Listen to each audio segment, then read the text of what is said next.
Good evening, my fellow tardy streamers who get lost in their shower in the delicious warmth in the chilly weather. The dry world is the enemy. The dry world is the enemy. Dry world is the enemy. Something weird happened today. I just told Tommy this and the guys this. That. Let me preface. I have a pretty uncommon last name. I'm not gonna say what it is, but I have a pretty uncommon last name. I don't think I've ever met anyone that has my last name. I go to the pharmacy today to pick up my my prescriptions that keep me alive, and they needed to like fill something out, or the prescription was already ready, but they had to do something. I don't know what it was, but they were just like, "Hey, we'll just call you up when it's ready." So I go and sit at one of the chairs at the end of the aisles, where people would sit waiting to get their vaccines. No one was there, and suddenly I start hearing a woman spelling out my name from the pharmacy counter.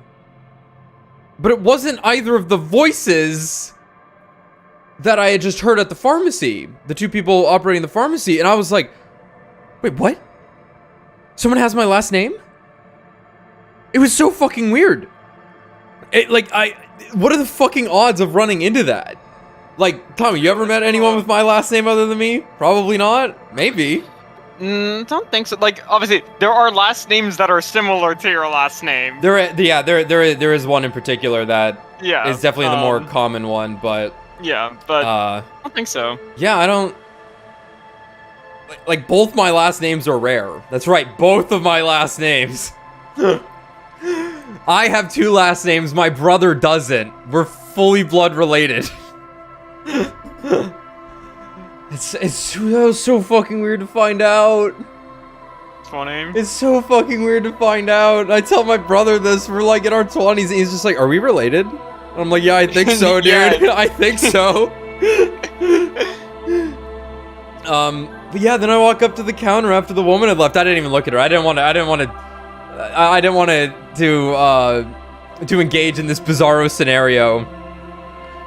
And I just look at the pharmacist, I'm like, that was the weirdest fucking thing I've ever had happen to me. I've never met someone else with my last name. And they were like, yeah, we thought she was with you. And I'm like, no, I don't know who that is. Was it one of my cousins that lives around here? No, I had no idea who it was. And then the last time I went to that pharmacy to get my booster, I guess my gamer energy was radiating off of me as the pharmacist who was giving me the shot just started asking me about the new Call of Duty like I knew exactly what he was talking about, only for him to give his anecdote about why he didn't like playing Destiny. Should have listened. It was pretty funny. Origin of your last name? It's English, I think. I think my dad said it was English. Where's my cursor? Anyway, that's the bizarro story for tonight. Now let's head back into our bizarro world of disco and dance and hopefully getting our fucking gun back. Hold on.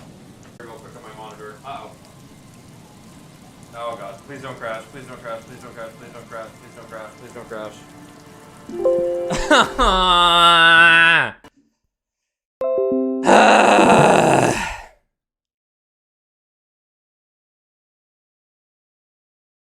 Fuck.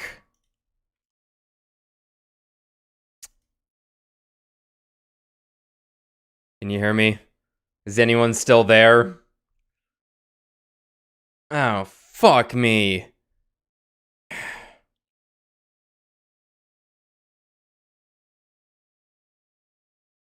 Ah, fuck. You can't hear me, can you, Tommy?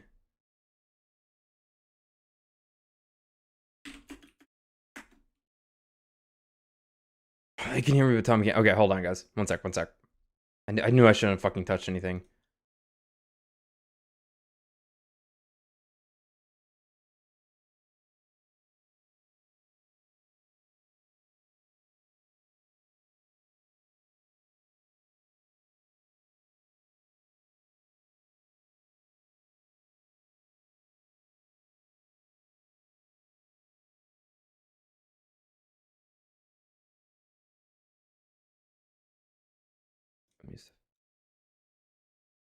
Okay, we're back, I think. So my graphics card really likes timing out and crashing whenever I move my monitor around. And I want to move it close to me while I'm playing this game because it's really fucking hard to read stuff when it's not close. Let's see. Did my stream break too? I think your audio's still going through. They can still hear you. They can hear me? Alright, let's see if the... Yeah, Disco Elysium's loading up now. Yep. Okay. We seem to be good.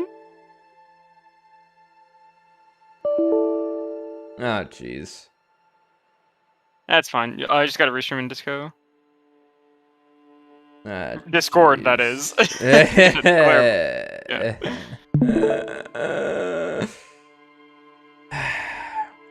Oh, I can't. Anyway. Yes, we went into the shack. We stole a bird from a child. Or something, I don't know.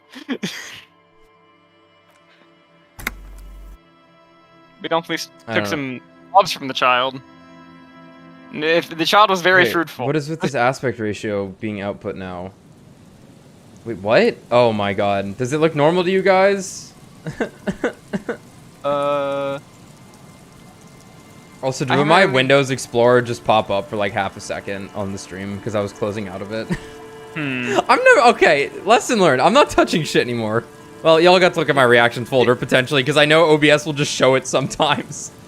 It appears to be running fine on YouTube. Yeah, it has like a fucking 4:3 ratio or like a 21:9 ratio on my OBS. Yeah. Okay. All right. We're good. Hey guys. Whoop. Welcome back to paradise and chaos and hell. We got some lovely rain. We have our sword that we danced with. And now we don't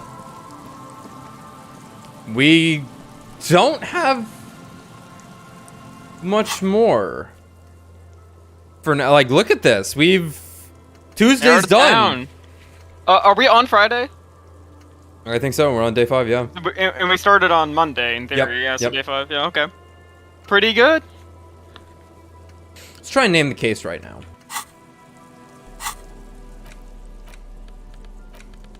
Maybe we have a better name for it at this point. Yeah, I'll be curious if there isn't a better name. Like, it's just...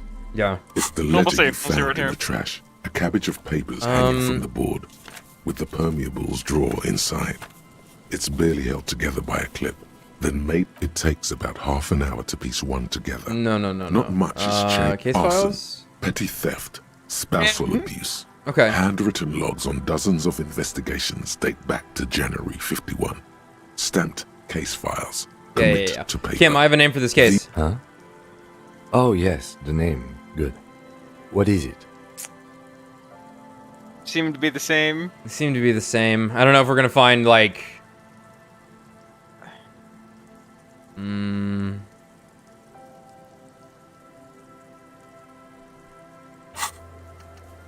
Finding the right line may take some time.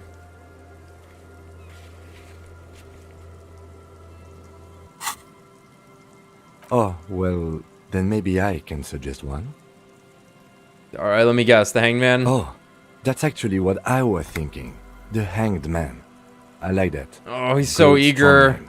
We have a very good name for the case. Oh, he's so enthusiastic about it. The Hanged Man. Alright, we just did it anyway. Okay. Whatever. You don't exactly. We good. That's fine. That's fine. Give me the sword back. Maybe that's what they wanted us to say. Yeah, I'd be curious if there was a better name to give it, though. Just because... Well, it was the start. It was the premise of the whole investigation, even if it turned out to not be that way. Right. He was certainly hanging from a tree, though. All right, find all armor pieces. Find the murder weapon. Get yourself organized. Join the reading group. Get 2 signatures for Evart. Ask about Ruby in the village. Determine where the shot came from. Scout leader about 2s. Okay. I guess let's go talk to the 2 women about the signatures.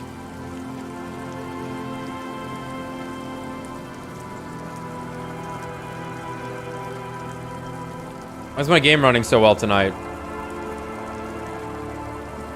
clean out your computer? I don't know, man. I just don't Did you? fucking know, dude. No, I didn't. Okay. I don't know, man. I did fuck with some stuff last night after the 10 crashes I had trying to play Destiny. It's true. And I seem to have actually improved the image quality somehow, but whatever. I hate technology. The old woman still hums her unknown song. She opens her eyes to acknowledge your presence. There's a gap where the name of that song should be. You should ask her about it right now.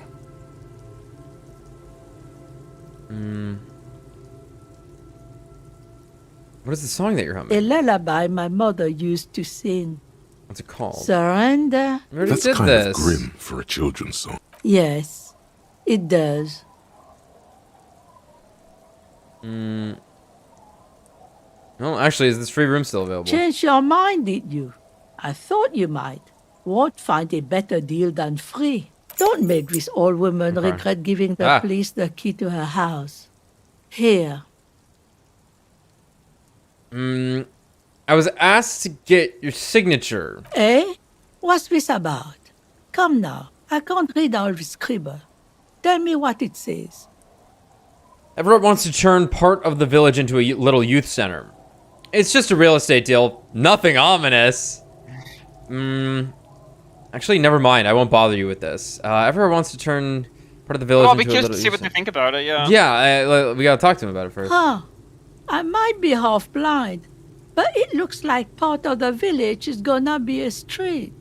The best part. The part we need to get out of our houses. Of course. Have you asked Lillian about this? I won't even consider signing till I know she's on board. Okay. You know what? She might like the idea 'cause she has a bunch of kids. It's true. So we'll see what she thinks. So let's take a look inside our new The home. door has seen better days. The layer of paint has started to peel off due to the salt and wind from the sea. Even the lock looks slightly rusted. Well, hopefully this doesn't just end the day. I don't think it will. I'll wait outside to give you some time and privacy to check out your new living arrangement and look for any signs of Ruby. But just so you know, after we are done with the day, I'll still be staying in the whirling in rags for the night. We'll meet in front of the shack in the morning. Okay. The key turns with a satisfying click. Yeah, I think it had to be like 1900 hours or 2100 hours to go to bed at the end of the day. Okay. Something like that. So we're fine.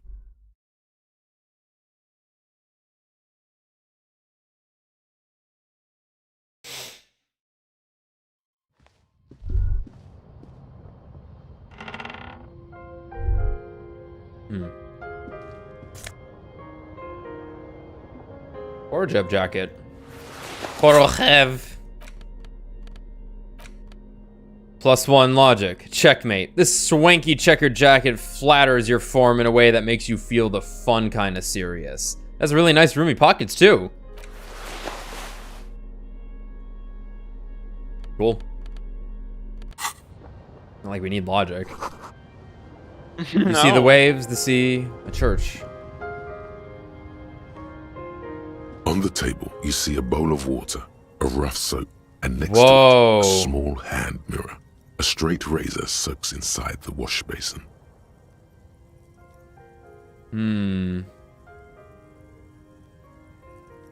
Is shaving the right call? The water reflects back a vague image of your face. Nose bulbous and red, hair unkempt, wrinkles lining the eyes and forehead. The stash is gigantic. It's huge. You'll be looking like a pansy without the chops. A fucking pansy. The most important decision in the game. Yeah, this is tough. It is tough. Let's see. I thought we're gonna hurt ourselves if we failed the check. Old science fiction magazines, books about bird watching, an almanac from 39. This intricate heat engine hums quietly, giving out pleasant warmth. A brisk coastal wind still howls against the window of the shack. Occasionally, the waves crawl in under the foundation, producing a low hum. Listen. The room feels muffled, like you pulled your hat over your ears. Outside, it is cold and windy, but you're inside, and it feels safe and warm. Nice. What is this place to you? Well, Revy, I don't know yet. My new hangout, where I could silently sit, drink, and die while looking at the waves roll in. My forward base for the coastal part of the operation. It's free. That's good enough. I could live here. A possible resting spot for my fugitive is what it is.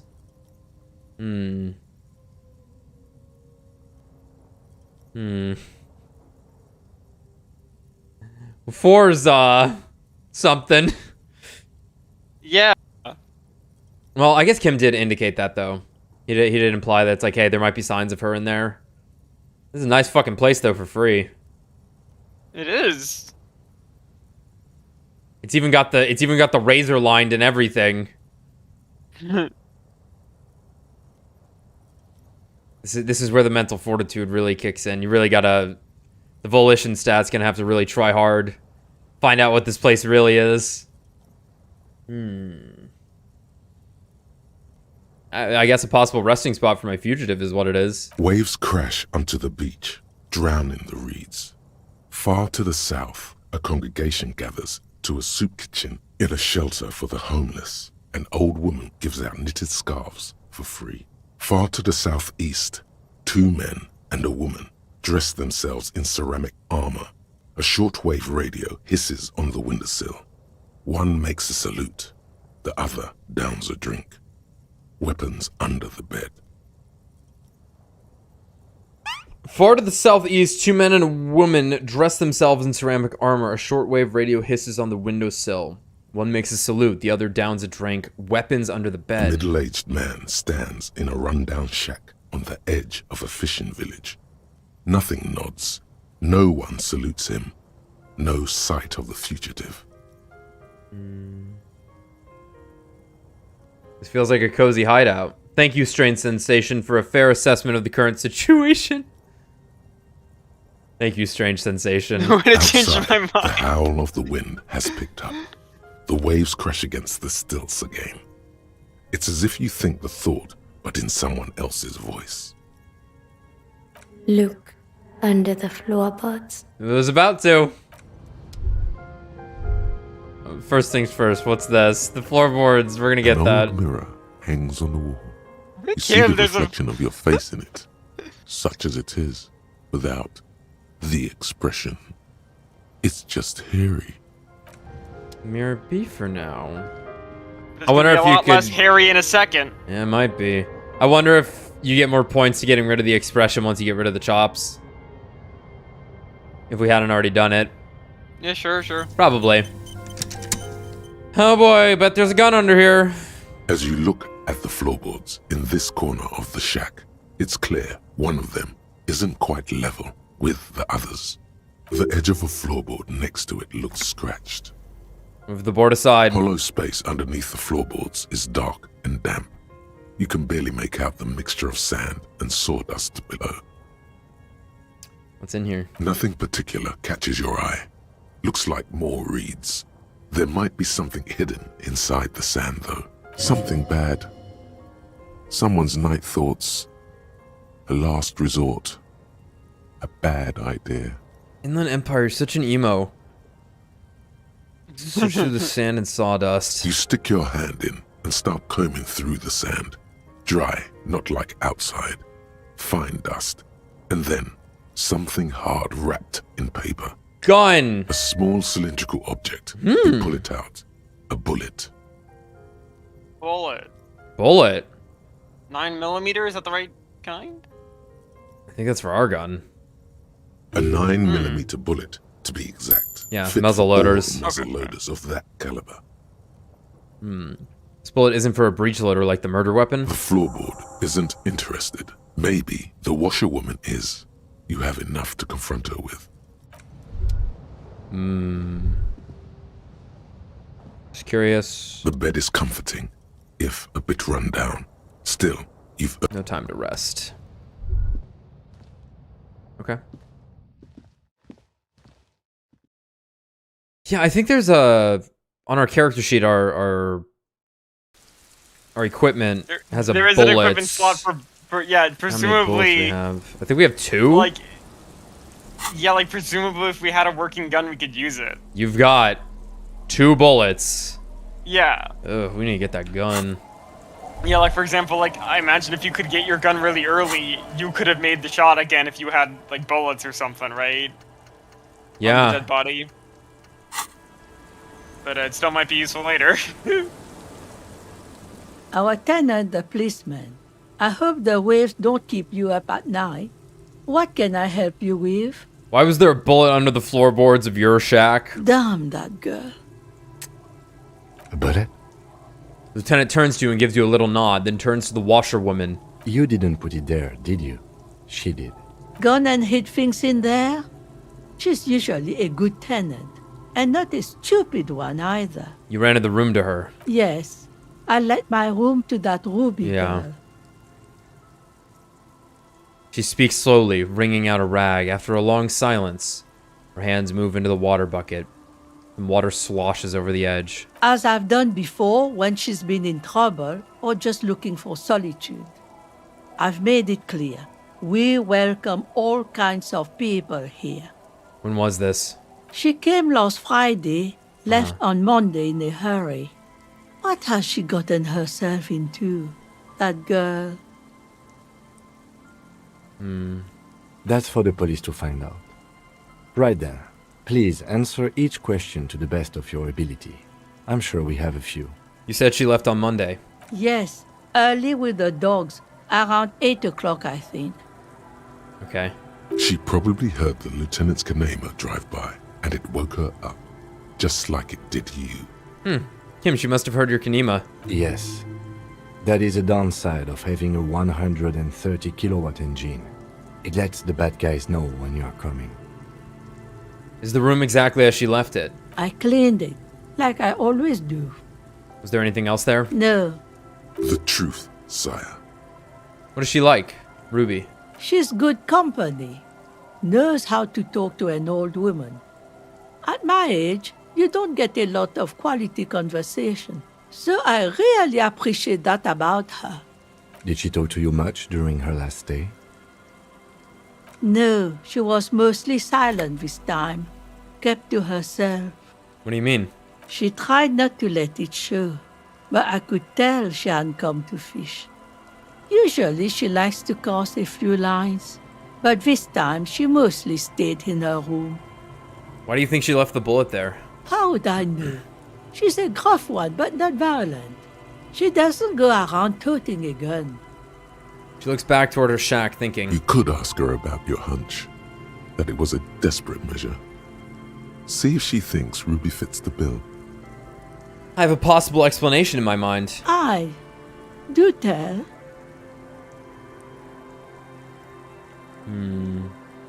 A seagull flies overhead. Obviously a bad omen. It's an exit plan. Exit from what?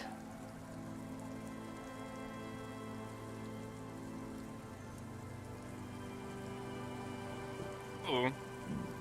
Yeah. Her life. The lieutenant stops writing for a moment. He looks at you, then at the old woman. No, she's a fighter. Okay. Not a quitter, like you sometimes get, son.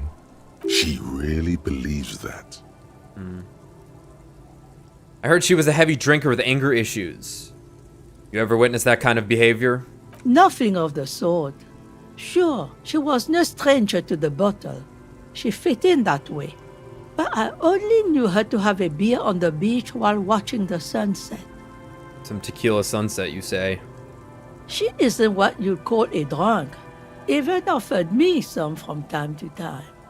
Said it was part of the communal life. But I never saw her lose control of herself, the way some people do. They both stare directly at Harry.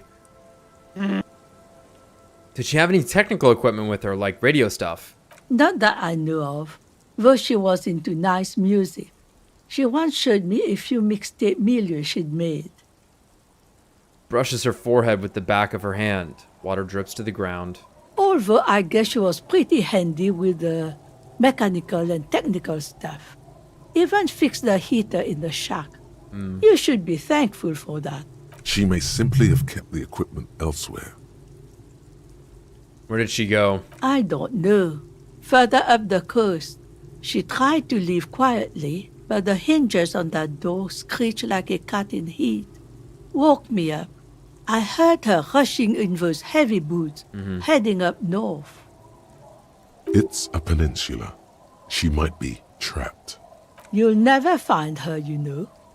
She knows the coast like the back of her hand. You only just arrived. I wouldn't worry about that, ma'am. We are persistent. Further up the coast we go then. That place is huge. She's a needle in a haystack. Wipe your brow. Man, I was really hoping she'd be hiding in this village. You sure she didn't go somewhere more pleasant and less wet? Further up the coast we go then. Are you sure you'd rather stay here? Get a nice cozy fire going in the heater? Seems like a better idea to me. The failed electric mural. You feel like you should go look at it again. Step closer this time. Okay. Okay, Inland Empire, thanks. One thing, officer. If you do find her, please go easy on her. She looks around. The air is getting colder. She's a good girl. Whatever she's gotten herself mixed up in. All right.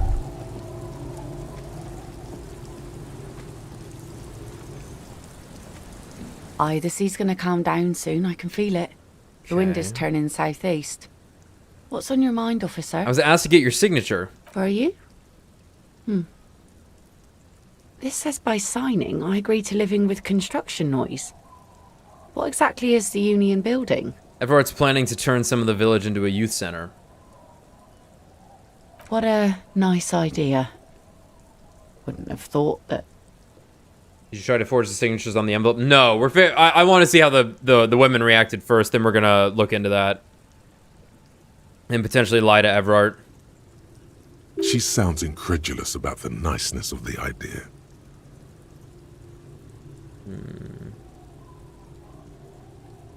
What exactly? What exactly? That Evart and the Union have nice plans for anything. I thought they only cared about themselves. Well, I guess Union members have children too. And those members have a vote when electing the head of the local chapter. Well, will you sign it then, I guess? If she's okay with it. Aye. Why not? Huh. Fine. Here you go.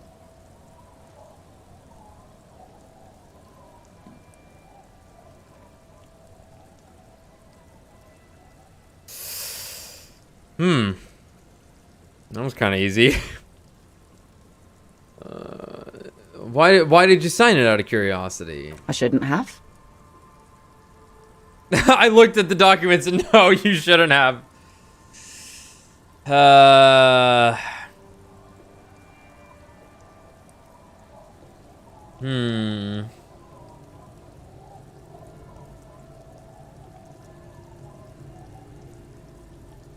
I mean, it's Evart, so it's probably a mistake.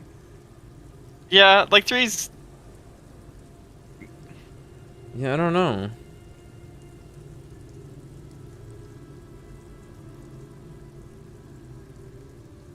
Yeah, like, suddenly being like, hey, you shouldn't have signed that, even though I asked you to sign it. 3 is funny. I'll go with the funny option. Probably, but it is a youth centre and I have children. Yeah. Yeah, Got to that's give what them I'm thinking. something else to do. They're cute and small now, but they're growing up fast. I had my first drink when I was 11 because I was so bored. Oh my. Anyhow, you also need Isabel's signature. If it's a bad idea, she won't sign. You'll find she's a Okay. tougher nut to crack than me. Sound logic. Division of labor. She leaves the skepticism to the skeptic. Okay. Sounds like Isabel is the leader around here. Looking for someone else, Oh? actually. I'm not looking for Well, how anyone. can Okay, there's one signature.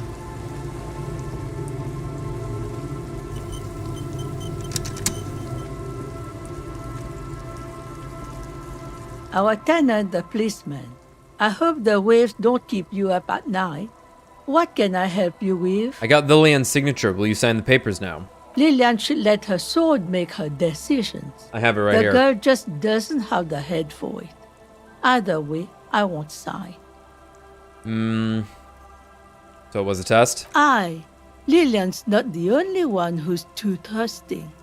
She wanted to see if you would do it, and if she would. What do you have against the Union? I've seen it all before. You think they've got our interests at heart? Rich men are always selling poor men promises they never plan to keep.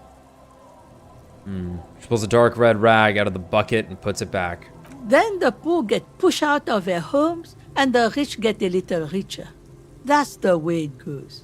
So no, I don't trust the fat man, and neither should you. In her mind, the Union is right-wing because Evart is fat. It's that simple. Wow. And there's no changing it. Wow. Huh. She speaks with the authority of a leader. Hers is the final word around here. Harrier is a good name. Harrier is a good name. Trust One suggestion. We have nothing that gives suggestion, remember? I don't think we do. We have drugs, that's it. Yeah. We have a -2 from one of our thoughts. Interesting.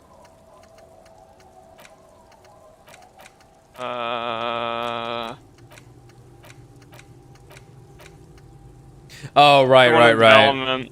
It'll be done soon. Will it? No, it just started. No, Wumpty Dumpty Dump Center?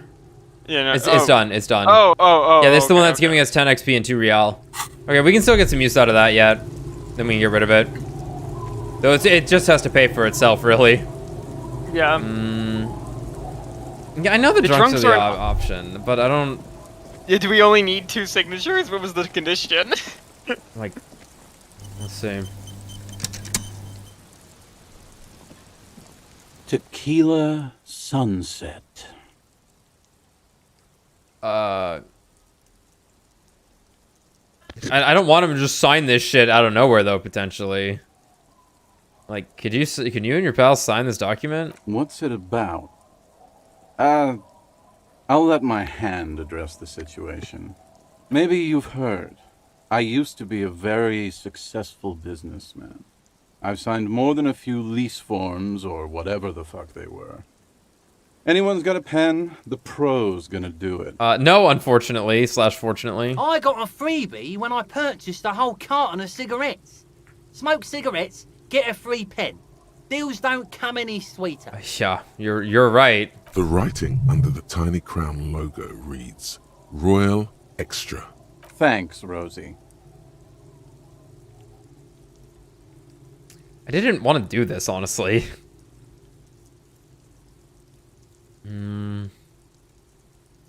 Yeah, he fucking wrote Idiot Doom Spiral. I'm not... Integrate service to the community, to the RCM, and to Revachol. That's it then. The deed is done. Glad to have been of assistance.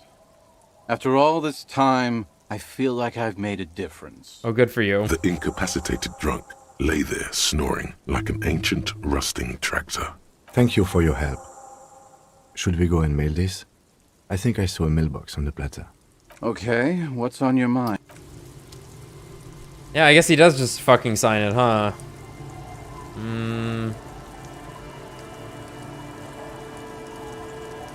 But that's not as exciting as rolling checks, you know?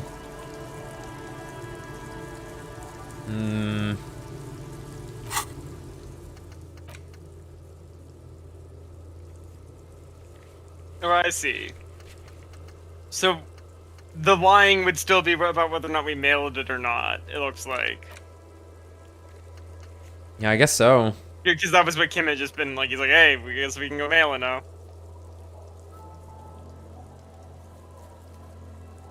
Yeah, and I guess this works out because it'll like bounce effectively. If the signatures suck, maybe? Who can say? Who can fucking say?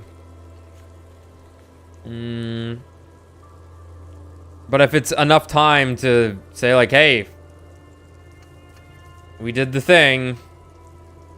I wonder if you could just straight up lie to Evart right away.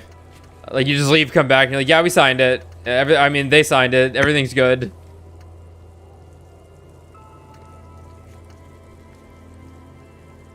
Well, whatever, I guess.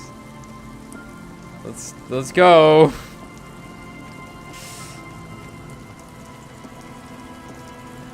Just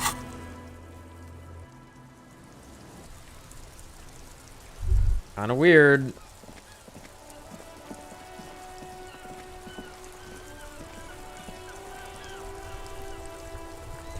Like, do we even need to mail it? Do we just go and lie to Evart? I don't even know. I don't fucking know. Well, it's not like the mail is gonna get to him immediately, get to his accountant to be like, yeah, I got the signatures and whatever. Look, let's think of it this way. That town's shitty anyway. Yeah, people are living there, but like, there's other shitty places to live. Fair. The dented yellow mailbox greets you with its graffito and bullet holes in the front. I knew we'd get to use this mailbox for something. Other than kicking? Yeah. Yeah, but then also I'd rather just get the signatures legit and like convince them of it, you know?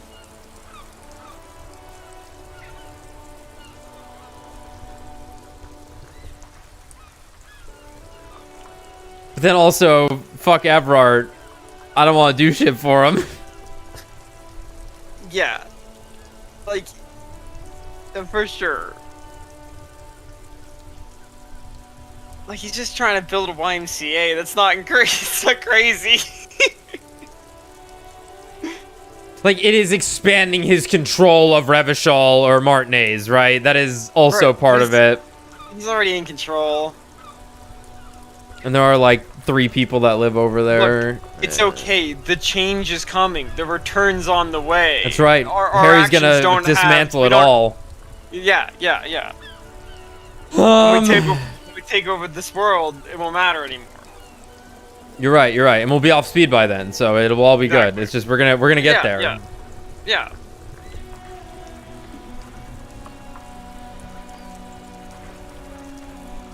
Like for the rich kids, an interesting idea. That's sure, fair. like the actual poor people won't benefit from it. Okay, that's an interesting thought. There doesn't seem to be too many rich kids here, though. Like, it's true. Yeah, like if it's not like a public thing, like you would have to like. I don't even pay for the services. Yeah, it's a little vague as to what. I don't even care about the like the morality of the youth center. I'm more so trying to think of why we even need to mail it, or why the signature would matter, and why we can't just walk up to him and be like, all right, yeah, we sent it. I think we can. I think we just do that. However, we have to lie. We have to pass our lie check, and he seems to be good at picking up if you're lying or not. Fucking Drama. You suck, Drama. I hate you. Drama has warned us not to lie to him, rather than being like, don't worry, you can lie to him. It's gonna be like, we mailed the fucking thing, and it'll just be like, yeah, we mailed it. We don't have any fucking receipt that we mailed it until whoever is receiving it gets it. Yeah, but I think this is more just like Everett's testing you. I think because like he didn't actually care about you not going into Weasel's room or not. He was just testing you to see what would you do and what you would tell him. Yeah. Because he wants you to be his man. He wants you I to get be that. a police officer working for him in his pocket. Right, but I don't see why we couldn't just lie. Sure. But I think it's also the idea is that Evart believes himself to be a good judge of character. Fair. So he would be able to tell if you're lying is the implication. However, maybe Y we says can lie he's to watching. I guess that's true too. Someone's staring at us right now. They've been waiting to see if we've been. Yeah. Well, maybe this is the way to go then, because then maybe the signatures bounce and we still get what we want out of it. Right. Fuck it. The I don't really dented care that mailbox much. greets you. You drop the white envelope in the darkness. It lands with a soft thud on what sounds like a couple of letters. About a week's worth of mail as collected in there. They'll empty this very soon. Probably did the right thing. You can't trust that slug Evart. You know he's going to play you somehow. Thanks, Logic. All right, let's go back to Evart. If we don't mention anything to him, he won't know before it's too late. Yeah. This counted as forged signatures. Okay. That's funny. I didn't think of it that way. Yeah, I guess it was. It was just a different way of doing it rather than doing it ourselves. Okay, that's funny. Whatever. I was like, they're over there. They're drunks, but like they're still living there, I guess. So I was. Oh like, yeah, a no. shitty signature is still he's technically a signature. Oh, what's this? I can Oh. see. Odd that you didn't catch this graffito earlier. Van Eyck Overdrive, it says. That's right, we can see the Van Eyck graffito now. Right. Talk to you in a second, buddy. That is funny.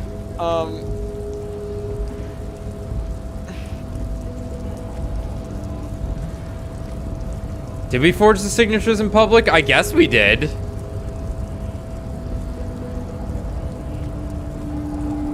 Hey man, what's in that box? Raise the sand has only worse. Alright, we don't need to get racist.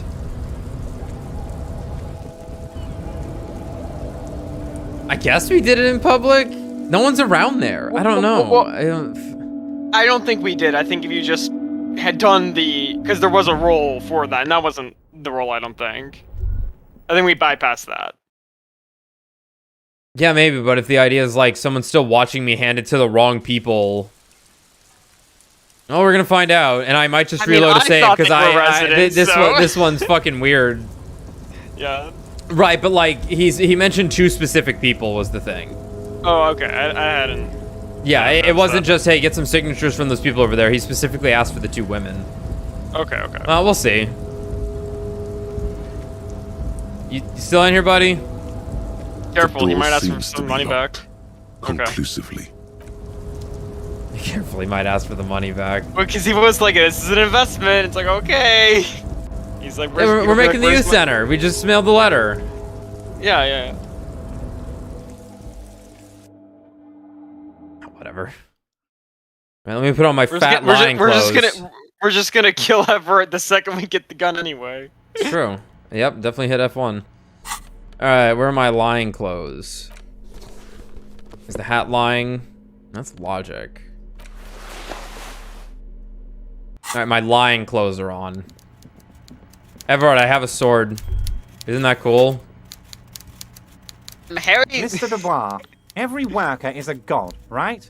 What can I do for you today? Okay. It's done. I mailed the signatures you asked me to mail. The golden boy returns once more. Wonderful. Simply wonderful, Harry. Of course. I already knew this. Yeah? My friend, the mailman, confirms the letter is on its way. You've done a great thing today. You've given the children of Martinez a future and proven to be a true man of the left. I can finally trust you now. Okay. You're in my inner circle. You too, Mr. Kitsuragi. We can talk about anything. The strike, the murder, your lost gun, nothing is off the table. Well done, sire. Okay. By guile and deceit, you're in. Cool. You don't know his full plan. Perhaps he expected trickery. Perhaps the signatures weren't important. The point is, do not think you're ahead of him. Can I get my gun now? Harry, I've got to be honest with you. Your gun was found 2 days ago. Withholding this information weighed heavily on me. Yeah. But it had to be done. Fine, where is it? An old woman has it, and let me tell you, Harry, word on the street is she's a character. So watch out. This must be the woman who bought the gun from Roy. The one he described as terrifying. So the gun's still with the woman who bought it from Roy? Yes, the same one. I see you've done your research. The pawn shop made the gun easy to track. Crazy stuff, Harry. Selling your gun like that? Wild. Anyway, the neighbors of this old woman contacted my men because they trust me and the Diversions Union. Apparently, she was waving it around at the entrance to her building. Waving the gun around doesn't sound good. None of this does. She was waving it around at people? As I said, she's a character. I didn't have time for details. It sounds like she's unstable, but don't worry. No one got hurt. Who is this old woman? Unfortunately, I don't know anymore. You're gonna have to go in blind, Harry. But she's an old lady. How dangerous can she possibly be? Oh, and she calls herself the Pigs. Okay. I, for one, find it refreshing. Finally, someone calls themselves a pig. A smile flickers in the corner of his mouth. Can you set up a meeting? I already have. Tonight, starting 10 o'clock, near the old fish market on the coast. The one on the boardwalk, a little past the fishing village. Be careful, Harry.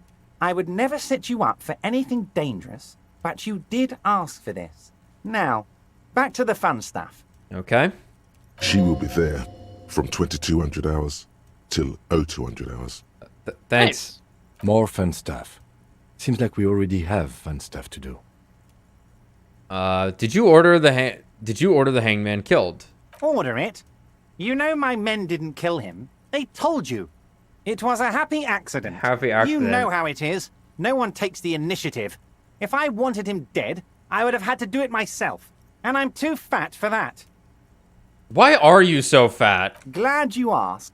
I've got type 2 diabetes because sugar and fat was all my mother had to give me and my brother Edgar when we were kids. Good job too, as it made me ugly. And ugly people, Harry, are much better at politics.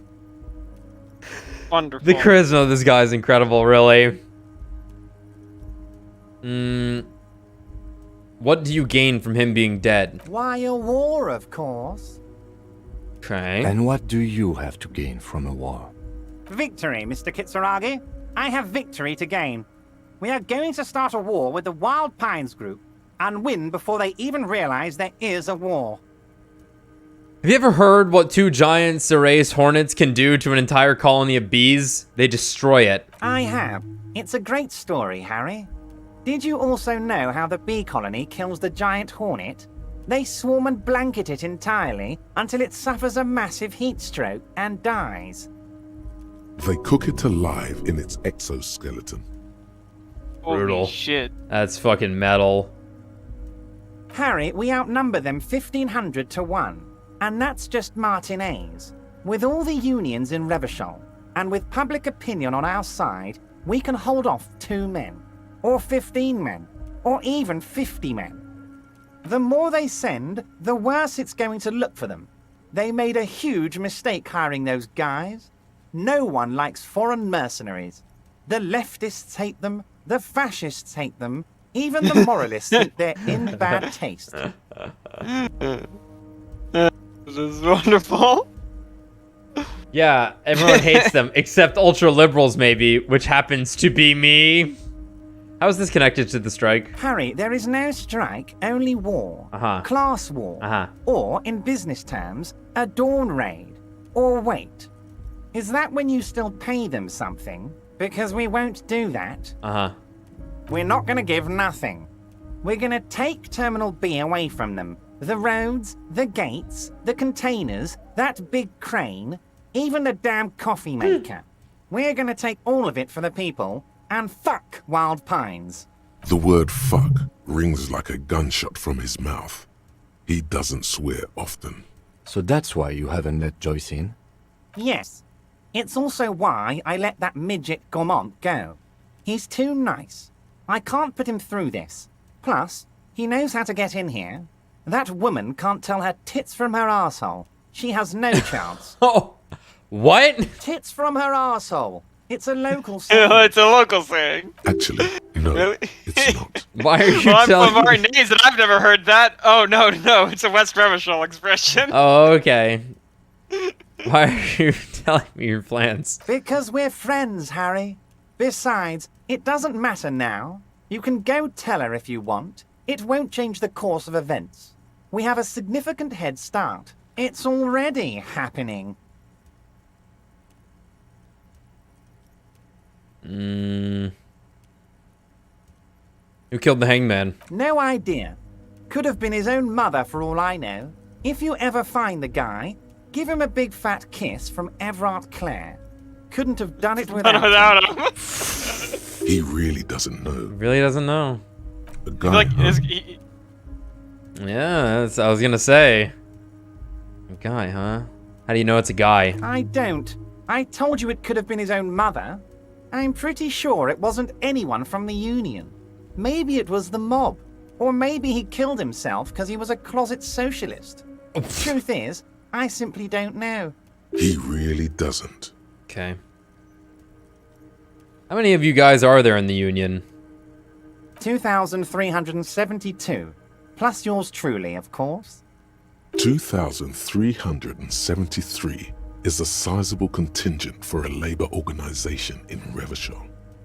Yeah, that's pretty big. And they're all well motivated. At least the ones you've seen. How are you going to fund your new independent harbor?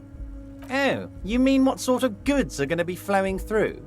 Drugs. How am I going to replace all the contacts we'll lose once the poo-poo hits the fan? The clients will ditch us. Harry, we've thought of everything. Clients would take a well-known multinational conglomerate over a local mobster any day. You can't possibly hope to continue like you have. Clients will leave en masse. Sure, some will go, but mark my words.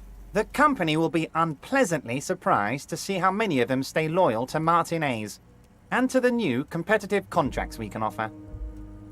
Sure. With renewed zeal sparked by communal ownership, the men will be shipping those containers double time.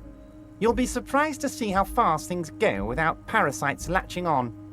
We'll have our hands free to pursue bold, exotic new revenue streams.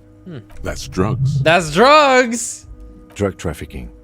Drug trafficking? Don't be stupid, Mr. Kitsuragi. There are perfectly legal, 100% ethical chemical factories on the Samaran Isola. You don't need to be colonialist about it. All they do is produce components to keep the pharmaceutical industry running. That's people's health we're talking about. Old grannies, little babes, people with disabilities. Wow. A neurochemical, psychoactive labor uprising stroke hostile takeover. That's just the top of the iceberg, though, isn't it? That's so weird. What was that? He pronounced it stroke, not like slash. Oh, local uprising Labor stroke. uprising hostile stroke takeover. hostile takeover. That's just the top of the iceberg, though, isn't it? God, that sounds shady. Digging it, Evart. I have to say, I'm digging this part. It's just the top of the iceberg, though, isn't it? The company thinks transporting these chemicals in bulk looks bad, has bad optics, may be illegal in some countries. The Debarders Union, however, we're all about the large volume column. We're gonna transport the living daylights out of those materials, Harry. So your sick kid can get his Benefed, and your wacky uncle doesn't have to come off risperidone. Benefed is a children's cold medicine, usually apricot flavored, and risperidone is used to treat severe psychosis. And the kids on the street can get speed and pyrrolidone. I'm an old-fashioned guy, Mr. Kitsuragi. I sometimes grab a beer with the boys, but I have no idea about the things you just mentioned. He smiles. But if I were to supply ingredients for some sort of rainbow party, I would make sure the Union took a fantastic share. And I'd keep that stuff far away from Martinez. Sure. He's basically admitting to it. Yeah. Okay. Is Ruby helping you secure this fantastic share? Drugs are a no-go for me. I'll report this. I have to admit, that's a well put together plan and you are far removed from you. Interesting stuff. I just want this murder solved, okay? Makes sense to regulate the drug trade like this. Keeps it out of more dangerous hands. Is Ruby helping you secure this fantastic share? Harry, if I was supplying raw materials to drug manufacturers, I would need an army of rubies. Understood. I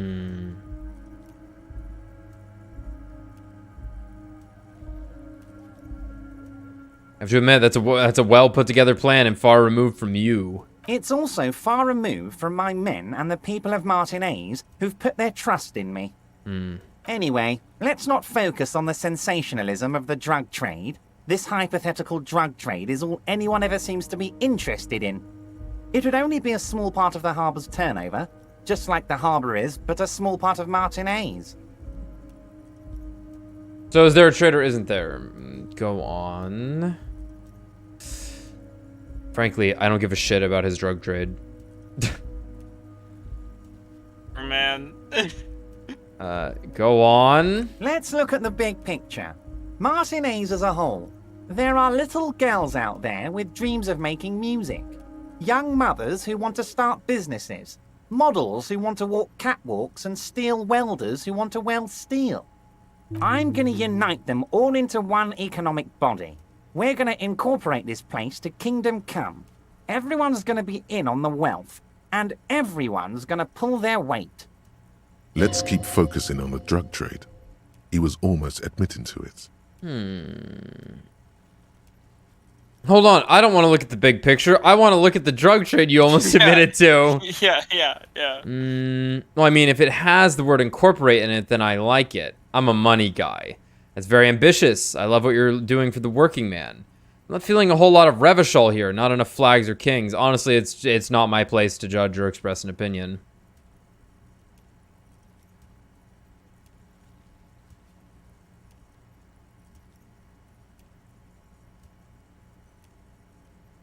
The one? I guess because Volition's... I think not one. Yeah. Because he'll... Yeah. Like, we need to get him to talk about it without being like, hey, about that drug trade. yeah. It's just weird that I think that's the unique option here, though. I guess 3 might butter him up a bit. We might also get XP for that. Very ambitious. I love what you're doing for the working man. Yeah. Thank you, Harry. Thank you. You have no idea how much it means to me, because in many ways, you are that working man. You have already done so much work. Oh boy, David, what did you miss? Yeah, you missed the best part of the game. You did. Yeah, you probably missed the best part of the game. Some miracles happened at the end of last stream. Can I ask you about specific union members? We're way past specific union members now. This is the big time. We're talking about the future of Revachol here, Harry. You can bother Leonard with that. He loves to run his mouth on such matters. But I'm in big time mode, Harry. Yeah, we did the church raid.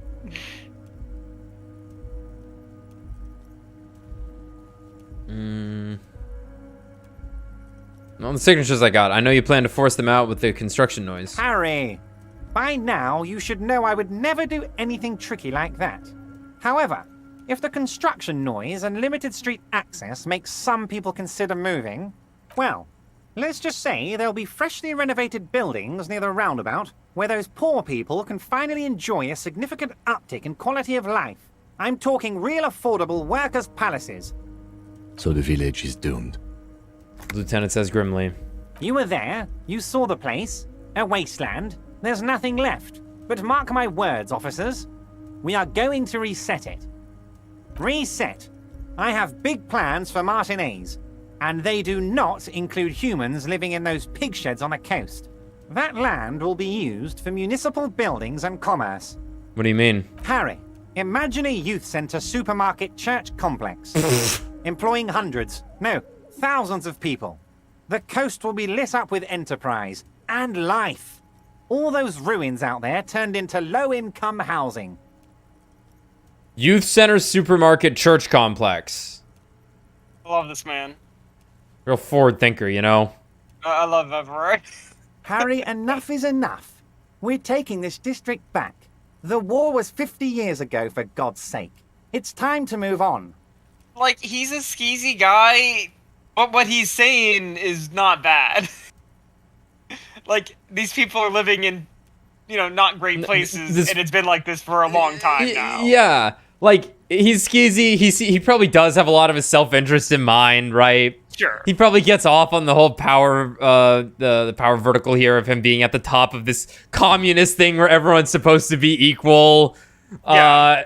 But also, he's not exactly wrong because the place is so fucking shitty. Yeah. Like, I wonder if, like, we're supposed to be comparing him to Stalin in a sense. Because, like, Stalin was the leader of the Communist Party. Oh my god, I just dropped my computer. Stalin He was dropped the his leader... whole computer. No, I unplugged my HDMI cable. Like, it was the leader of a Communist Party, and, like, did a lot of good things for a lot of people, but also killed, like, let millions of people starve to death if they, were just a means to an end, like, cutting costs in a sense, right? Yeah. Right, which is the whole thing about communism that's being... Right, and obviously this is, like, a microcosm of that, right? The idea of, like, exactly. We're improving society for most people, but some people are going to get screwed over in the process. It's the sacrifices, the billions dying in troves, the sacrifices to reset. Which obviously is not like great for the people who are getting screwed over. But like he does bring up an interesting point of like it's been this way for 50 years. Like things aren't just going to get better magically. No. Like things got to get better in this town somehow, and this is my plan, and no one else is doing anything, so... It's true. There's no mayor, there's no governing body here. Everyone's literally out for themselves here, and he's someone who is trying to do something. I almost Let's can't... go get those signatures.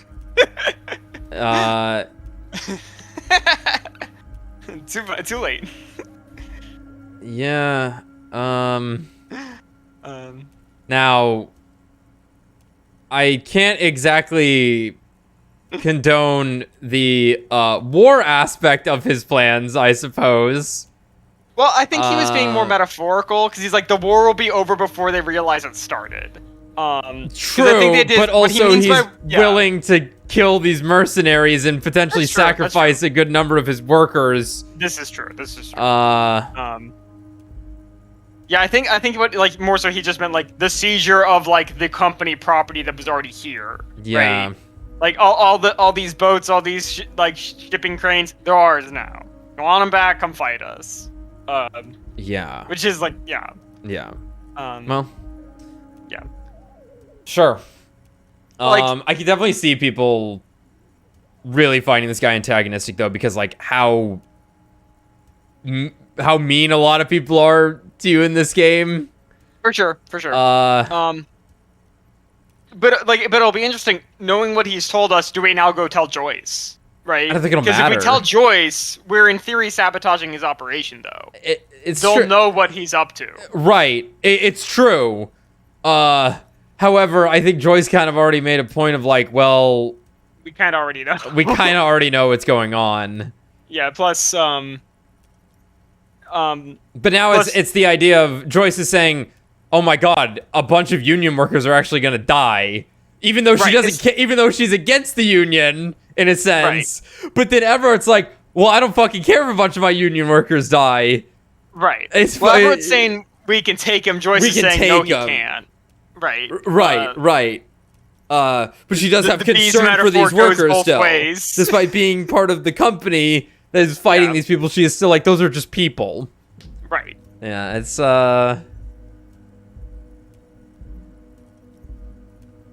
it's like, do you just give up?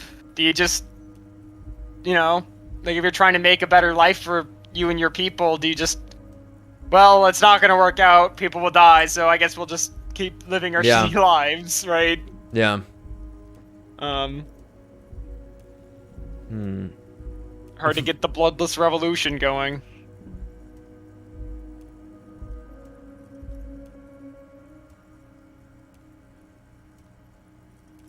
Well,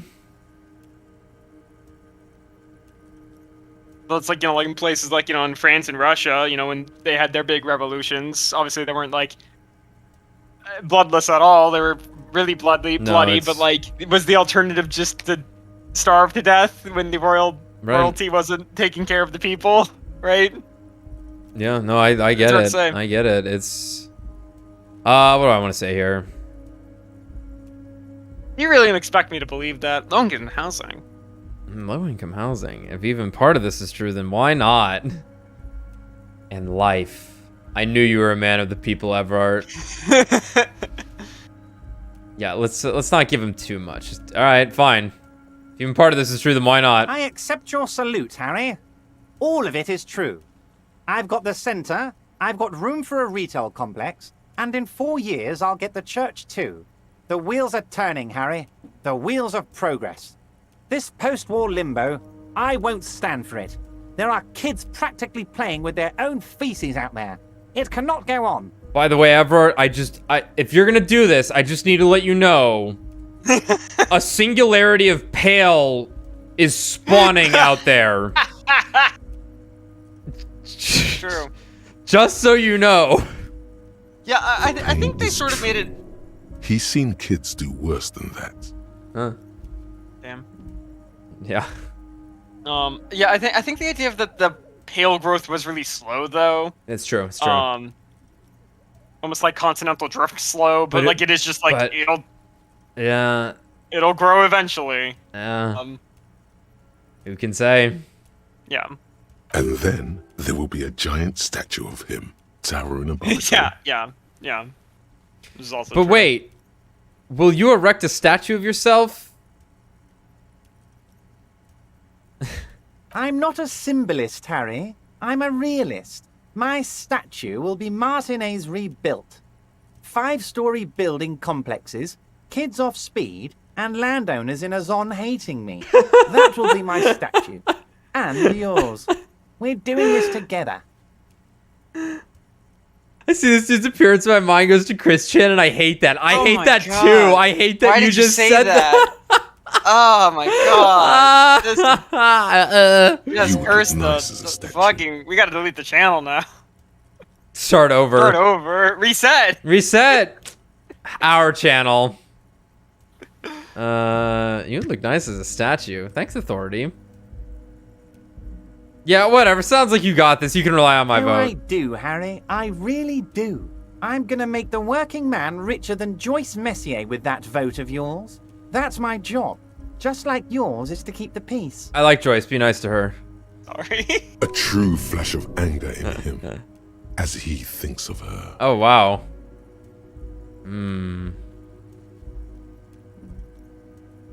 That's it for now. Great, Harry, great. I think we have truly built a bridge between Martinez and Jamrock today. We have united the RCM and the Debarders Union. Suddenly, there's a sadness in his tone. This has been so great. I'm sorry we don't have more fun things to do together, but if you ever feel like bouncing something off me, my door is always open. I met a girl named Estelle who said she's working with you. Funny. That doesn't ring any bells, Harry. Funny. She was trying to set up a narcotics operation in the old church on the coast. Oh, that Estelle. Yes, I do seem to remember sending a pretty young thing down there to liven up the place. Get some melodic music in there. Did you also tell her to start the amphetamine lab? Amphetamine lab? That sounds very immoral and debauched. Frankly, a health risk. Yeah. But what do I know about kids these days? The music they listen to, the drugs they do while they listen to that music. He shakes his head with a melancholy smile. See, if everyone was just watching me dance at that one point, all the problems would go away. Like, world peace could have happened, no one was watching, though. Just like in, Shame. what? Here, where's Brad? Race, get in here. Just like in, 0079, no, fucking Macross. Macross. Just like in Macross. I don't know if Race has seen that or not. He probably has. I saw half of it while Brad was watching it. Yeah, just like Harry's it. dancing will bring the end of the space war and bring world peace. True. It sounds to me it's a like really you're good trying moment. to That start scene's an amazing. amphetamine lab in the district, and you're using some delinquents you found, God knows where, to set it up and run it for you. Anyway, play 13 Sentinels. Anyway, play 13 Sentinels. Yes, Found sir. God knows where. That Asel is the daughter of Miko the kebab, a man who once killed a guy with a kebab. See, now Brad would be interested. There's Miko. Me too. Luckily, I was already interested. Is the daughter of Miko the kebab, a man who once killed a guy with a kebab. I think a daughter of a man who killed a man with a kebab can handle running a little nightclub, don't you? Yeah, man, that's definitely how that works. That correlation is a surefire thing. Miko the kebab, really? Maybe it was Bogovir. Or Jakub. I think it might have been Conrad.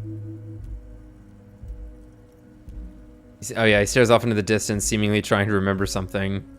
Meat hoe. The meat hoe. Yes. Anyway, I shut down the amphetamine production, but let them go on with the nightclub plan. A nightclub? Harry, I'm an old-fashioned guy. After work, I like to listen to some rock and roll music and have a non-alcoholic lager. Nightclubs don't interest me. It's pretty rad. But here I am, talking about myself, when you have much more important things going on. Tell me, Harry, how can I help you? A few more questions with I'm the always harbor. happy to educate and entertain. Very nice. Okay. Well, I guess there's that. Oh. I think we can ask Leo about some stuff now.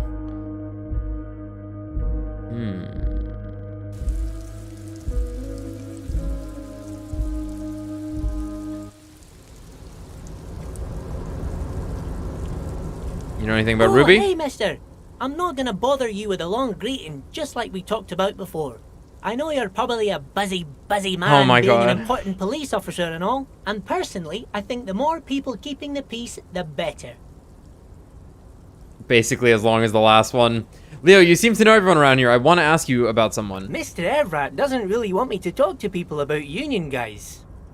But who did you want to talk about? Tell me about this Edgar guy you keep mentioning. Mr. Edgar is Mr. Everett's brother. He looks a bit younger, he does. But a very smart fellow. Very smart fellow indeed. He's away on some union business. Not even in Revershaw, they say. Don't Oh my God, interrupt they're the Leo. same. They're the same person. He's just pretending there's two of them. That would be pretty funny. That'd be All funny. kinds of places he visits. Him and his brother both do when they're on a vacation.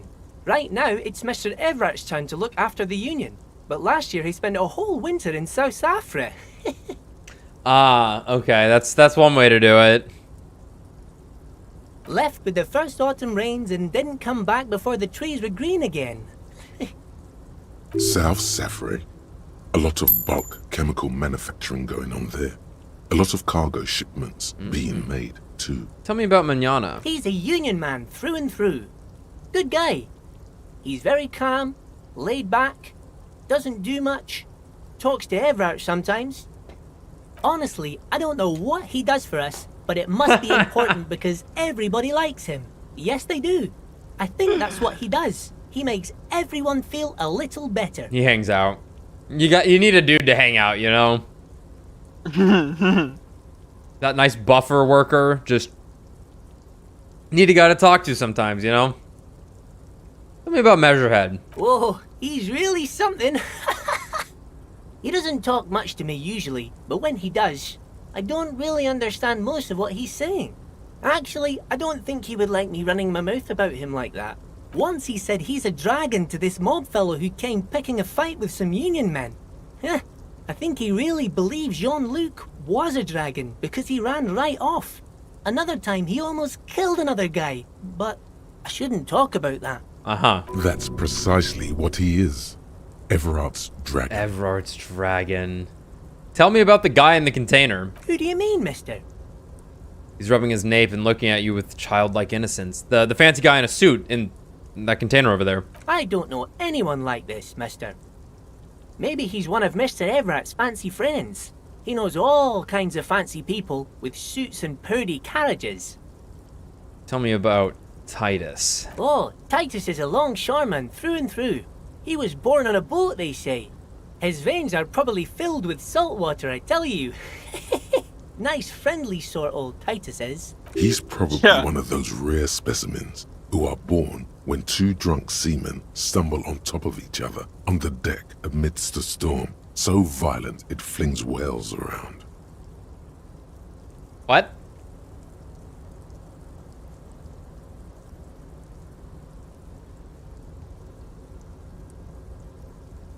What?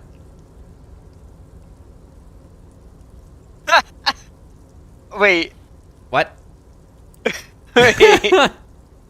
There's a lot to interpret from this. There's a lot to interpret from this. Is this just like, it's like Greek mythos, like shit happened and a thing was born? Or is it gay baby? Gay baby? Like, I don't know what they mean by this. Anyway, tell me about Evart. I'd best not. I mean, I could, but I don't think Mr. Evart would like it very much. You better ask him yourself, mister. If anything, the ever-present smile on Leo's face gets even warmer. Or is it like Dragon Ball Fusion? Like they just... They turned into Titus? Turned into Titus, yeah. Tell me about Renee. The night guard. He was a peculiar fellow. Headstrong and proud. We didn't really talk all that much. He died recently. Something with his ticker. Actually, I want to ask about something else. Sure, mister. What can Leo do for you? I can't ask about Ruby. Interesting. Huh. Okay. Guess she's not a part of the Union. But she should be in theory. Well, she's a lorryman. Yeah. Yeah. Probably best she isn't if she's doing drug trafficking for them. Right.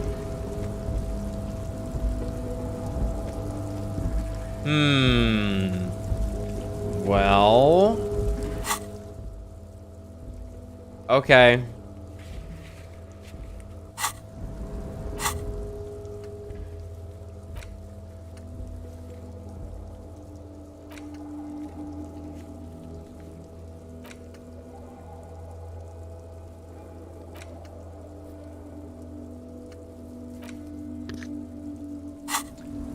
Guess we're gonna go talk to the scab leader.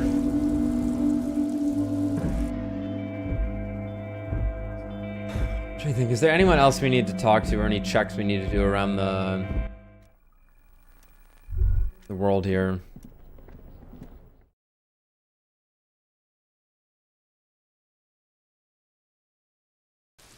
We can see. We can talk to people again. We have a lot of time to kill at this point. Might have to read something. Yes. Anything with Manana? Hola, wandering man. No.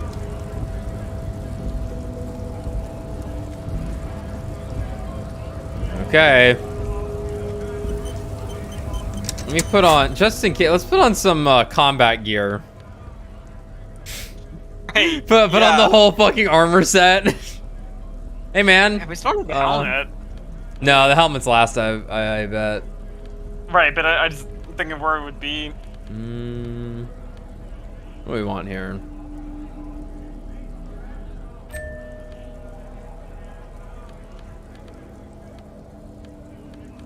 Probably some reaction speed stuff, yeah.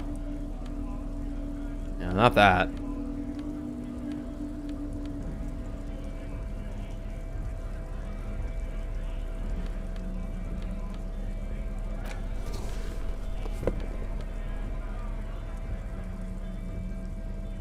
Quite the look.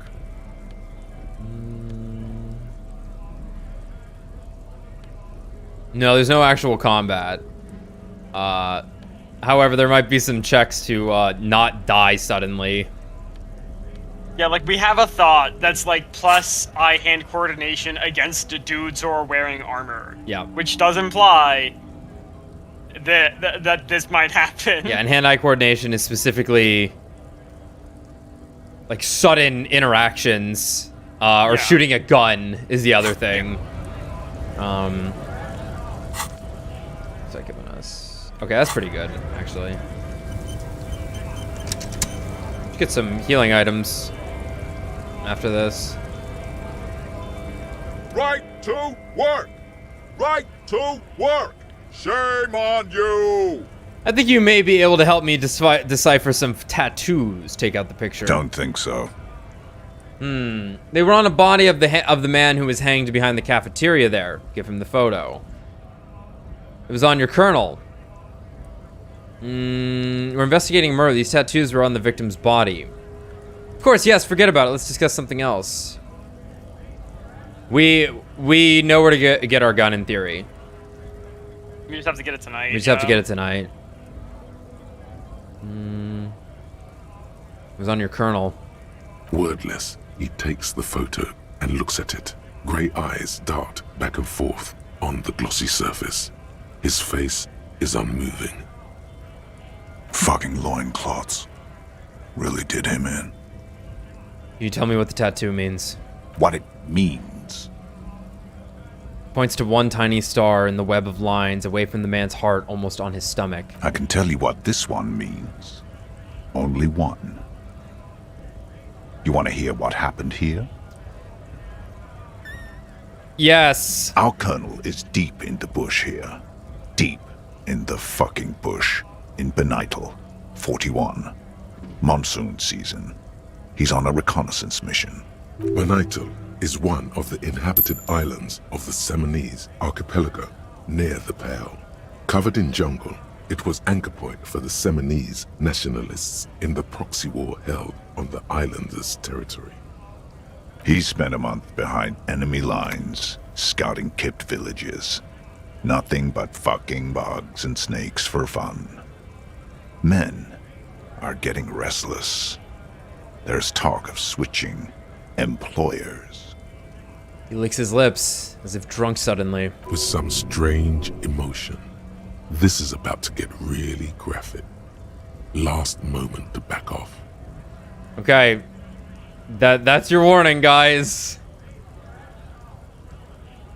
I want to hear it. That's Here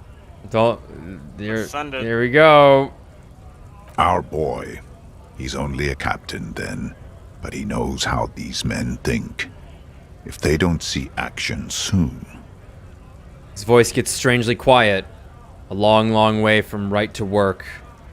His gaze pierces the paper. At dawn, he comes upon two kids, breeding in the bushes by the river. Or maybe they weren't breeding.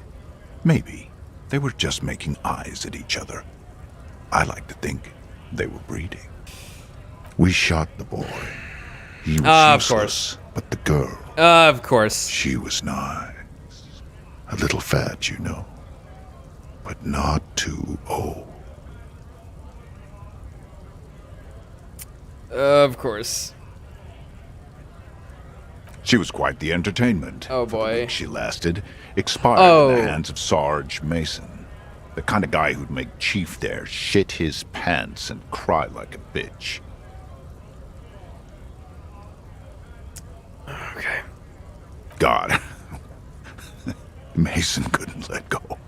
Cut the tits off her cold body and fucking ate them.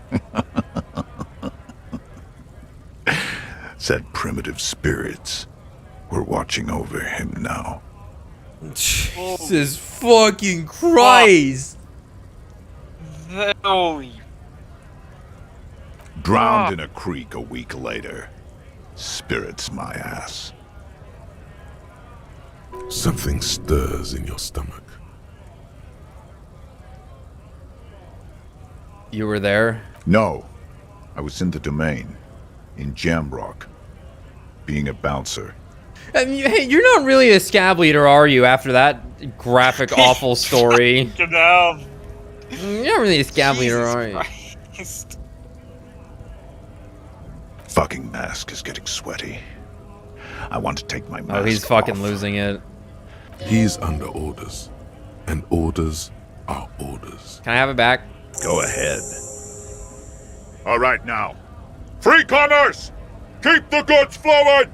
On the photo in your hands, the dead man's skin is studded with stars. Tens, hundreds of them, littering his dead skin.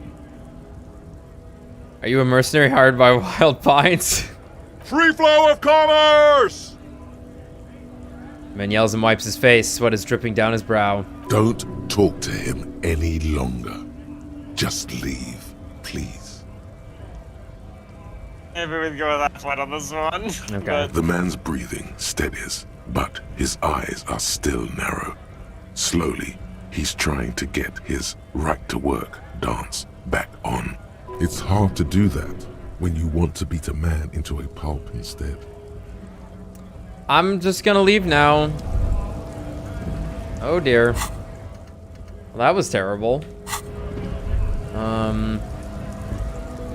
Is there any... I just want to check back here in case there's a way we can, like, get up to the area where the woman likely is. Anything new from you? The woman looks at nothing, her eyes closed and her lips moving. Girl child, you hear her say. Girl child. Snap her Girl fingers in child. front of her face. Huh? What is it? What do you want? Okay, never mind. Yes, go. Enough jamboree. I need... man, the room in my head is spinning. That was fucking graphic. It was a little gross. And by a little, I mean one of the... pretty nasty. Pretty fucking nasty. Horribly believable also. Yeah. I'm... Yeah.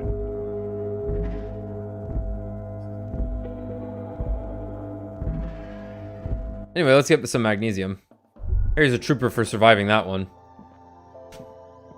A small cabinet on the wall is filled with various medicine bottles. Okay, here. Okay, here. I hope so. Okay, okay. Oops. Alright.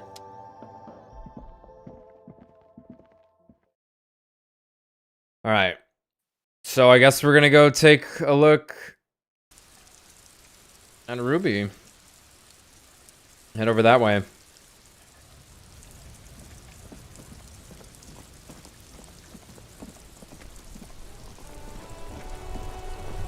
Let me just check Titus real quick. I don't know if we need to talk to Titus for anything. I doubt it at this point, but I just vaguely remember thinking someone had mentioned him, so maybe we could get something out of him. The Coppernado is back. Ooh, I like that one. What do you want? Nothing, hopefully?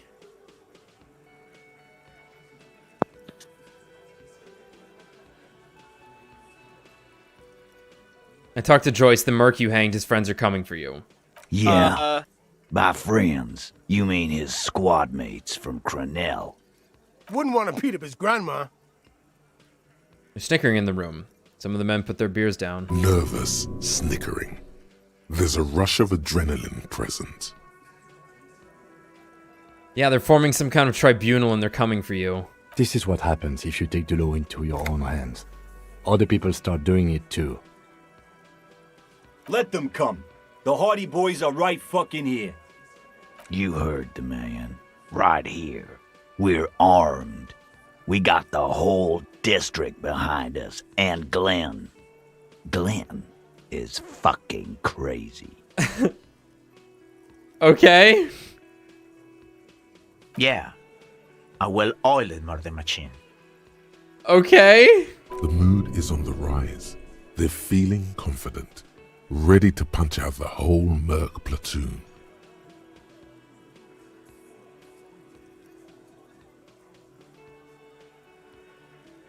I guess Glenn's their kill man. Suddenly, it's just, hey, even though Theo killed us. Yeah. Do you know that a single raised giant hornet can kill 40 bees in a minute? The fuck is that supposed to mean? You're the bees, they're the hornet. We're not bees. We're men. We're socialists. No, you don't get it. Easy, E. He's trying to phase you. What are you trying to do? Scare my men? It's Colonel's bad news, you know that, right? So are the local gangs. The fucking Barmy Army and the Madre scum. You've been out there. Seen any around? Yeah. Where are they now, huh? Sent back to Madre in an airtight cargo crate. These people are trained military professionals, special forces, as you said. They're not a gang or a barmy army. No, they're not. They're uncoordinated and drunk. We know more about them than you think. The mercenaries are armed with automatic weapons. We got weapons of our own. We got Ister 50s, Zeelagers. Glenn's got a knock cannon at home. A what? Well, they pierce ceramic armor. I guess we're gonna see, aren't we? I guess so. That was an unsure phrasing. For your sake, I hope you're right. Right about what? That a 50 caliber bullet goes through shit? Yeah, I am. Joyce said they've gone rogue. Nobody's controlling them. Big fucking surprise. They hire psycho scum, arm them to the teeth, and let them loose in the city. What do you think is gonna happen? He's really prepped himself up for this. He has to keep the fear in check. Okay, conclude with a shrug. What do you mean? Okay. I mean, okay, they're going to wipe you the fuck out, Titus. I mean, okay, you got this. You got the numbers. I mean, okay, I'll be on your side when they come. I mean, okay, you got one more gun on your side. Once I find mine, I lost it. I mean, okay, I guess I'll be gunning you down right alongside them.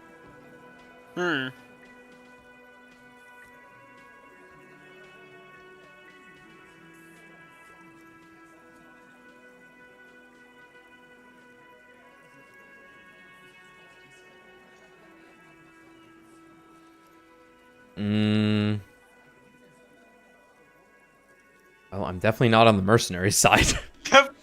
Definitely not on the mercenaries side. In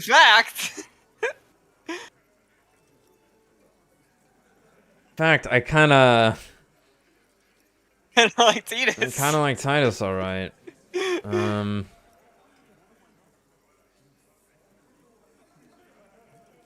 Four is funny, and I mean, okay, you got one more gun on your side. Once I find mine, I lost it. We don't need you or your lost gun. You mean? We all have our guns.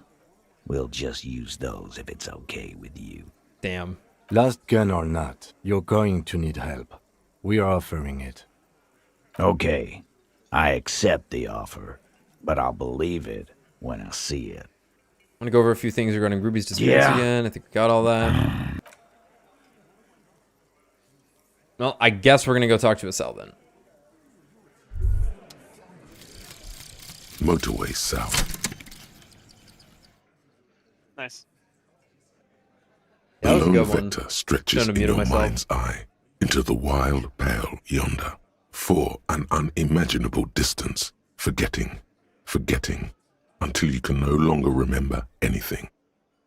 No cities, no mountains, no oceans, and finally, no vector. Nothing remains. A blank space with no point of reference, where only one type of motion is possible.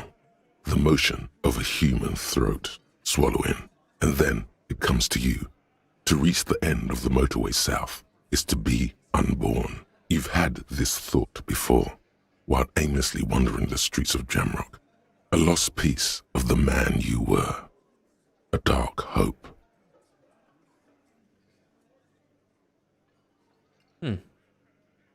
All intellect white checks unlocked. Did we have any?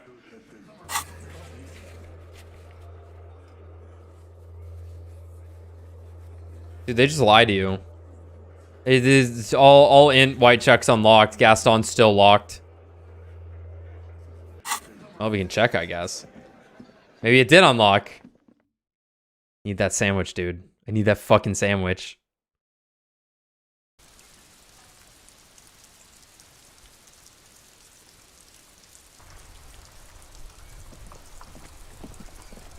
Gaston, you fuck, why aren't you dead? Why aren't you dead? Why did it have to be Renee? He played us. Can I sit next to him? No, you can sit on the other side of the bench, though. The worn and beaten wooden planks of the bench do not look overly comforting. We can sit on benches after we've solved the murder. Let's go. You can revisit the bench if you ever need to pass the time when Lieutenant Kitsuragi is gone.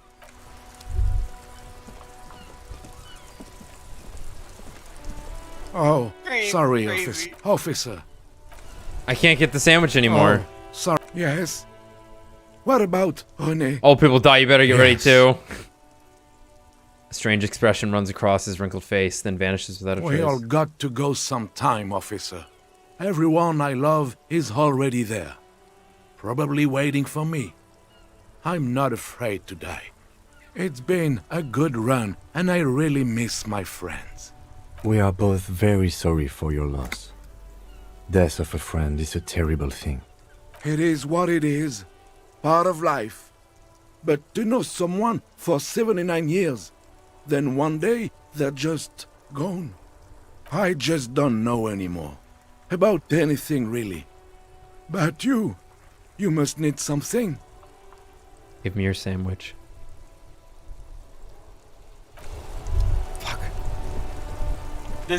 This man. Tommy, you got anything for us? I have nothing for you. Okay, well, why are you here then? Oh. Now it's turning into a kind of a... Alright, then let's go to... church.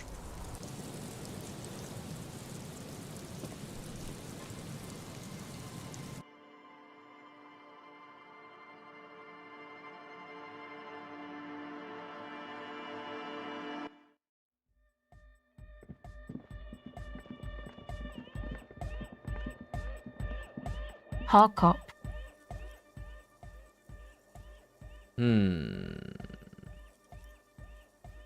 Come on, I can tell. But, okay. Be a She might boyadero not about actually it. You really sure? have anything else to tell us. So. Sure. That's weird. Did it say talk to himself? Oh, it's just gone. We just can't do that. It like it wrote in and then just disappeared. Interesting. Okay. Game likes to pull her leg every now and again. That's true.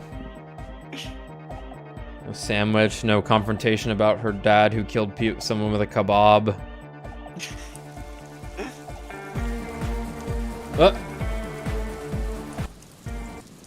Can make the call. Kim's here. As well. I'm trying to get another check on the shot from the boardwalk. ABC. It's ABC. It's just one of the books we have. Because we have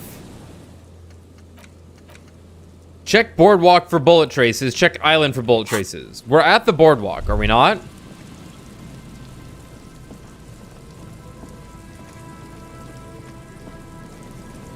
Is this not the boardwalk? Maybe where we went on the date was the boardwalk. No, we went there already, remember? We're at there already? Okay. Well, this whole area is the boardwalk. Right here, maybe? No, the church is in the way. Yeah.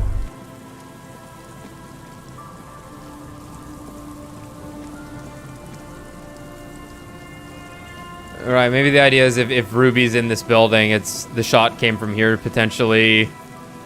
And that counts as the boardwalk. Sure.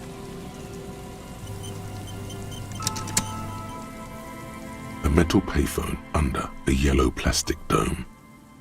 There's a bitter, caustic taste on the tip of your tongue as you look at the handset. Do we do this now? I don't know. Could we get anything else out of it? Or do we... I think we exhausted pretty much everything last time. Well... There might be more, though. We never actually did the prank calls, right? Can we?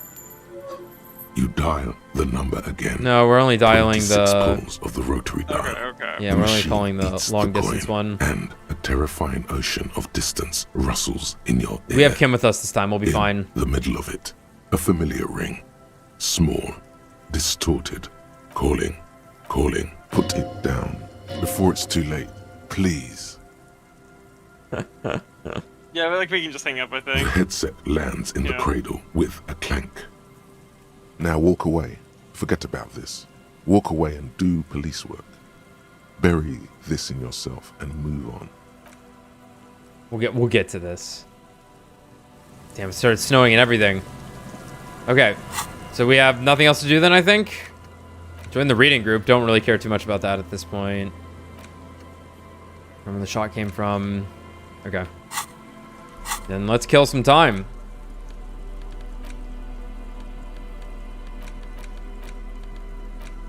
I don't think I have whatever book you guys were talking about.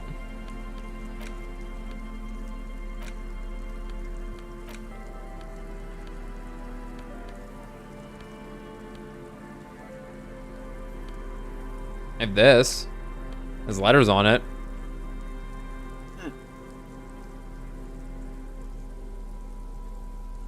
Oh, whatever.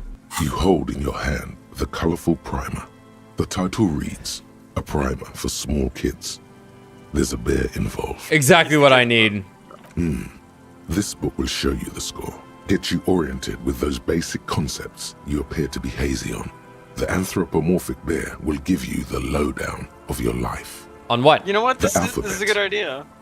Okay. Yeah, it's like we need to relearn the basics. Yeah. Primer. I like that. Also, case files in the clip. I'm pretty sure we did all those. I think we did all the case files. Pretty sure we did all those. I'll check again, but I'm pretty sure we did. Flip through the pages. Every page has one word designating one letter of the alphabet with a faded illustration. Most of them are scientific and cultural principles. It goes as follows. Let's do this. A is for azimuth. B is for Boreas. C is for cosine. D is for diamite. E is for ellipse. F is for phlogiston. G is for gamete. H is for homeboy. I is for econ. J is for Eura. K is for collapse. L is for laudanum. M is for myriad. N is for nadir. O is for aureole. P is for perihelion. Yeah. Q is for quasar. R is for rhododendron. S is for sinus. T is for tricolor. U is for ultra. V Ultra is mega. for Victor. W is for Varheit. X is for xylophone. Always. Y is for Ustava. Z is for zenith. It's always the xylophone, It's the only letter. It's the only word. and not I don't know, xenophobic. Sure. That's it? That's it. You know the alphabet now. Thank God. Okay, well, this is unvoiced. And what is called the IL, the international language developed by scientists from Grod in the 20s? Sinus means sign, for example. Kim, I know the alphabet now. Good. I also know the alphabet. Great. Put the book away. Wait. That's interesting. So the language they're speaking has only existed for 30 years? Is that the idea? They said a group of scientists invented it in the 20s. Oh, so they did. Huh.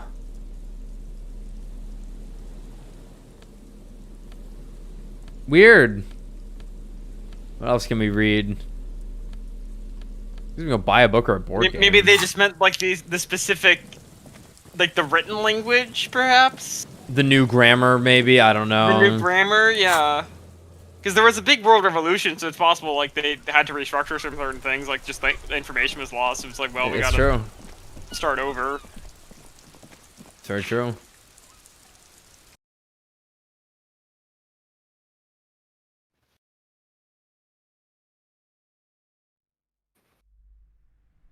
Now that we can afford things. Hello again, esteemed officer. Nah. A small mountain of colorful board game boxes. There are numerous types of games for all ages. A lot of shelf space seems to be taken up by Wirral-related merchandise. I want the Virral game. If you say so, but you better stay away from those immoral occult rituals. No. But what is it? Korean is phonetically really easy to learn. Okay. Like it's actually easy to pronounce like words in Korean, because it was like some time ago. It was actually like when Korea was still like a monarchy. They had a bunch of different languages in the country, or something to that effect. There wasn't an agreed upon like universal Korean language. Sure. And the king at the time was like, all right, we gotta get this shit in order. So he had like his, best, scientists or whatever you might say, scribes or whatever. Linguists.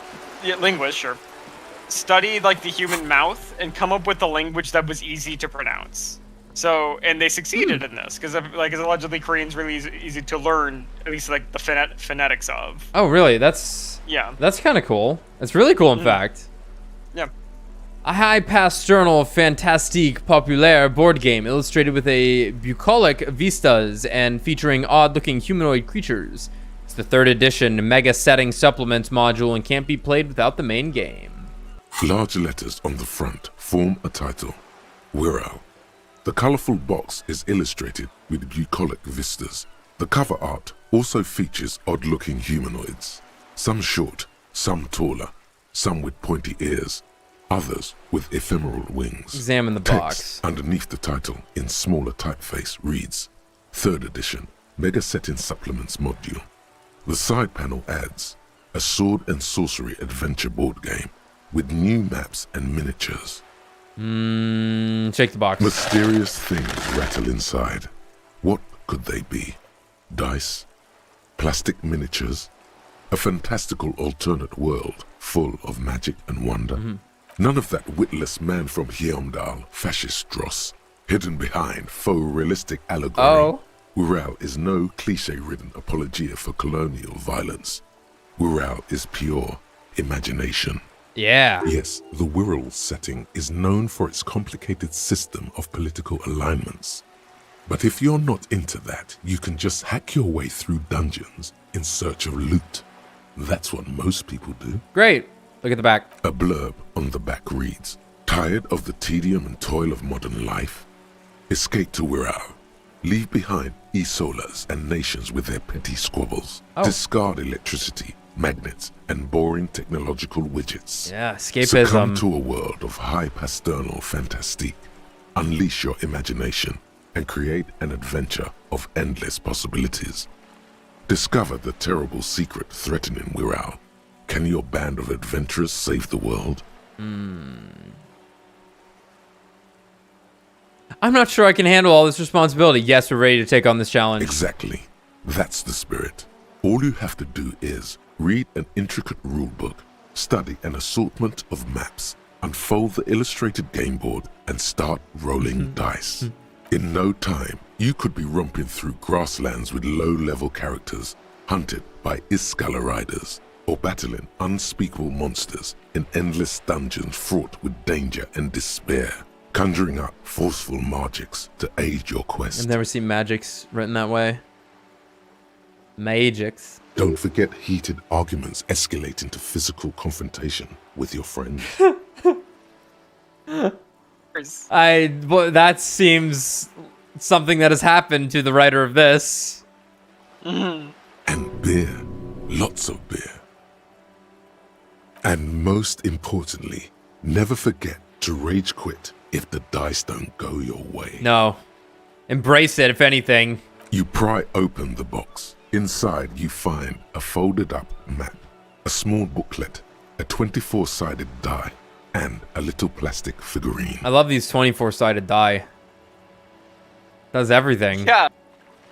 Look at the map. A reprint of a crude hand-drawn map. The top left corner reads, Lands of Wirral. The map features both small villages and mid-sized towns with odd names, in addition to meadows, forests, hills, lakes, and seas, also with odd names. It doesn't seem to correspond with anything you've seen thus far. It's not a very helpful map.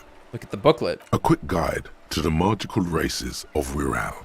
Create your own hero, choosing from any of these completely unique and fantastical backgrounds. The options are in order of importance. The Welkin, the Tweog, the humans, the fairy folk, and the pygmies. Read about the Welkin. The Welkin, tall, lithe, and graceful, with long flowing hair and pointy ears. They're known for being powerful magic users, but can also hold their own in a brawn-driven fight. The Welkin come with a variety of exciting sub-races. High Welkin, Forest Welkin, Lake Welkin, and Snow Welkin. But if you're not feeling experimental, a basic Welkin will always do. Read about the Dwarger. A grand race of industrious mountain people. They're short, stout, and muscular, and enjoy digging for gold and other precious minerals. They're also well versed in the art of combat, where they prefer to use axes and hammers. The Tweog also come in a few different sub-races. Hill Tweog, Shield Tweog, and Dark Tweog. Shield sounds cool. Read about the humans. They're just humans. What else is there to tell? They're average in all stats, and jacks of all trades. I was expecting an opportunity to talk about how awful the human race is. Sure. Read about the fairy folk. A very small race of flying people, known for being mischievous, full of trickery. They often lure people into their magical traps. There are no sub-races for the fairies.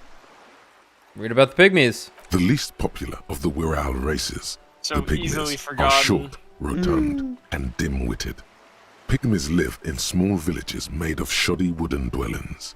They spend most of their days tilling the earth and smoking their pipes. There are no sub-races for the pygmies. Pygmies is the same. Look at the die. It's made from some sort of wood and has been decorated with peculiar plant motifs. You don't know much about dice, but this one looks pretty damn fancy. Take the die. You place the die into your pocket. It's always good to have luck on your side. Look at the figurine. You see a man in ragged clothes wearing a lopsided hat and wielding some sort of a firearm. Huh, interesting. A communard. That doesn't sound very virile-like. It is not. The communards are not a part of the game setting. I guess someone misplaced it during the packaging process. Maybe someone should make a role-playing game set during the Revolution. That's funny. Good luck finding people who'd want to play as communard. Kim stares right at the camera. Take the You figurine. pick the figurine up by the base to meet your gaze.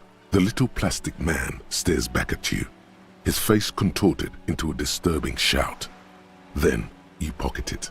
A colorful box with the title. Nothing to waste much time.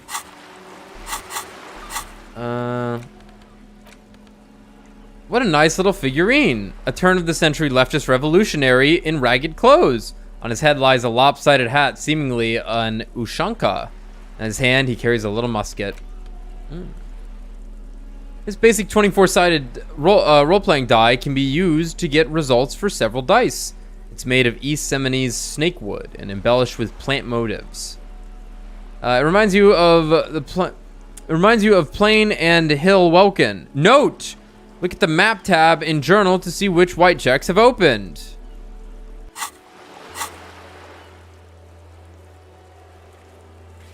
The knick-knack stand.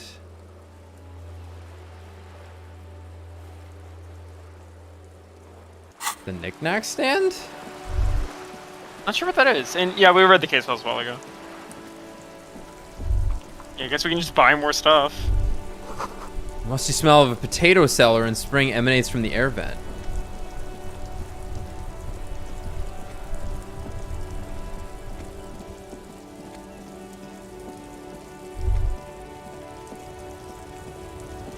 The knick-knack stand. Is that where the races? Yeah, is that here? Is that here? We unlocked it. It had an exclamation point. Am I stealing shit from in here? I don't think so. To the left. Right? Wait, what did that say? To the left of some croissants and juice bottles, you see several packaged raincoats fill a low shelf. One is missing. The one you legally purchased. Legally. Yeah, that was the knick-knack stand. Is that what that says? Yeah, when you... To the Yeah, left that was of some it. Oh, I guess I could have stolen it. Sure, whatever. Alright, let's steal those maps. Oh, like at the pawn shop you feel it? Yeah, we can do that. And I guess we'll shave. We can go shave.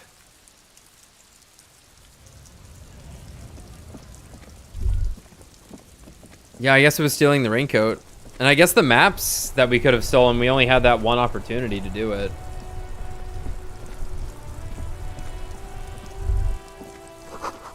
The low rumble of a bass beat.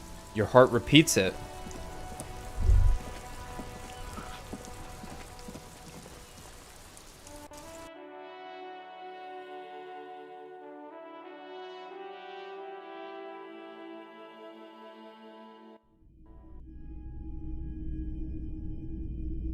You can buy... Okay, alright, get this is Randy board game? Okay, I will.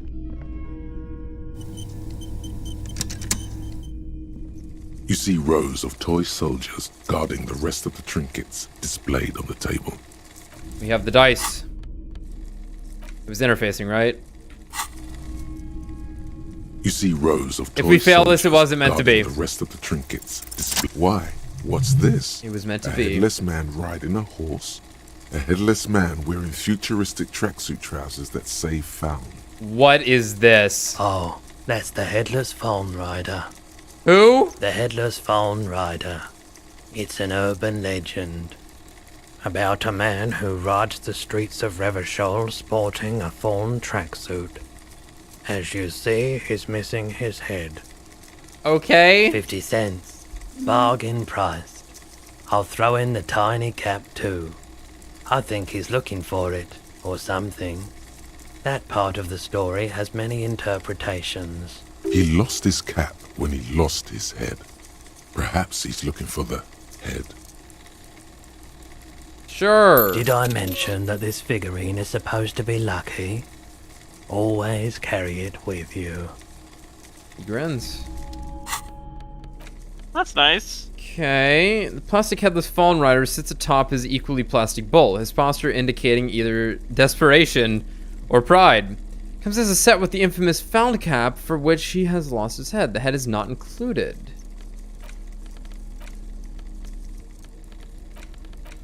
Gotta get this dude some head. So no head? So no head, boy? We can... Typical Martinez streetlight. Oh my god, I forgot about this fucking thing. Huh, I wonder how you get the fucking lamp. If you even can. 700 real. It'd be one thing if there was like a slot machine and you could like gamble and get lucky. You can't ask for pretty exorbitant amounts of money. Right, from people. So maybe you just can get that much money if you just ask? Yeah.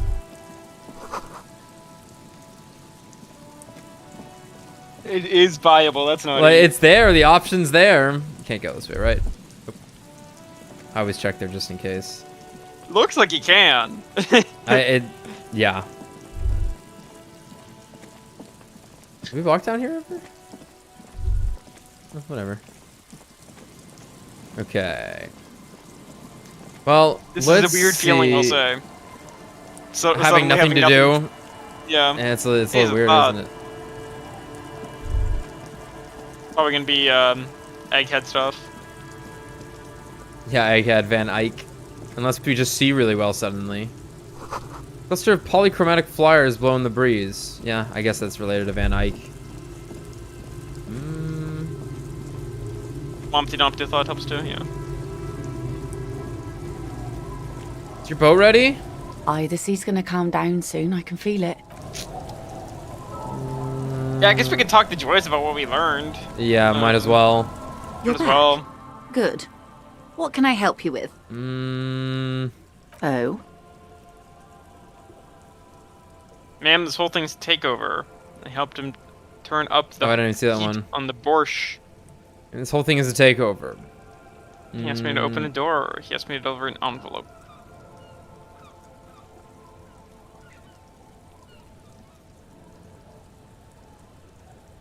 Ma'am, this whole thing is a takeover. A takeover?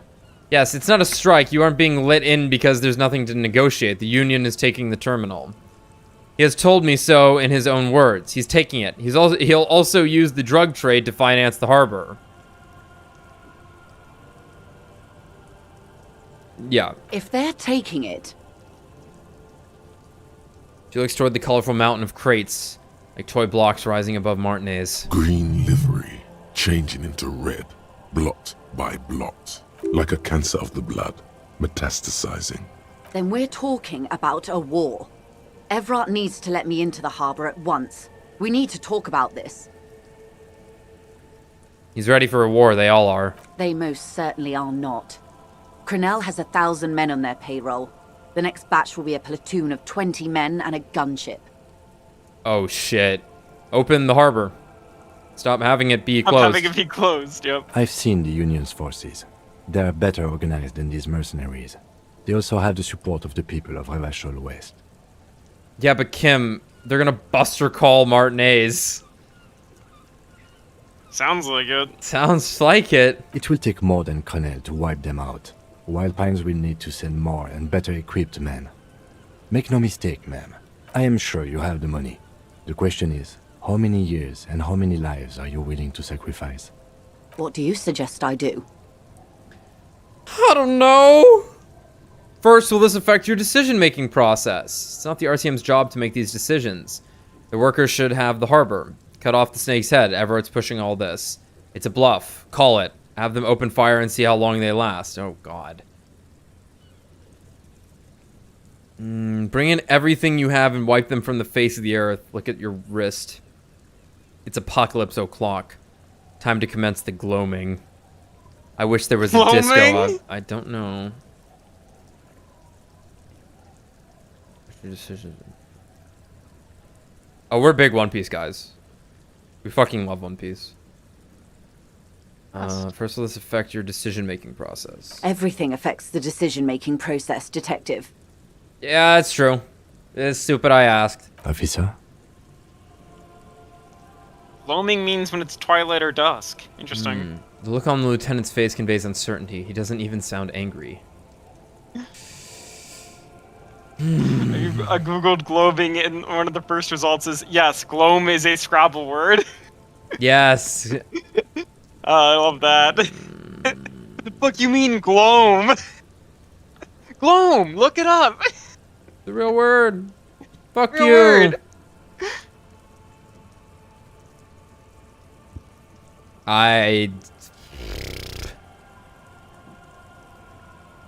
It's not the RCM's job to make these decisions. It really isn't. I wish there was a disco option. I'm afraid we won't disco our way out of this one. Well, I'll say in a weird way, like it kind of is. Like if a corporation and a union were about to go to war, it would be the job of the law enforcement to stop it. Yeah. Workers should have the harbor. Cut off the snake's head. Everett's pushing all this. It's a bluff. Call it. Have them open fire and see how long they last.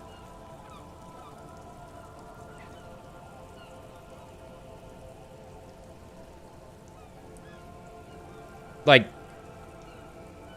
So it's like, do we wash our hands of it? Or do we support both sides, just saying what the best idea is? Right. Be like, hey, it's Evart. He's pushing all of it. But not really. Like, these people are fired up. Yeah. The union's tight. Like, Everard definitely is the ideas man. This probably wouldn't be happening without Everard. But it's not going to stop it. Right. It's not going to stop it at this point. And, like, this town clearly has seen better days, and, like, they have reason to be doing this. Right. And also, hey, Joyce, you're a big fucking company, and I know you don't want to show weakness or something, but you might want to just cut your losses here. Right. But at the same time, if they cut their losses here, then it's a domino effect. The next harbor, and then the company has nothing. Right. It's true. It's true. Like, they have their own interests to... But at the same time, you cut it off now, you let this one go, and you take precautions elsewhere. at that right, point. But they could also cut this one off by killing everyone, and then they never deal with this again. No other harbor. That's true. No other harbor would ever try this shit if they heard about what happened here. It's true. It's true. Or they do, and the war continues. Right. Yeah. Yeah. There's no good answer here. No.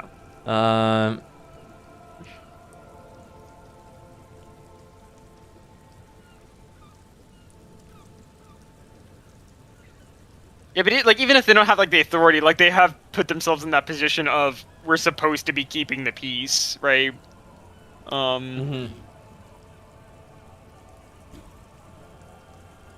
Yeah.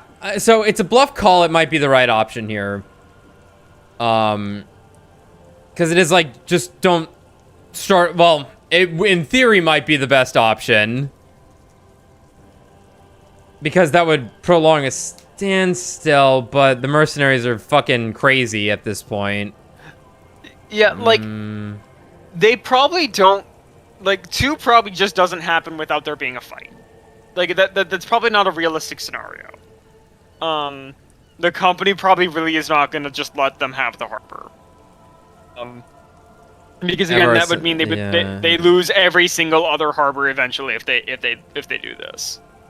I think we go for the Cold War option with number 4. Have them open fire. That doesn't mean they're going to open fire. Right. I'm gonna go with 4 here. One day you will realize you can't simply go around saying these things about the citizens we are here to protect. Fair. They will last as long as the drug trade in Jamrock provides them with support. With all due respect, that'll be a long and bloody time. Okay. So what are you going to do? What will I do? Did I ever tell you how they discovered this Isola? During our reality lowdown? You said you would one day. It may be the only break we've ever caught as a species. The last one for 400 years. Why? The nations who colonized this Isola called theirs Muindi, the world. It was all they knew, all they thought would be. That there would be something more was a gamble, akin to another world, or life after death. The Pale was thought to be impregnable, perpetual. Irene la Navigateur, the Queen of Suren, sent 8 expeditions, one after the other, into the mass at the edge of the world. 5 of the crews did not return. 2 did, but had lost their minds. Each of those expeditions would have been led by an admiral. Sounds like a purge. Like she was purging her political rival. Sounds political. There was no precedent for such an undertaking. People thought she was punishing the admirals, or had gone mad, or both. Until after years of trial and error, and the development of a strict psychological regime imitating the creation process of poetry. Really? Called Volta Doma, or Return from the Sea. The 8th expedition returned sane and intact. They told of a new continent of matter. They told the Queen and her counselor, Dolores Day, that the Pale had begun to condense, day after day, hour after hour, minute after minute, slowly raining down until it formed a vast ocean. Does the weather change with the discussion sometimes? I haven't noticed necessarily. However, it might be doing this. If they're doing it, they fucking snuck it in all the right places. Because, like, slowly raining down until it formed a vast ocean and suddenly it starts raining. Yeah. The air is cold and scented with petrichor. There are rain circles on water all around.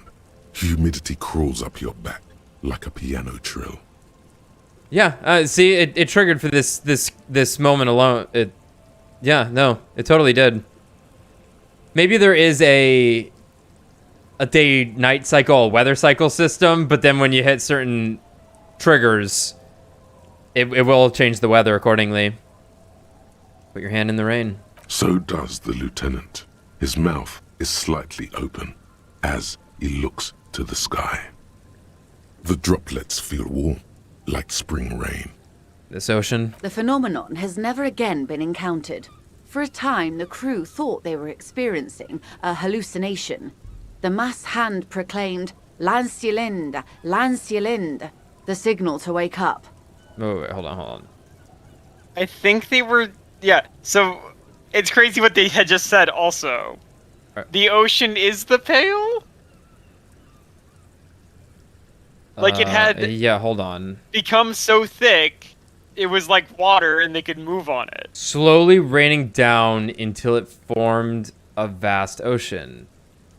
Oh my, it's Sure, it's clouds then. That's just clouds.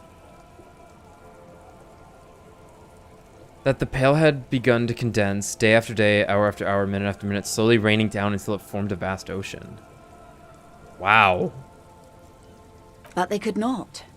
They were sane and conscious, as islands began to appear on the horizon. There are 78,000 uninhabited islands in the Insulindian archipelago, officer. The freckled face of God. You've thought it 1,000,000 times. After life, death. After death, life again. After the world, the Pale. After the Pale, the world again. A total shift in human comprehension of reality.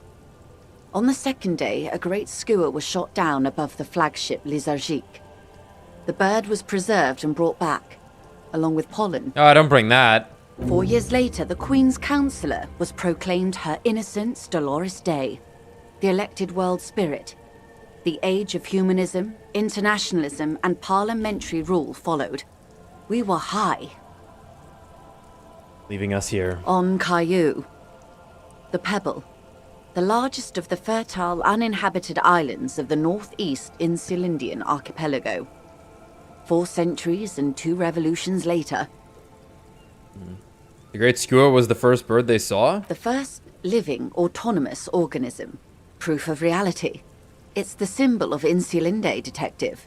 The coat of arms of the suzerain and the wings on the crest of the commune. I seem to have it in for it. Or it for me. I broke one. In your defense, it is a nasty creature who plucks food from the throats of lesser birds. Yet much like Revachol, it is also magnificent. And rare.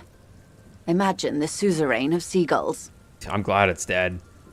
And this was the last break we got. The nations of Mundi proceeded to discover 5 more Isolae. Or they discovered us. All in the rush of the great inter-Islary reconnection.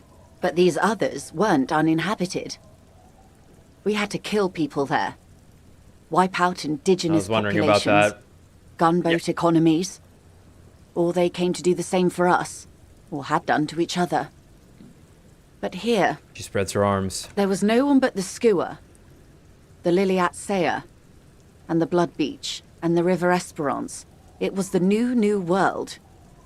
The Mondials used it to amass the greatest concentration of wealth mankind has ever seen. Revachol, the suzerain. What happened? Revolution. Poverty. And the mercurial rise of capitalism.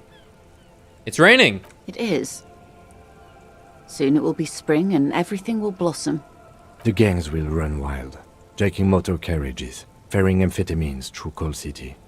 Spring is tough in Revachol. What will you do? I will surrender Terminal B to the Union. Is that within your means? She puts her hand in the rain. She's silent for a second. We will see. Ma'am, this may well unravel property law this side of the river. If that occurs, we may never see the end of this kind of confrontation. The next time there will be 2 strikes, then 4, then 100. What happens will happen. Shakes the end of her rain-slick hand and starts untying the knot. The age of capital has only begun. I will talk to my employers in person. We will amputate and cauterize Martinez. If you handle the situation on the ground.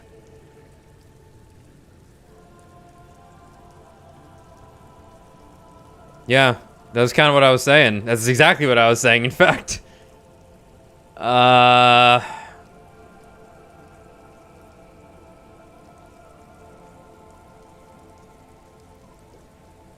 You're going now? Yes, Mr. Clare has a 2-month head start. I can't let it grow any bigger. And I've exhausted all my options from here. Well, not like we have much of a choice of how we roll this, huh? Yep. There are no Holy shit. Probably a partner. There are no employers. She's a member of the board. Probably a partner. You are the Wild Pines. There are no employers. You are the citizens' militia. There are no superiors.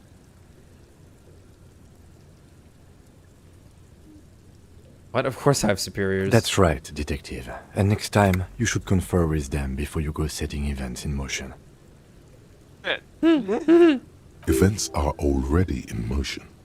Whether your actions accelerated or momentarily retarded their progress, even the lieutenant cannot really say. Even after all this time, I still don't really understand who you are or what your angle is. I answer for my own actions. I don't hide behind some faceless organization.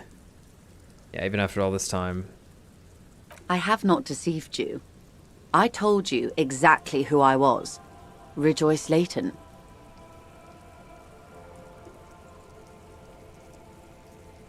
You...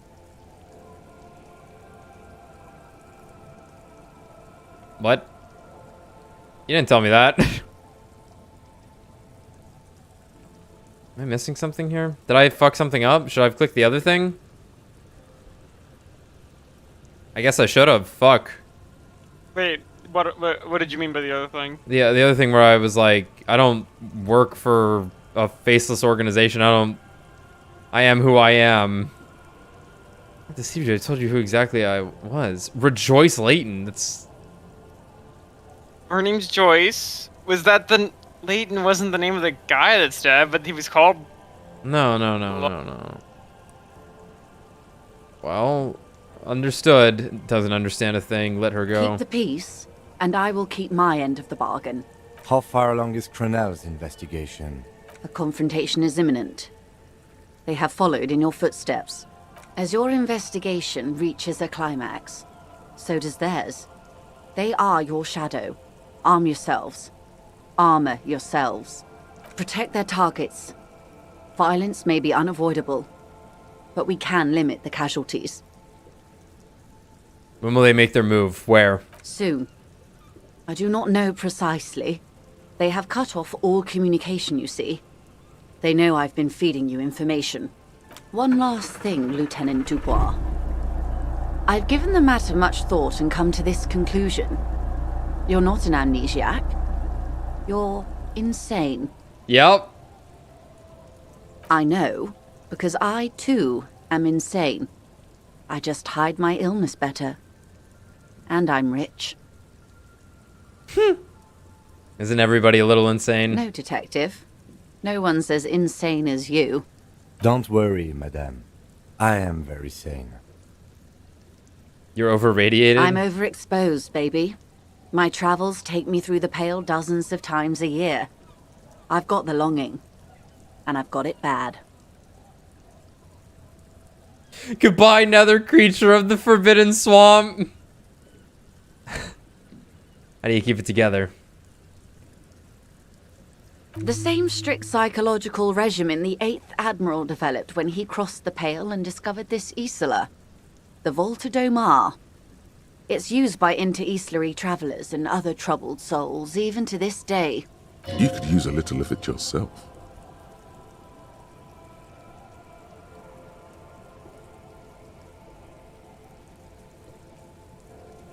Well, we knew her as Joyce L. Messier, I guess. So we'll say goodbye to her as such. Watch out for yourselves. They will strike soon. The lieutenant watches her boat grow smaller on the bay, its white sails fluttering. You wonder what Evart has to say about this. Slowly, the sails turn grey-blue as more oxygen gets between you. Okay. Finally, some conclusion. The Insulindian Miracle. You were reminded of a poem somewhere deep inside you, the translation of which you don't remember. Nulla sarà cambiato della luz. It begins. Colori come grigio e marron. Tutti stampati uno sulla... You were reminded of it when you heard about the discovery of Insulinde, but what does it mean? How do you know it by heart?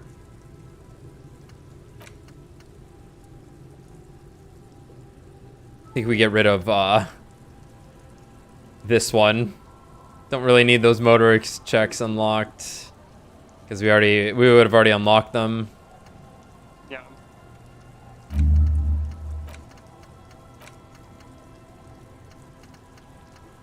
Yeah. Let's go ahead and do this one. Yeah. Okay. Is your boat ready now? Please tell me your boat's ready. Aye, the sea's gonna calm down soon. I can feel it. The wind. Not yet. More from you. Our tenant, the policeman. What more do we you get any want to know more about that poor girl?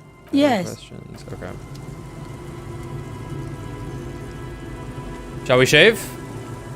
Yeah, let's do it. Let's do it.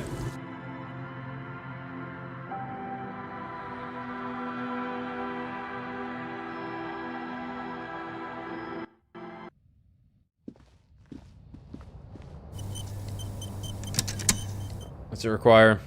On the table, you see a bowl of... Hand-eye, great. My worst fucking nightmare.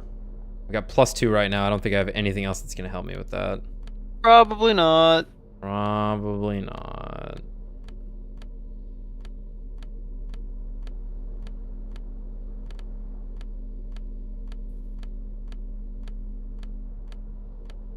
Can I increase my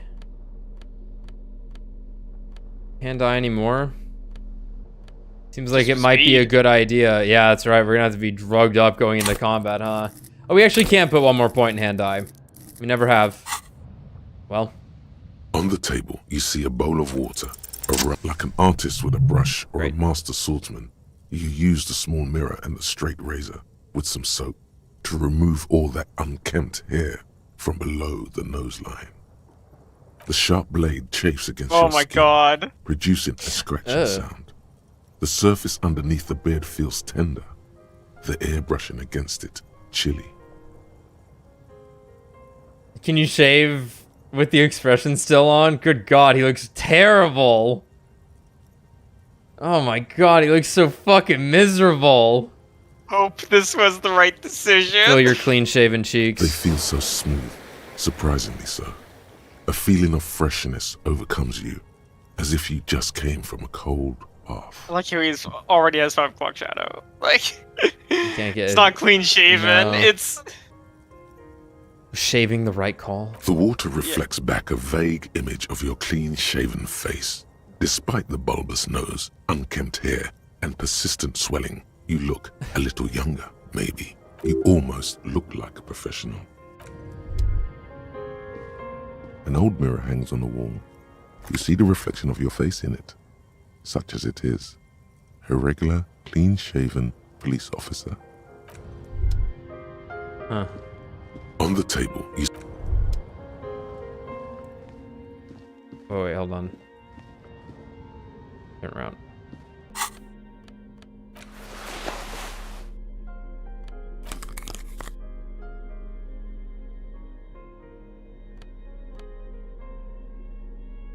Not bad. I wonder if Kim will say anything. oh, he definitely will. He has to. I'd be shocked if he didn't. Just cut right to it.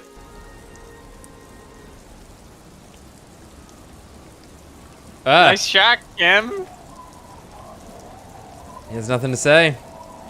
That's crazy. Yes? Oh, so Yeah, point okay. to your face. I shaved. Yes. I don't know what to say. Perhaps. What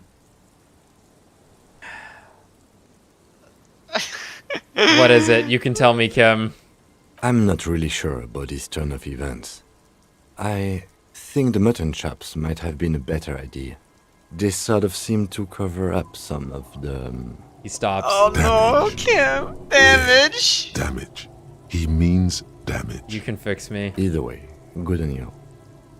You were saying? He hates it. Oh. He hates me. Oh, I know who we should go talk to now. These motherfuckers in here that have been hanging out for days that have done nothing. What are you even good for? We started a class war. And by started, I mean it was inevitable. Hey. Again? I can't believe this shit. Yes, it's a hobby. As if waiting for some kind of reaction. Yeah, like, what are these fuckers here for? Talk to her again. Yeah. What is it? Yeah, whatever. I don't know. Like, I'm sure something will come up here soon. Oh, hello, dear. There you are. I guess we could talk. Yeah, to her did we about have any? Did we not have anything else to do with the cryptids? Like that was it. I think that was it. Oh, we hello, can dear. ask her about You some. know, to hell with it. Let's have more cryptids. Hey, he likes it. Of course, officers. Is there a particular cryptid you two are interested What's in the learning biggest about? cryptid? Hey, you promised you'd only ask about one cryptid. Why? Oh, Kim! Kim, you don't do this to me, buddy. He's losing his mind. Kim, don't you want to hear about another cryptid too? The lieutenant pauses thoughtfully. Something in him. Ah, fuck it. Let's have more cryptids. We've beaten Kim. We did it. We did it. What's left? I don't even care about this whole thing anymore. We basically know everything. Let's just hear about some fucking cryptids. Well, the biggest cryptid is, of course, the horrible giant of Kokonur. The giant lives in the most arid parts of the vast Kokonur Desert in South Samara, casting a strange light across the barren wastes. Wait, what do you mean, strange light? Mirage or psychogenous luminance. She does not elaborate the nature of this luminance further. And just how big is it? No one knows for sure. It is like an awful mountain appearing from below the horizon and expanding to cover almost a third of your field of vision. A third? Is it dangerous? The towering luminosity of Kokonur is a bad omen in local folklore. Some say it's a fata morgana, others, fate unimaginable. That reminds me, that's one of those visual novels I gotta read one day. House of Fata Morgana. I thought you were about to say fate. I've read one route of Fate. And was like, yeah, damn, this shit's boring. That one's really on the to-do list. Who here? No animal can be that large. It's a mirage. That's what makes it so peculiar. A species surviving at the very limits of scientific law. The giant of Kokonur must be the largest animal the planet can support. There are limits, you see, to how large a metabolism an ecosystem can beget. Some say a gravity anomaly below the Kokonur Desert might allow the creature to grow to these gargantuan sizes. Gravity anomaly? Gravity anomaly? Digging it. Digging this parascientific stuff right here. Mm-hmm.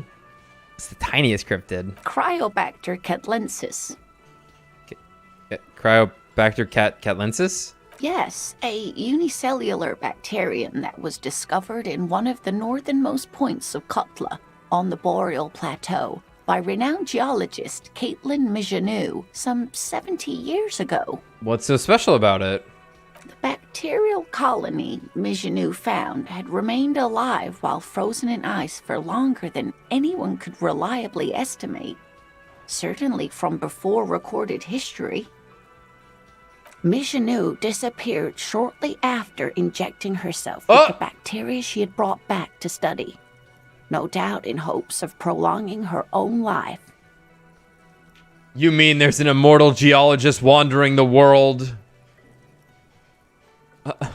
don't understand. Why would you prolong your life? Being alive is terrible. I intend to live forever too, as a symbol. She was preparing for the end time. She wanted to witness the recordings, the Twilight proceedings. Witness and record the Twilight proceedings. You mean there's an immortal geologist wandering the world? Yes, and she's quite mad, too. After she treated herself with the bacteria, she stopped aging, but also became increasingly eccentric and irascible, so that even her oldest friends were forced to pull away. We can assume that she has been living somewhere in the wilderness for decades now, all alone except for the Cryobacter catlensis coursing through her bloodstream. Wow, are there any invisible cryptids? What an interesting question. And the answer is yes, there are. Of course. All fairy tales have someone or something invisible in them. Shush, Kim. She's gonna tell me about the invisible cryptid. What is it? It's the Col de Mama Daqua. The Col de Mama Name Daqua. means thin whisper of sound, and that's precisely what it is. Self-replicating sound waves, invisible and intangible. The Col de Mama is very afraid of us, which makes it incredibly difficult to track. Of course. Col de Mama Daqua can also be translated as a whisper light and low. Yes, that's another translation. They're both quite lovely, aren't they? Although the low part is a little ironic. The Col de Mama Daqua makes, or rather is, such a high-pitched sound that other animals, including humans, can't hear it. It could be everywhere all of the time, and we wouldn't know. Fine, I'll bite. How can an animal be a sound? Many scientists have asked the same question. Some have claimed that it isn't itself a sound, but a tiny corpuscle that emits sound waves. But there's no evidence to support this theory. Could it be here, right now? It could be. As I said, it could be everywhere. And we wouldn't know any better. It could be ringing all the days of our lives and nights. Maybe it's predatory. What if it's predatory? It's not. Don't worry. If it were predatory, we would have found it by the damage it inflicts. I wouldn't be so sure. What if the damage is also invisible? Damn. But evidence is there of the animal being a sound. Plenty. It's the evidence that led to its discovery. In the 1920s, a group of Areopagite ornithologists, that is, scientists who study birds, were trying out a new recording technology for capturing sounds outside the range of human hearing. When playing back recordings they had made in the foothills of the Ea mountain range, they noticed certain anomalies, patterns that seemed random at first, but on closer examination were consistent with the waveforms of songbirds. Just nod eagerly. The scientists soon discovered they could track and even predict what appeared to be feeding, mating, and migration patterns based on sound waves in a strictly delimited range of ultrasonic frequencies, even higher than those of the highest-pitched bat calls. They realized that they had discovered a new species and called it the Col de Mama Daqua, after the Paracanassian name for the voice of God, which is said to be very silent. Wow. They grew quite obsessed with these little birds. Even though they couldn't see them, they could distinguish among individual birds and even began to name some of them. Name them? Sequester, Time, Joscan. Those are but some of the Mama Daqua they followed individually.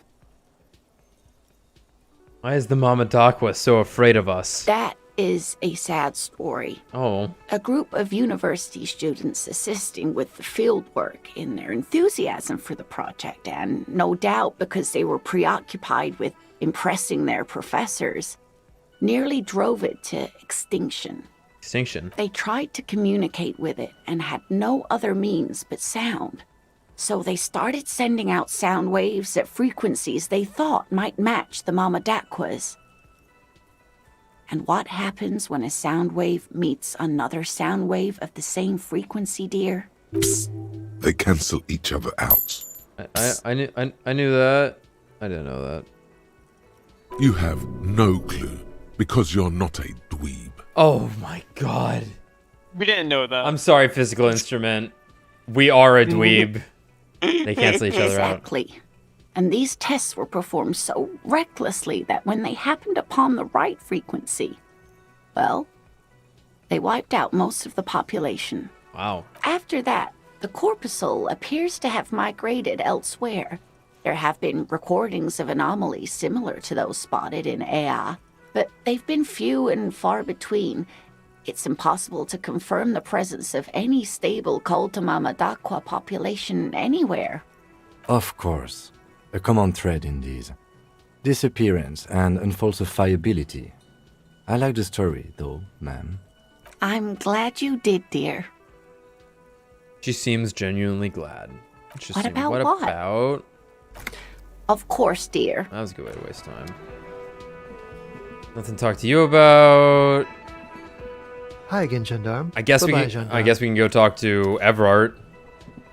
Inform him. No, I'm worried about talking to Evart, because what if he cancels our gun deal? I don't see why he like, would "What the at fuck, this point. Harry?" He's pretty firmly in control. Is the thing. But I know I need to go eat something because I apparently haven't eaten enough food today. So I'll be right back.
All right.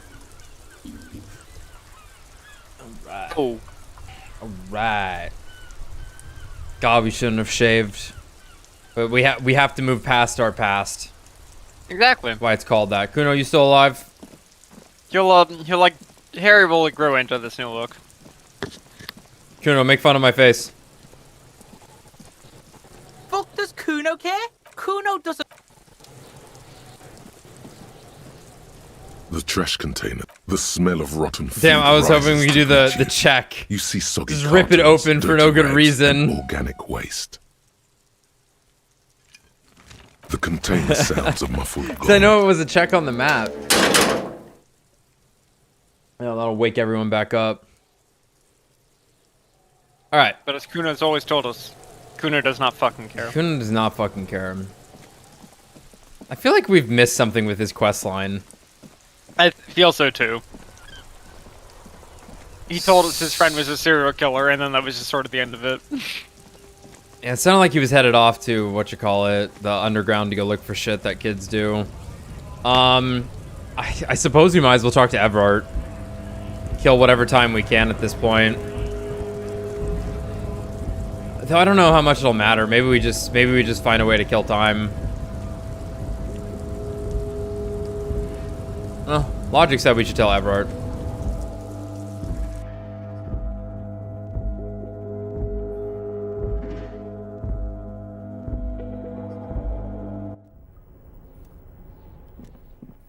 And I guess we gotta buy the other board game. If we need money, I think we can still pawn some stuff off. Like, we have the cube. After $50, I don't think we need to use anymore. Yeah, no reason, I don't think.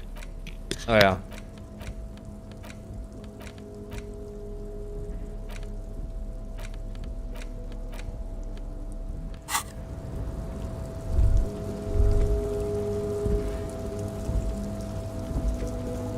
Come on, Harry. I know you're depressed that you just shaved.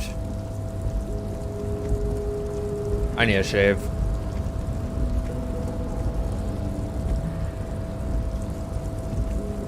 I wish I could set my beard to one length,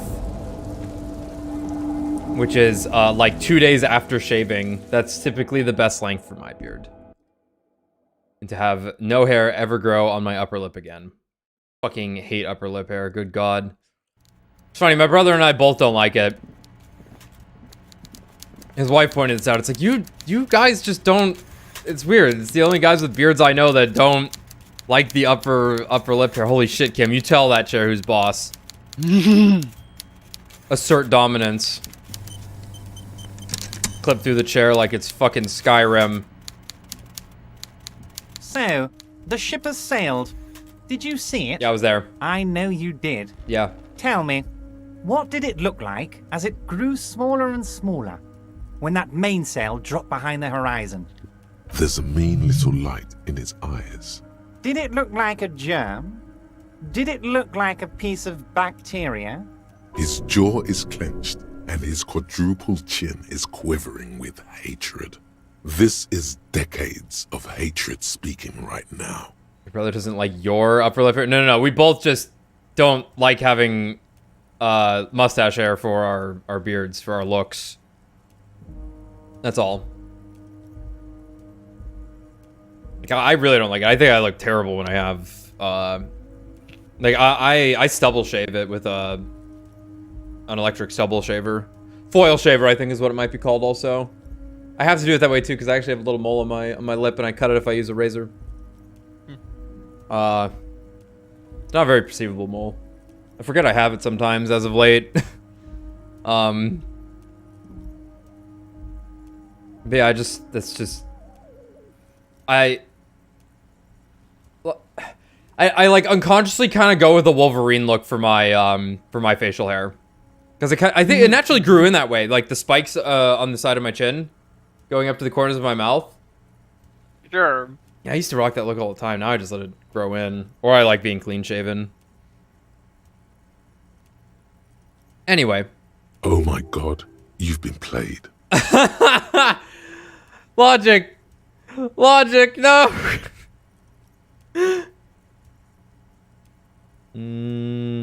How are we played? Let me read this again.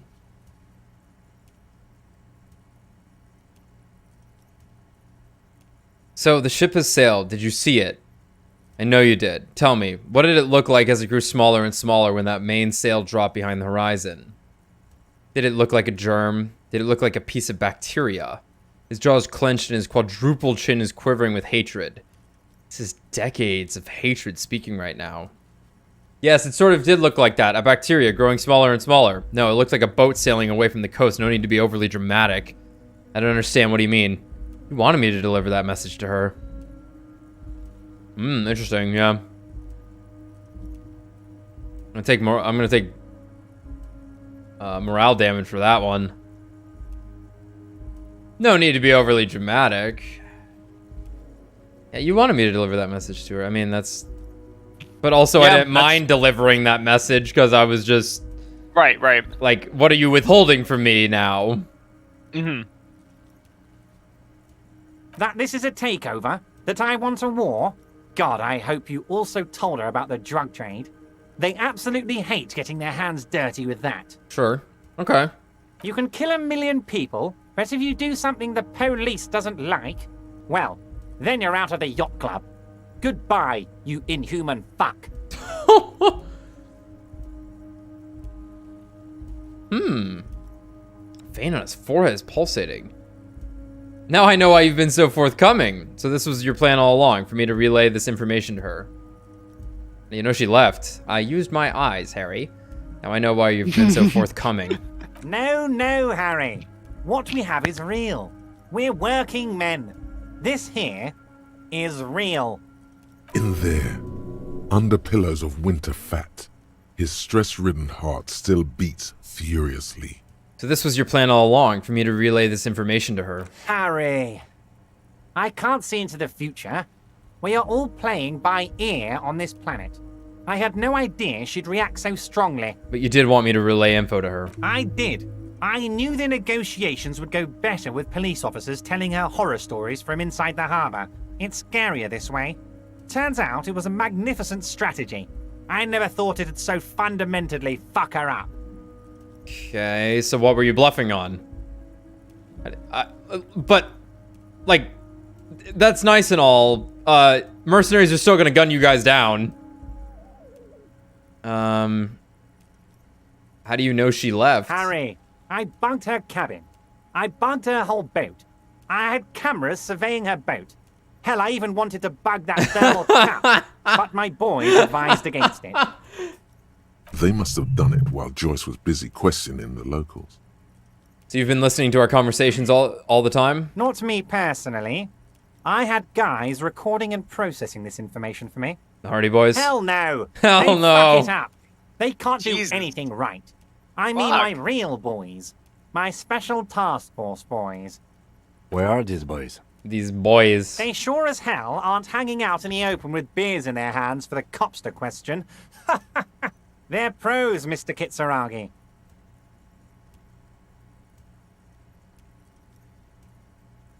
This fifth option here... I'm not exactly sure what the tone of that's supposed to be. That's wild how you got me to do all that stuff. Wink? No. Well, I think it's also... I think you're reading it a little bit correctly, where it's like, this was stuff we were just doing. You didn't get us to do anything. Yeah, exactly. That's wild how you got me... That's wild how you got me to do all that stuff. Harry, you made a conscious decision to relay that information to her. You could have kept it for yourself. But she said she's insane like me. You used my intellectual curiosity against me. That's fair. But she told me a beautiful story about the discovery of the Insulinde. Of course she did. Rich people have the best stories. About all the interesting things they've done and seen. All the beautiful places they've been to. It's just sentimentalism. She can afford to be sentimental, and she can afford to lose as well. But she said she's insane, like me. She's not insane. What did she tell you? His expression betrays extreme skepticism. She told me she's over-radiated from Pale Transit. She has this sentimentality and longing about her. She told me she's over-radiated. No, she's not. She's a sentimental alcoholic. They all are. Never take a drop and you'll be 8 laps ahead of those upper-class winos. Just like old Mr. Clare here. Try it. You'll be a real super detective. I don't drink more than anyone else. Oh, fuck off. I don't drink more than anyone else. That's actually good advice. I might. I'll do what it takes for the working class. That's good advice. Don't just say it, Harry. Do it. We gotta be more disciplined than they are, or we'll lose. See. Oh, wait. Is my speed in my main hand or my offhand? Loses efficiency when it's in the offhand. You know how it goes. With those dual wielding roll checks in tabletop games.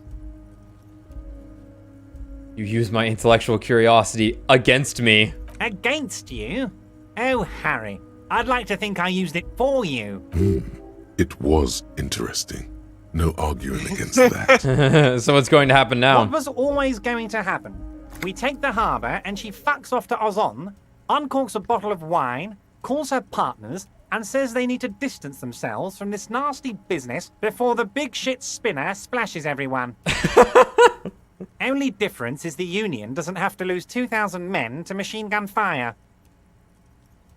You could have just told me. I would have been on board. Damn, Evart. I was hoping I'd somehow get to fuck you over in the end, not the other way around.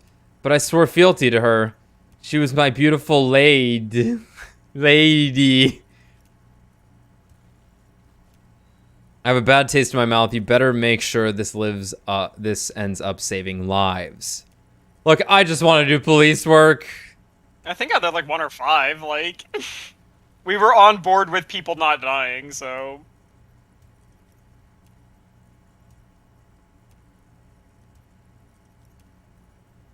You know, like 4, there is a little bit of a bad taste, but like I said, I don't really care.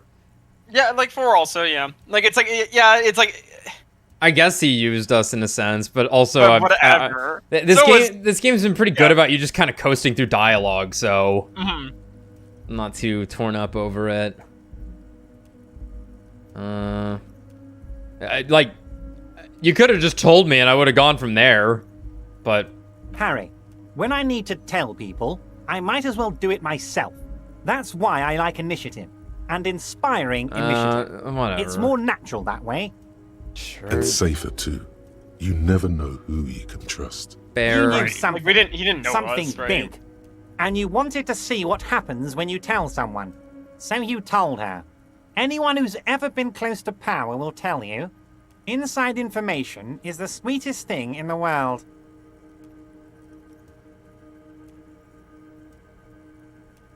It's better than money. It's better than pussy. Money only makes you special for some salesmen. Pussy only makes you special for yourself. Information makes you special for all mankind. It's the ticket to history. When you word it like that. When you word it like that.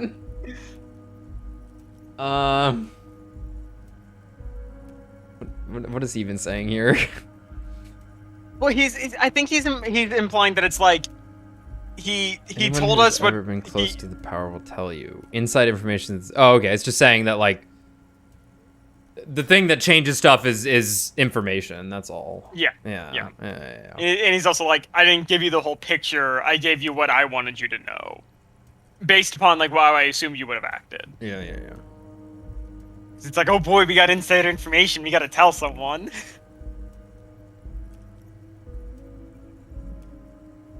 I think it's 4. When you put it that way. Yeah, I hear ya. Damn right it does, Harry. What you did was participate in history. When history calls, you have to pick up. You had no choice. None of us ever do.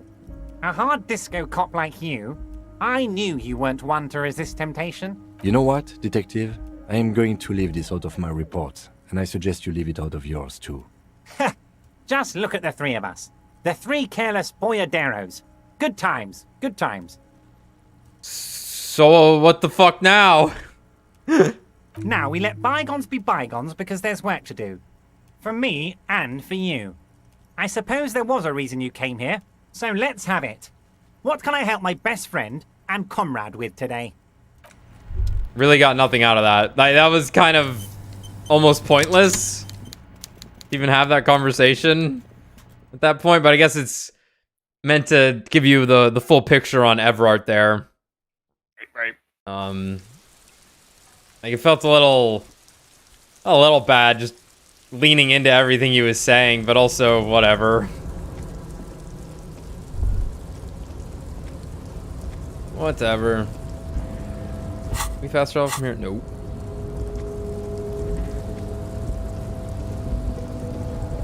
So let's go buy a board game.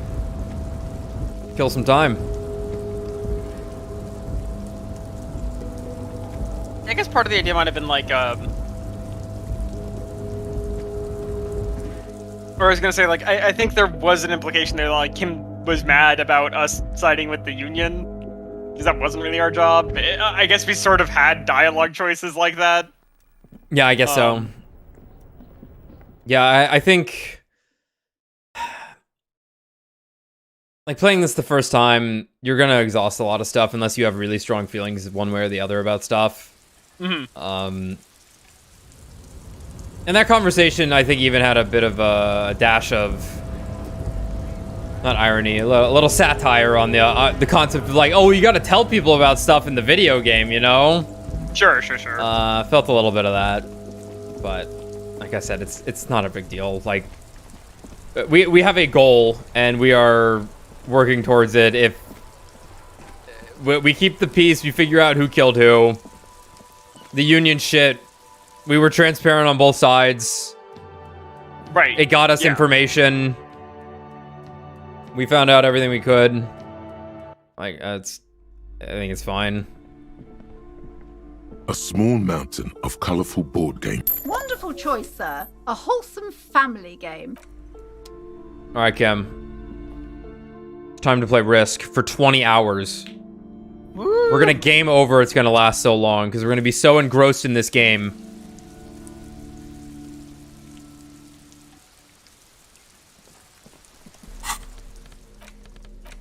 A civilization building board game where you get to choose a nation and set off to colonize and exploit other cultures. A star-shaped note on the box proclaims the game now includes a completely new genocide option. Kim, we have to play it right now. In your hands, you hold a brand new copy of the game, Suzerainty. It's snugly wrapped in a skin of plastic. The cover features a charming illustration depicting a mass of grinning laborers loading goods onto a ship, while a richly dressed administrator oversees their work.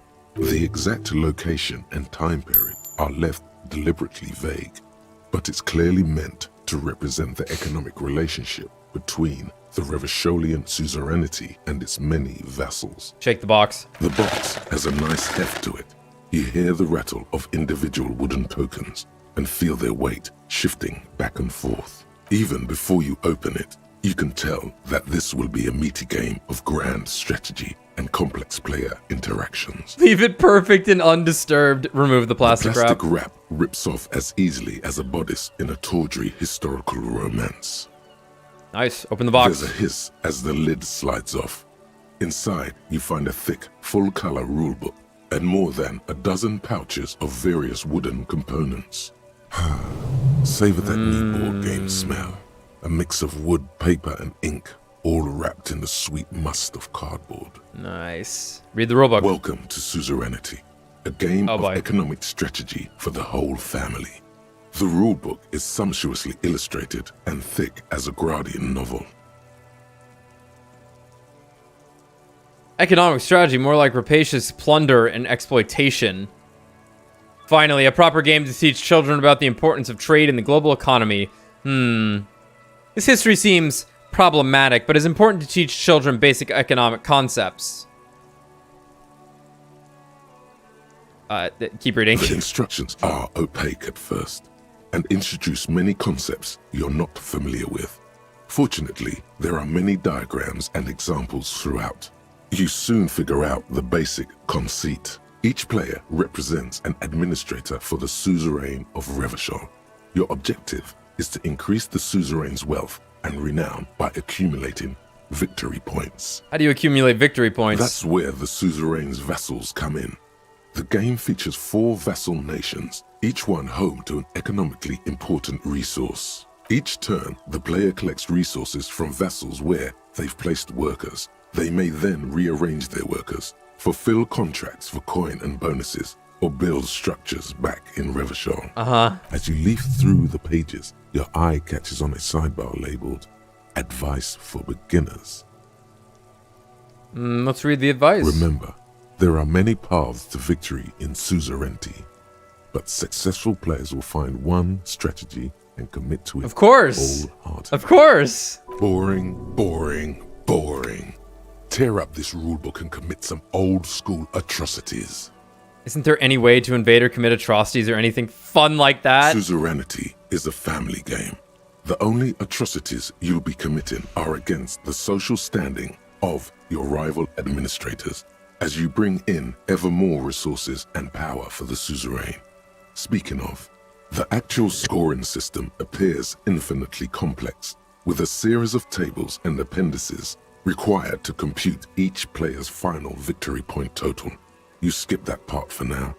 Examine the components. You open up a number of pouches containing wooden tokens. There are also several punch boards with other cardboard components that will need to be punched out before you can play. Punch out the cardboard pieces one by one. Each cardboard token makes a satisfying as you pop it out. Soon, a neat pile of cardboard coins and counters has accumulated before you. What? You're not going to offer to let me punch any of them out? Okay, I'm so sorry.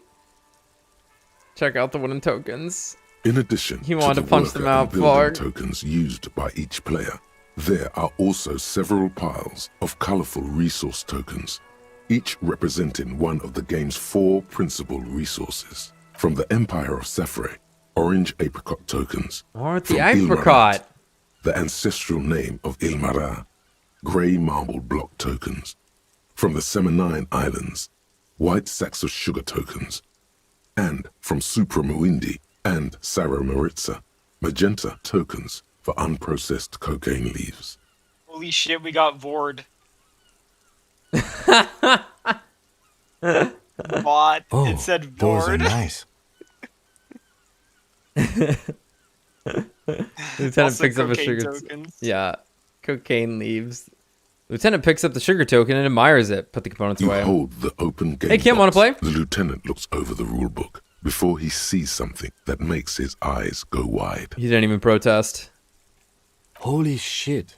The average playing time for this game is 1 to 6 hours. Nice. I'm not sure we can afford to set aside that kind of time for a game. Fuck.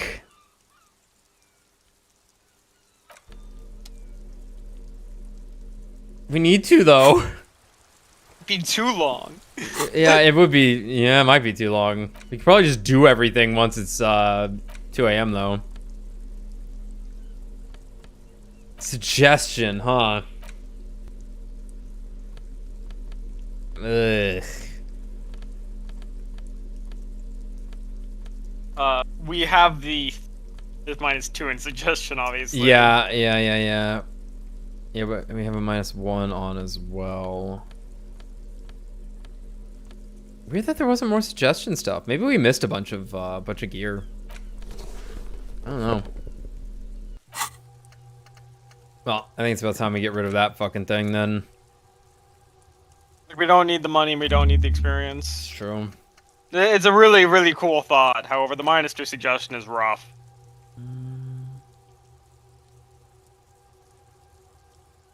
What is this? Cleaning out the rooms? Do we have that? Cleaning out the room? Someone's been walking around in your dreams lately looking for something, tidying up, rearranging, storing away all the unrealized dreams, putting old pains in boxes. The worst nightmares have settled down for a while, a spot of light on the bedroom door after dark, the fluttering of eyelids in the spring sun, a thought that arises only to disappear again, and yet there's a pattern emerging. When do we get this? I don't know. Well, we're gonna So internalize much. it. There's a lot. I don't know when we get any of these things. It's true. All right.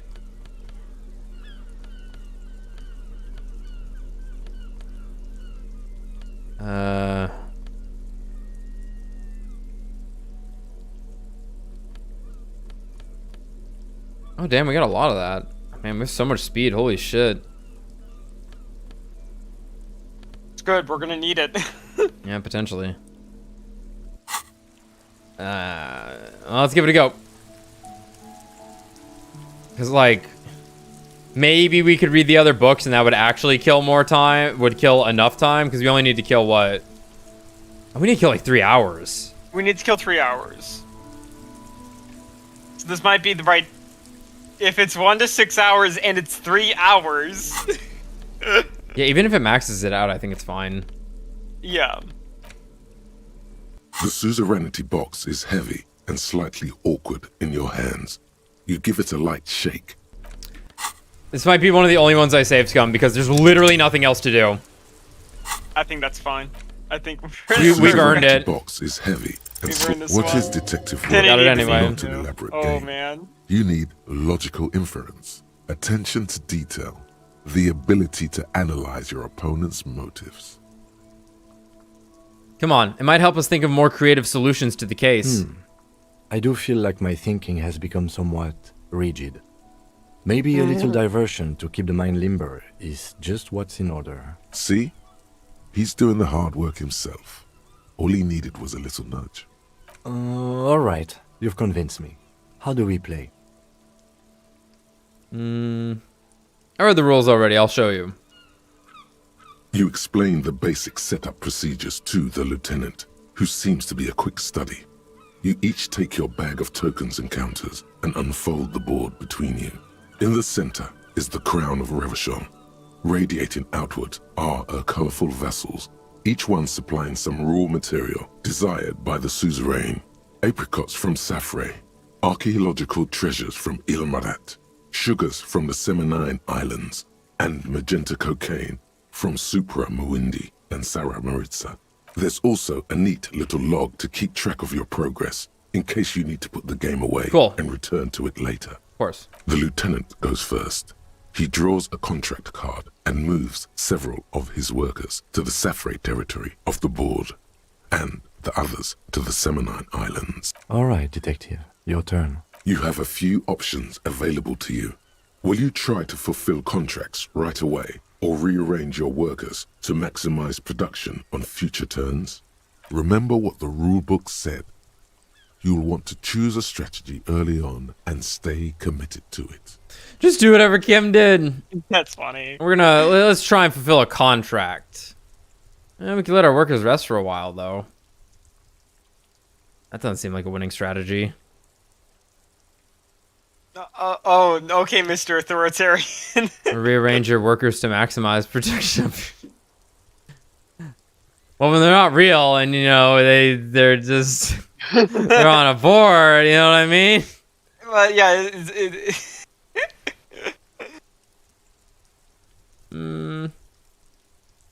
But we'll maximize production on future turns. True. We'll win in the end. We'll win in the end. What? We'll win in It's the the end. very beginning of the game. Your workers haven't even done any work yet. Okay, make them work a little, but not too much. That's more like it. You produce a handful of archaeological treasures and a smattering of other resources. It just started. That's Meanwhile, so funny. the lieutenant spends 2 of his sugar and 1 of his apricot tokens to complete his contract card. He is rewarded with 4 coins and a round wooden token that he places in the center of the board. That's a market. It's worth 2 victory points. Lower silently. Can I do my... I think I messed up. I get any of those. Come on, detective. Don't be a spoiled sport. You'll have plenty of chances to earn all the points. What is that patronizing tone? Someone needs to put the lieutenant in his place. Not even sure what points are. That's part of the problem. I don't think we... Glower silently. The lieutenant returns your baleful look with a satisfied Glancing over the board, you see several possible strategies. Pressing more workers into service would increase your economic output and help you to survive a possible conflict with the lieutenant. Or you could ignore your labor supply and focus on fulfilling contracts for points and resources. Those aren't your only options. You could also show your workers how much you appreciate them by investing some of that wealth in them. After all, they're the ones producing wealth for the suzerain. I love the idea of we just lose straight out for going like the moralist route here, the one where it's like we actually care about the workers. Well, sure, you can do that. The board game hates it! Not a terribly effective strategy, but then it's up to you. Dude, the board game hates it! Man, what should I do?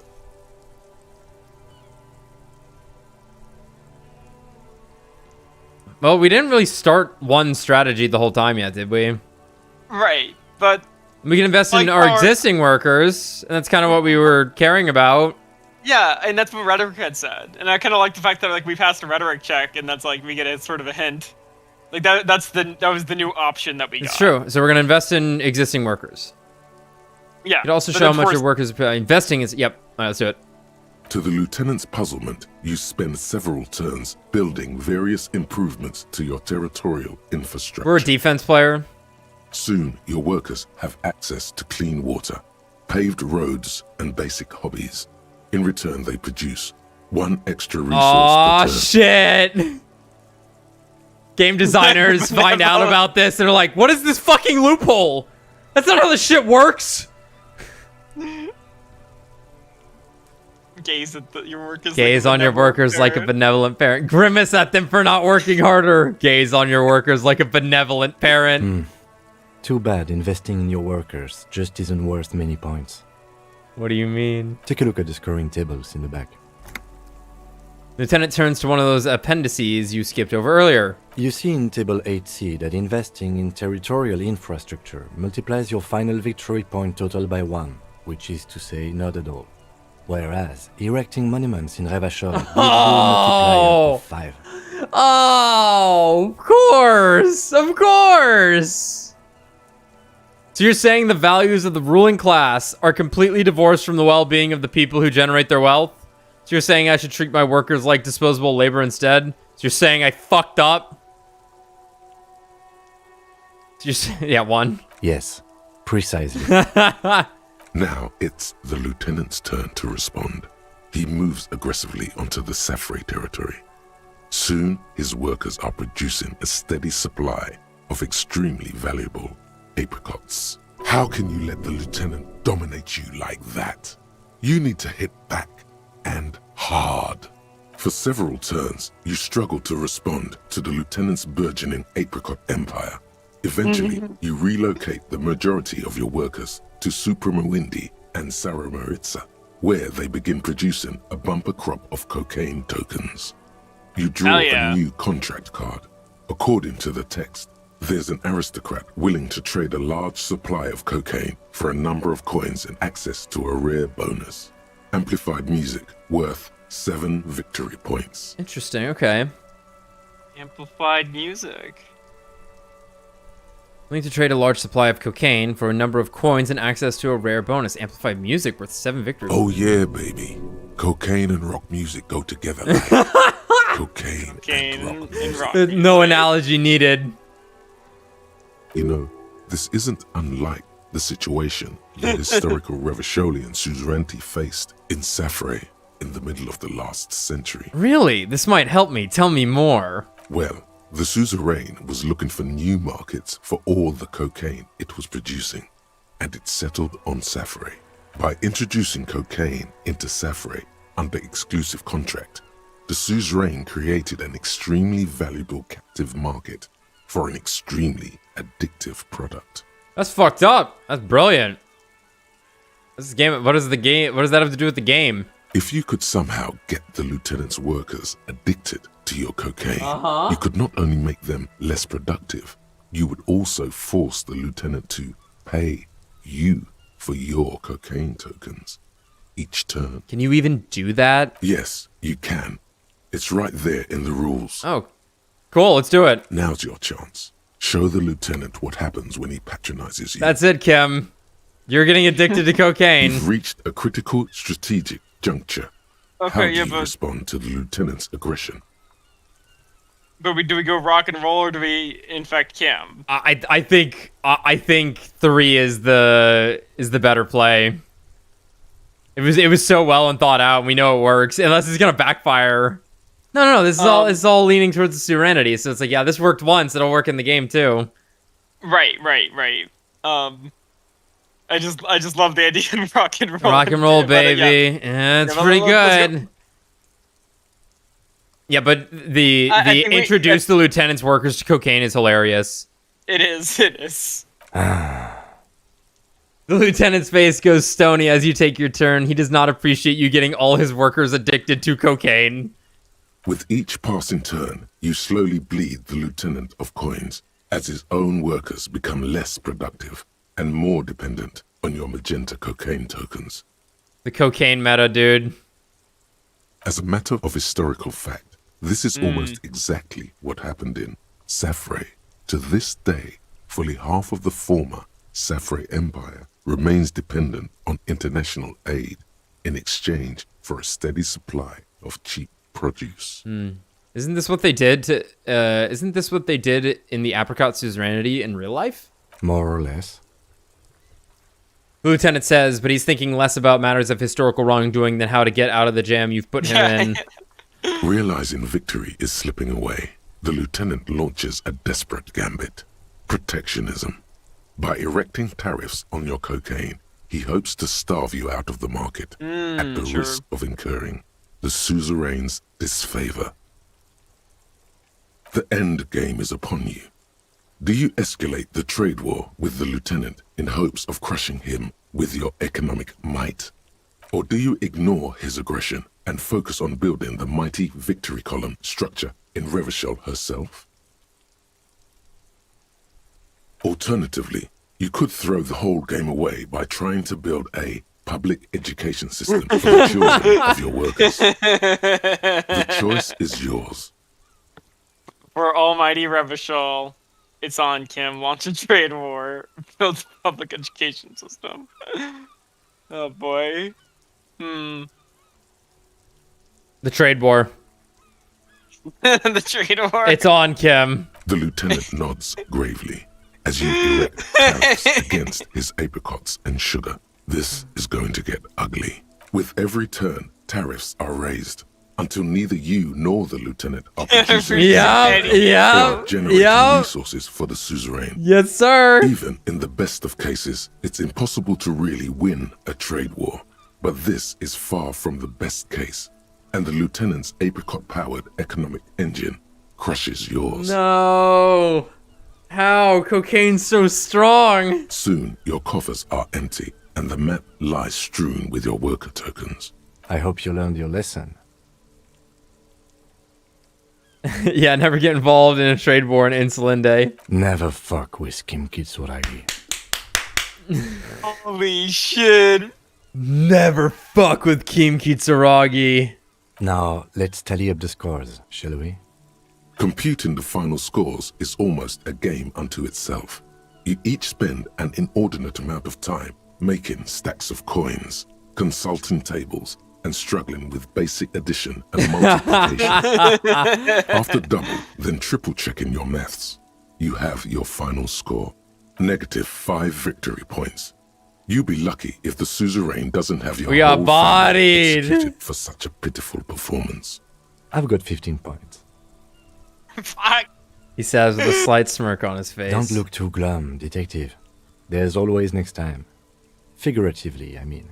There's no way we have time to play this game again. Now, let's clean up and get back to work. You hold the open game box before you. That didn't waste any fucking time! Wasted like an hour. What the fuck? Is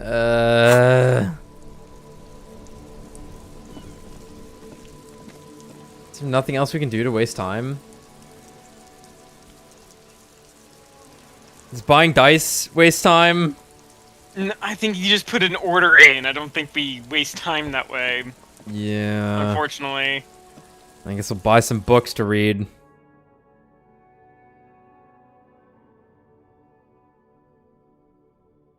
Well, I guess we have enough books. I don't need to buy more. Whatever, we'll just stand in here and read.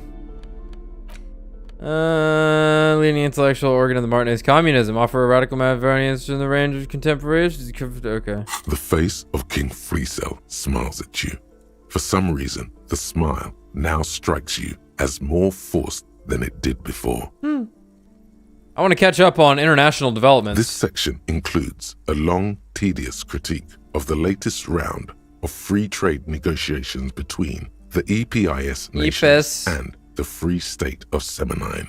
You also skip over an article about heavy fuel oil smuggling along the Messina border, something about bear wrestling in Samara, book riots in Yugograd. Face it, you really aren't interested in foreign affairs. You're not even sure where most of these countries are. You flip back to the front of the magazine. The table of contents unfolds before you.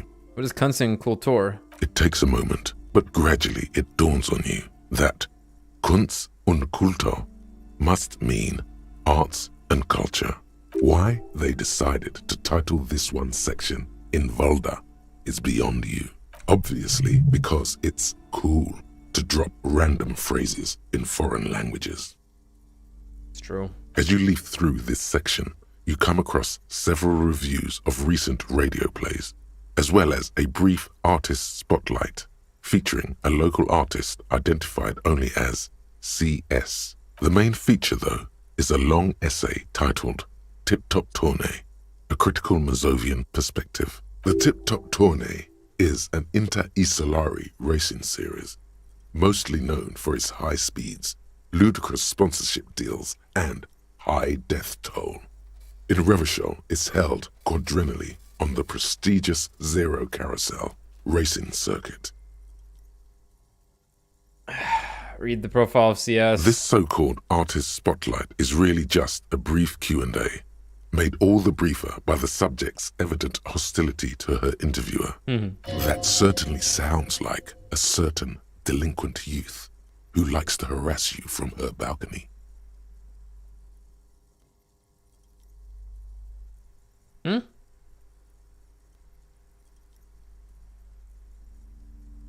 I guess they're talking about Sydney. Oh, yeah. I forgot about her.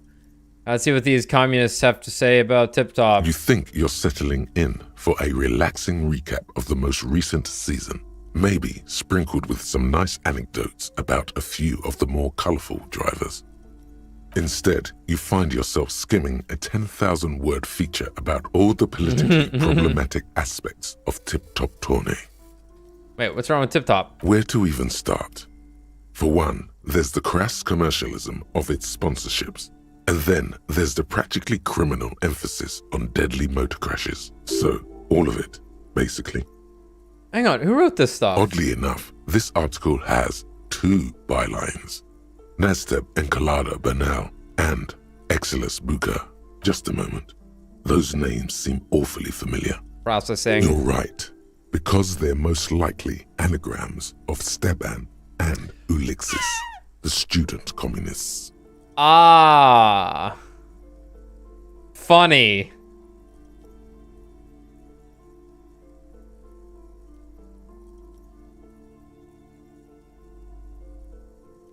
Okay, that's pretty funny. What's so bad about sponsorships? Under capitalism, the article says, every pursuit has its price. Every pleasure, even one as elemental as the joy of racing others around a track, is reduced to an advertising opportunity. Thus, the so-called tournée becomes a competition between increasingly meaningless brand signifiers. Your discount laundry detergent racing against a pack of Astra cigarettes, or even a fritter.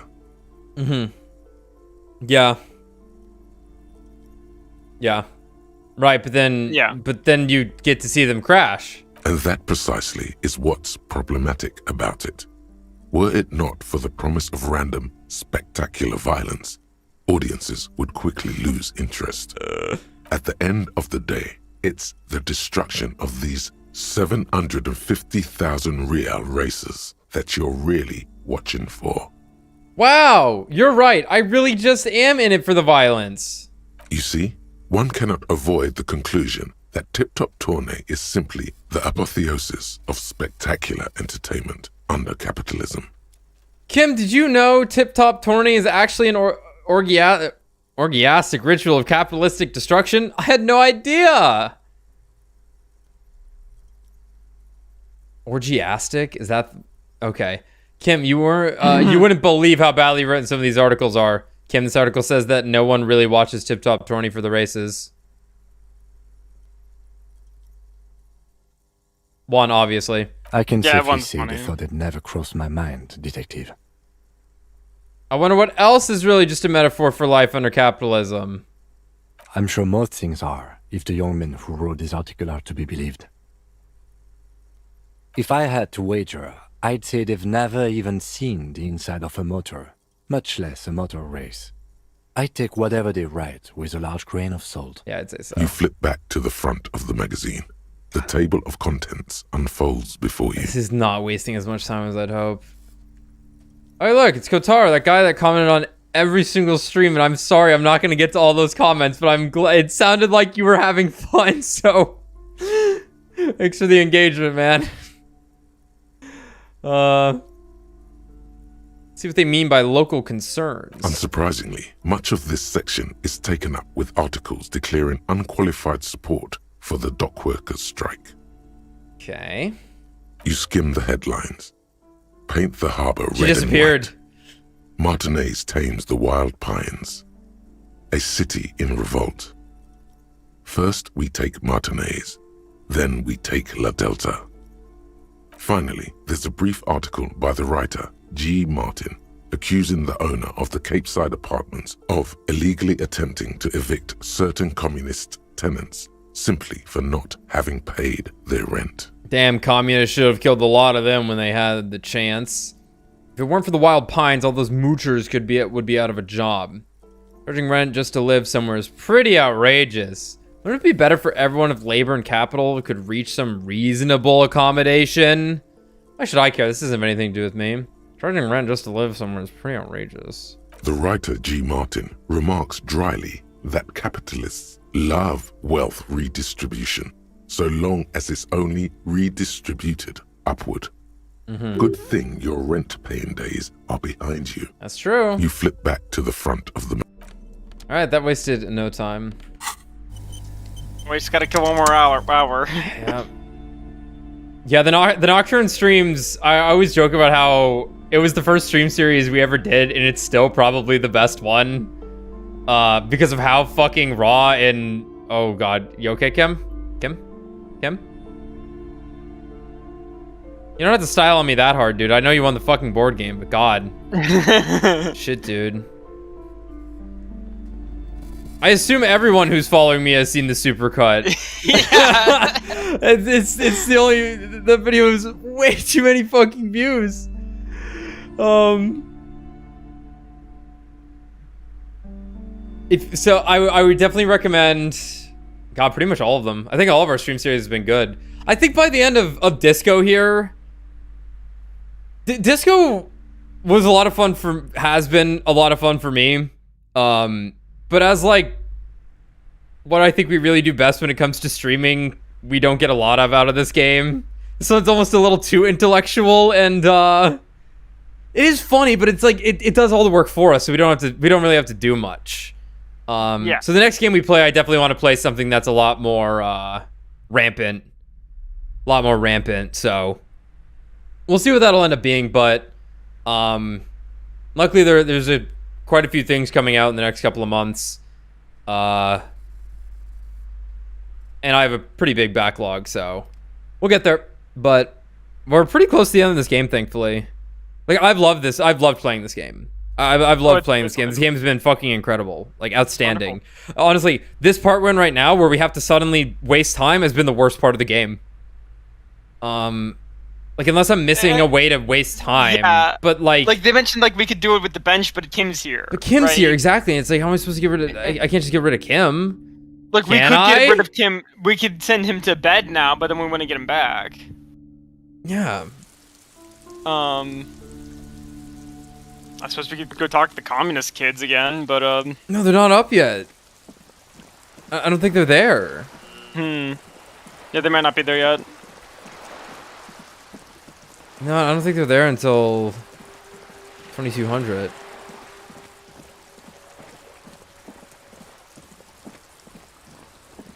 Yeah, I don't think they are. I don't think they are.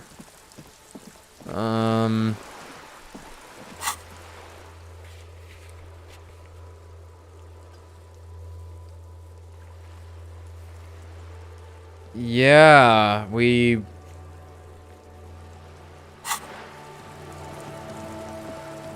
Fish market. So that's where we're supposed to meet up with the woman with the gun, but that's at 2200. Yeah. So in theory, we still have to waste an hour. Hurry, Kim, chase me, chase me.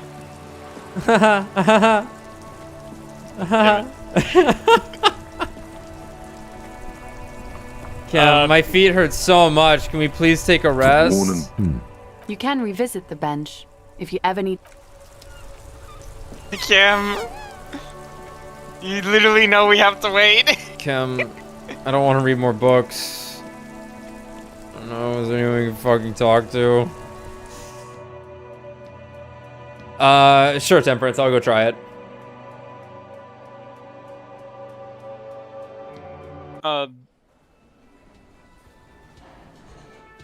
Might as well try it. No. One sec.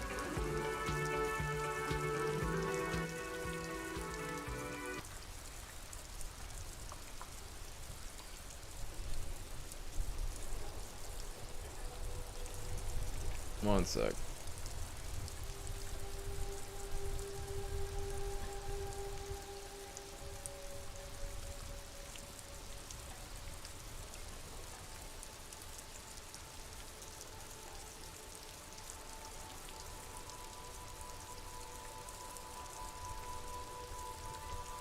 Wait a minute. Hold on.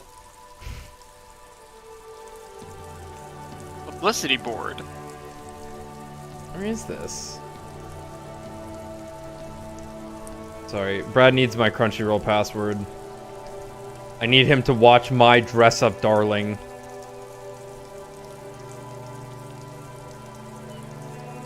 Where the fuck is it? I don't remember what I changed the password to. I did change it because someone fucking got it.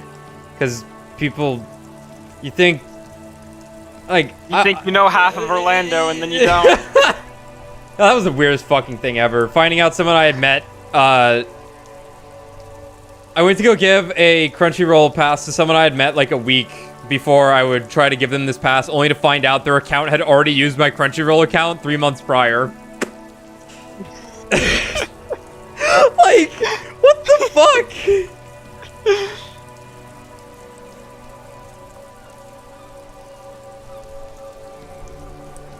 Don't you try to green text me with Crunchyroll? Don't you give me that Chevron shit? Okay, that's what the password is. There we go.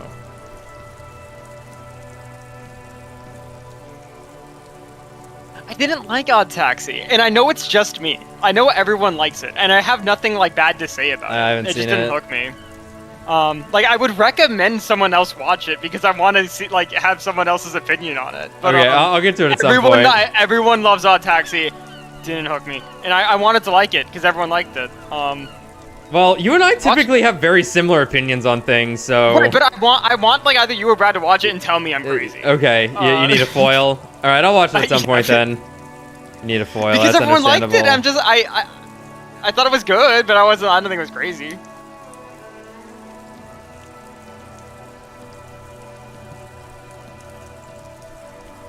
Okay, there we go. Well, let me Really tell good him- opening though. I'll say the opening theme song's really awesome. Watch my dress.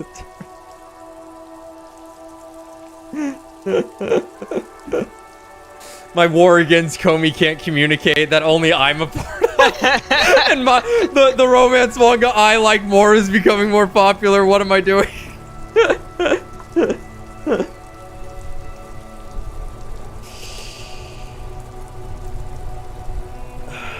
Well, those are the 3 best animes at Dumb User, so that's all you need. Death Note. Yeah, Death Note's like quintessential anime. Having not seen it.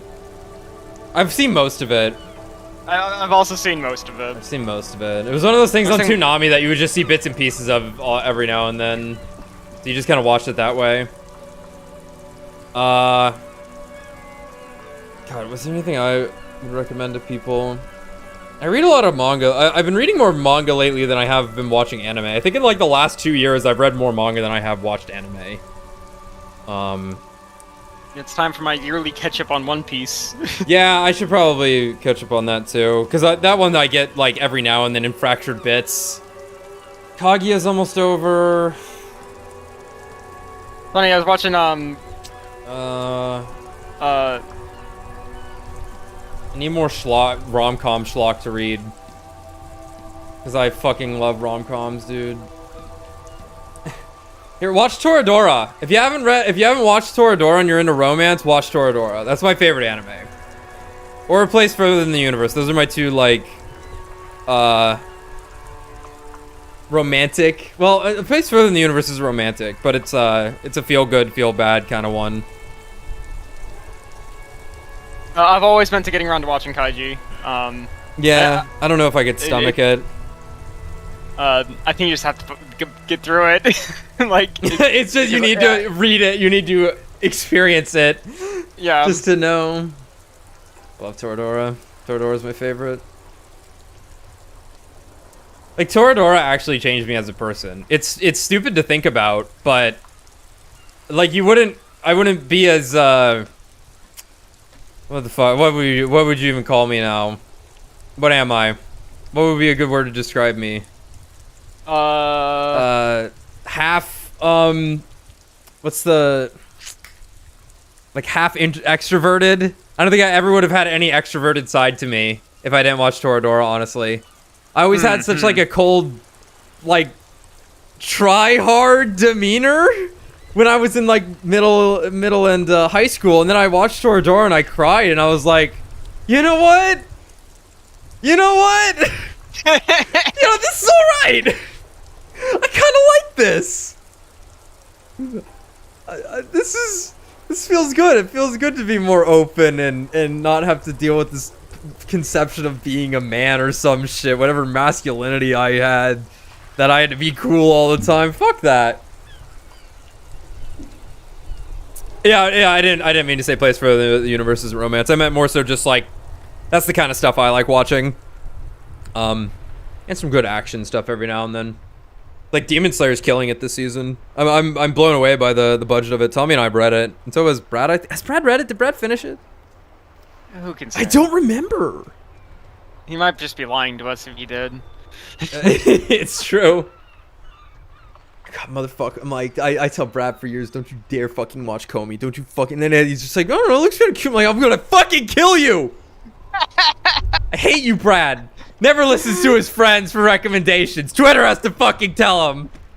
Kim, you'd never do that, would you? Don't look away from me! Kim saying it ain't so. You're not watching Comey Can't Communicate, are you? No. No. Okay, anyway, what are we doing? I've tried to forget everything about Isamu, except my favorite part about Isamu is that people get really upset that we like laughed at Isamu the whole time. Isamu? Exactly. Oh, right. Whatever his name is. I was like, what anime is Isamu?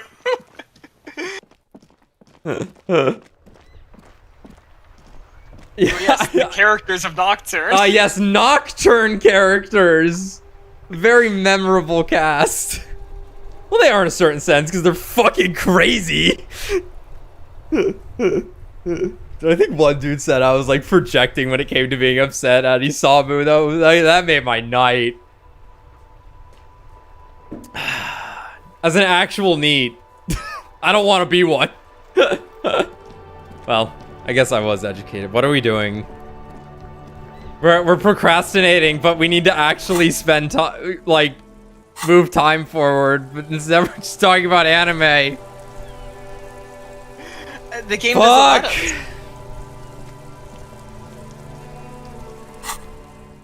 Yeah, George is the worst, for sure. In Nocturne. Yeah, Chiaki, I liked her at the beginning, I think. I liked her at the beginning, but then it was like, what is wrong with you? What's wrong with all you people?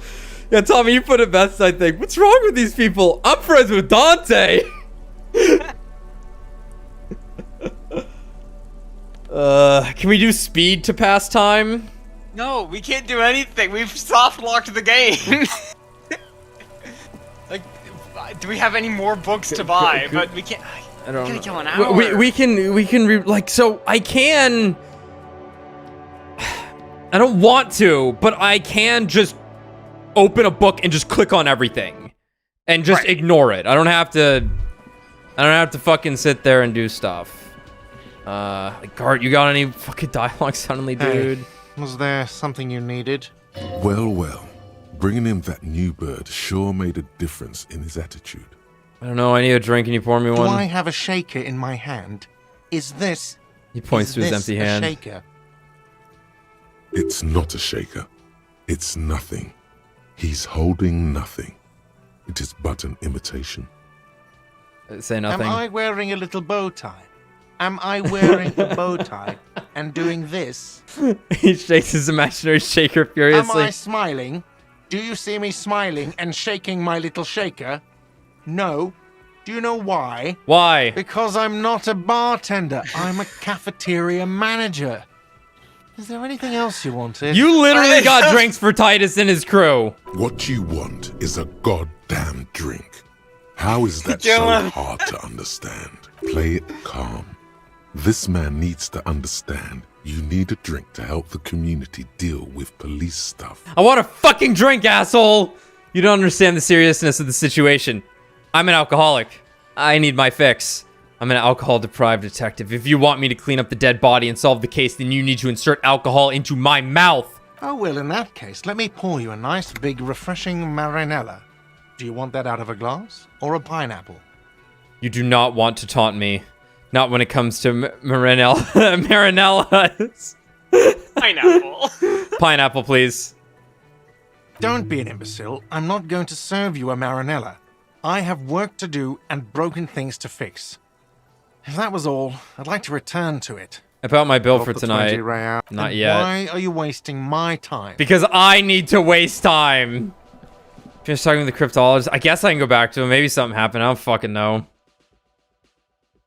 Oh, I guess it's Lena's supposed to... That's interesting. Okay, let's go check. Sure.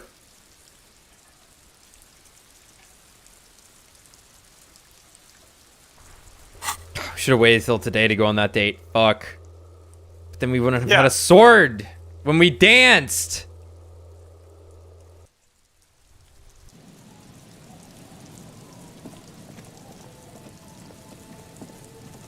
I guess we're gonna make this call too. Oh well, hold on. Something might just trigger if we walk over here, like someone had said. May not just like accidentally trigger the end of the game though by walking past this thing.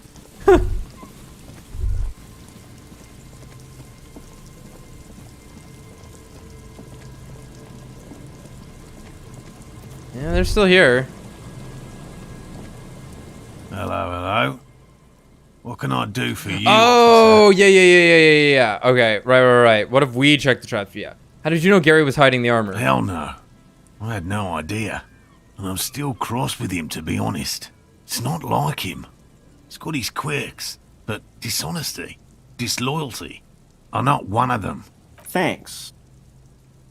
The man utters in the distance. He doesn't say anymore. He doesn't dare say more. What if we check the traps for you? I didn't expect you to take such an interest in our work here, officer. Yes. An interest. Cryptozoology and detective work are very similar. Chaos is my method. I am its scion. We're looking for someone hiding in this very coast. Looking for another thing may lead us to her. I'm all in with this cryptid shit. I'm hooked. Caught the bug, I see. Haha, that's the plan. It's easier to get caught up in the search than you'd imagine. My partner was joking. We are on a search of our own. It wouldn't hurt to check the reeds while we're at it. I assume that's what we'll be doing? Oh yes, officer. Very much so. The traps are all in the reeds. That is where we expect the phasmid to prowl. Where are these traps? There are 4 in total. One is to the south, on this little peninsula, by the boathouses there. Okay. It's very near. Another we set in Land's End, Mhm. to the northeast. It's behind a small sand dune. Yeah, I know. The third is set near the canal, where you crossed, by a concrete slab. A big thicket of reeds going up the slope, and among them, you should check at least one of those before returning to this one, since I just said it. This one's more of a technicality, but still, better safe and stupid than sorry. What do I do if there's a phasmid in one of the traps? Bring it to me at once. Just make sure the trap is closed tight. He's not comfortable with the possibility that you'll claim the find, but he's lying about this even to himself. What if I encounter the phasmid in the wild? That's highly unlikely, officer. But in the event you do, I'll spray you with a pheromone mixture I developed. Oh, yeah. It's made of musk and research chemicals. The pheromone should attract the insect to you, or at least prevent it from bolting at the sight of you. It's quite potent. Will last you about a week. Lay it on me thick. Present your armpit.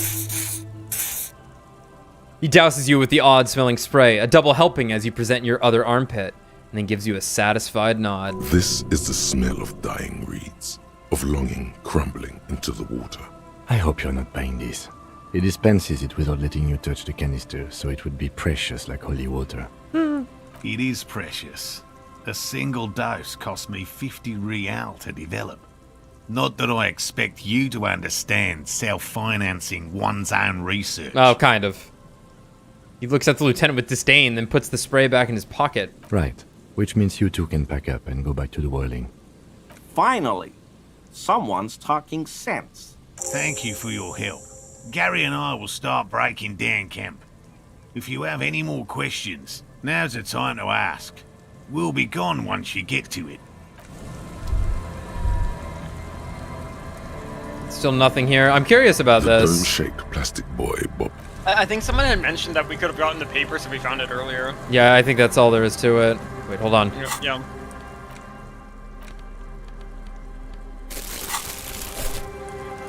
No. That's a fake bottle. That's a fake bottle, no.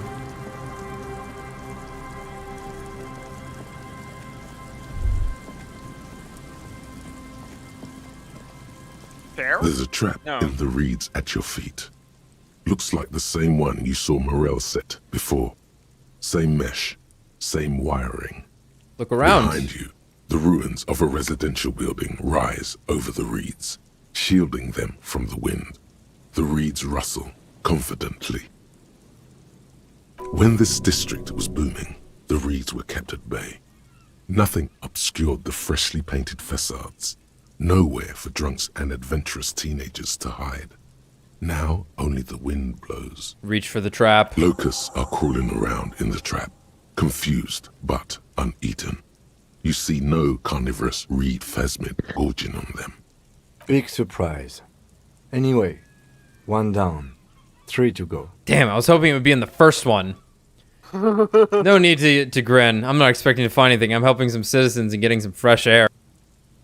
That's true. It'll be in the next one, surely. Surely. Anyway, the air is nice and fresh here. That's good to know. That's for the fire line. Don't look at this. No, it's not this. It's the mirror. okay. It's the mural in the other building. Okay. Yeah, it's this one right here.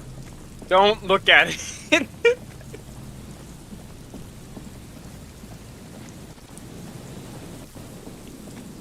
One is by the car. Yep. One is by the lighthouse. Yep.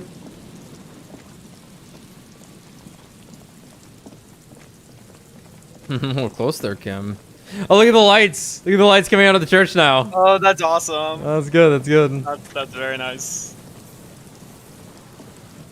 God, I'm so curious about this door.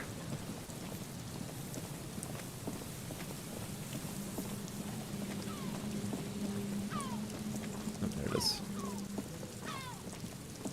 A familiar apparatus lies among the reeds. Another one of Morel's traps, weighed down by stones to keep it in place. Look around. The reeds sway in the coastal breeze. They seem to be waiting for something. The wind picks up here, near the cape's end, surrounding the narrow strip of land from 3 cardinal directions. It's cold for this time of year. Reach for the trap. This trap is also full of panicked locusts. No sign of any cryptozoological beast inside. Another empty trap. Lieutenant takes a note. More out of habit than duty. Let's keep going. The next one is the lucky one. How are you enjoying the cardio, Lieutenant? I'm quite enjoying it myself. I want to make it clear that I don't actually believe the phasmid exists, okay? Are you enjoying the cardio? Always up for a good jog. Otherwise, would I still be on this case with you? He smiles and raises his collar. It's windy. It's windy. Fuck.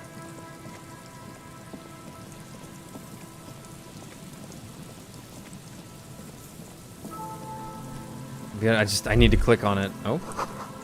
Building before you, how's the engine? Must have been a big one. An old door, worn by elements, guards the depot. The wind has blown a sand dune in front. Dude, a 20. More than 3.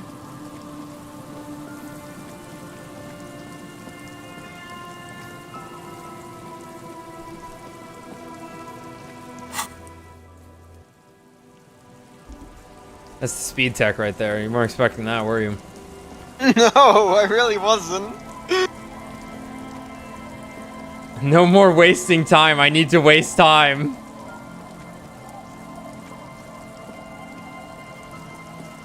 Where you at, buddy? Oh my god, it's my car.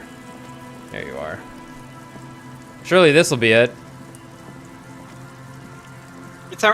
We're more so afraid by getting lucky. What might we find in it? Keeping it hidden has not been a priority for the cryptozoologist. Look around. The reeds bend forlornly toward the water. Some tufts have been crushed. The broken stalks sickly pale against the darkness. In the east, the city center hums to you.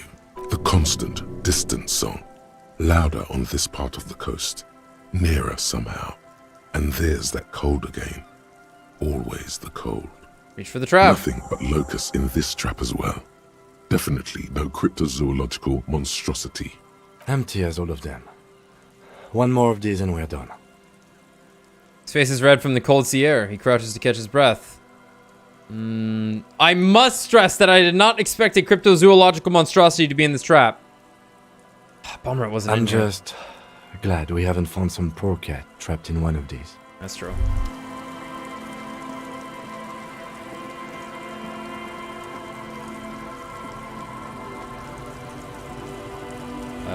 Yeah, this way.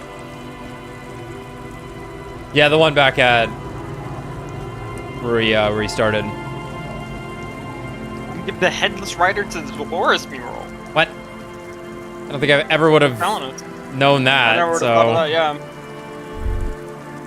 I don't know, we were told to keep it on us at all times, not give it to the Dolores mural. The mural that they told us to stay away from. Because it hurts us. This is it, boys. Here we go. This is the last of the traps. The one Morel just set. Checking it over, he said, is just a technicality. Look around. The reeds hiss and shake in the darkness that has settled over the abandoned camp. It's good the cryptozoologists left. This isn't a very cozy place to stay night after night. The later it gets, the colder. Remnants of the camp can still be seen in the sand. The fire that's gone out. You feel strange, somehow. The trap feels light and silent as you pick it up. Oh, shit. Something is different here. Look closer. No locust. No phasmid either, but still. Look closer still. Well, the bait worked on something. This doesn't mean it was a reed monster, though. Unless you see one in there, I just see an empty trap. The netting is a little untidy, messier than the others. Like someone or something picked the trap up and shook it before dropping it back down on the ground. Actually, I do get the feeling that someone or something may have messed with the trap. What if it was the phasmid? What if it ate them and got out? Yeah, probably wasn't the Phasma, but still, Morel needs to know. You're right, but they still need to know. You're right, the cryptos... do you get the feeling that someone or something may have messed with the trap? Perhaps our cryptozoologists have competition in the form of an actual entomologist, or someone else is sabotaging them. I could present more theories, but then I would be taking this on as a case, which I'm not. What if it was the Phasma? What if they ate them and got out? Right. Anyway, that's for the cryptozoologists to figure out now. We are not cryptozoologists. We are cops. A cold gust of air dries your sweaty face, and you look to the dark shadow, the Feld building in the distance, drawing you to it. What a strange sensation. Once this is done, should you try to ask again? Cold gust of air dries your sweaty face, and you look to the dark shadow of the Feld building in the distance, drawing you to it. What a strange sensation. Once this is done, did you try to ask again? A little cryptic. Once this is done, should you try to ask again? Because I'm pretty sure this is the Feld building right here.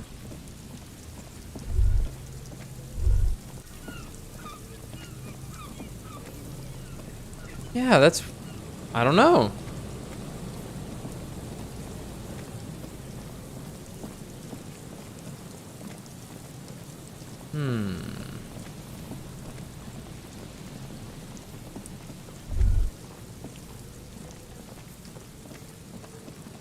Well, I guess if the figurine does something...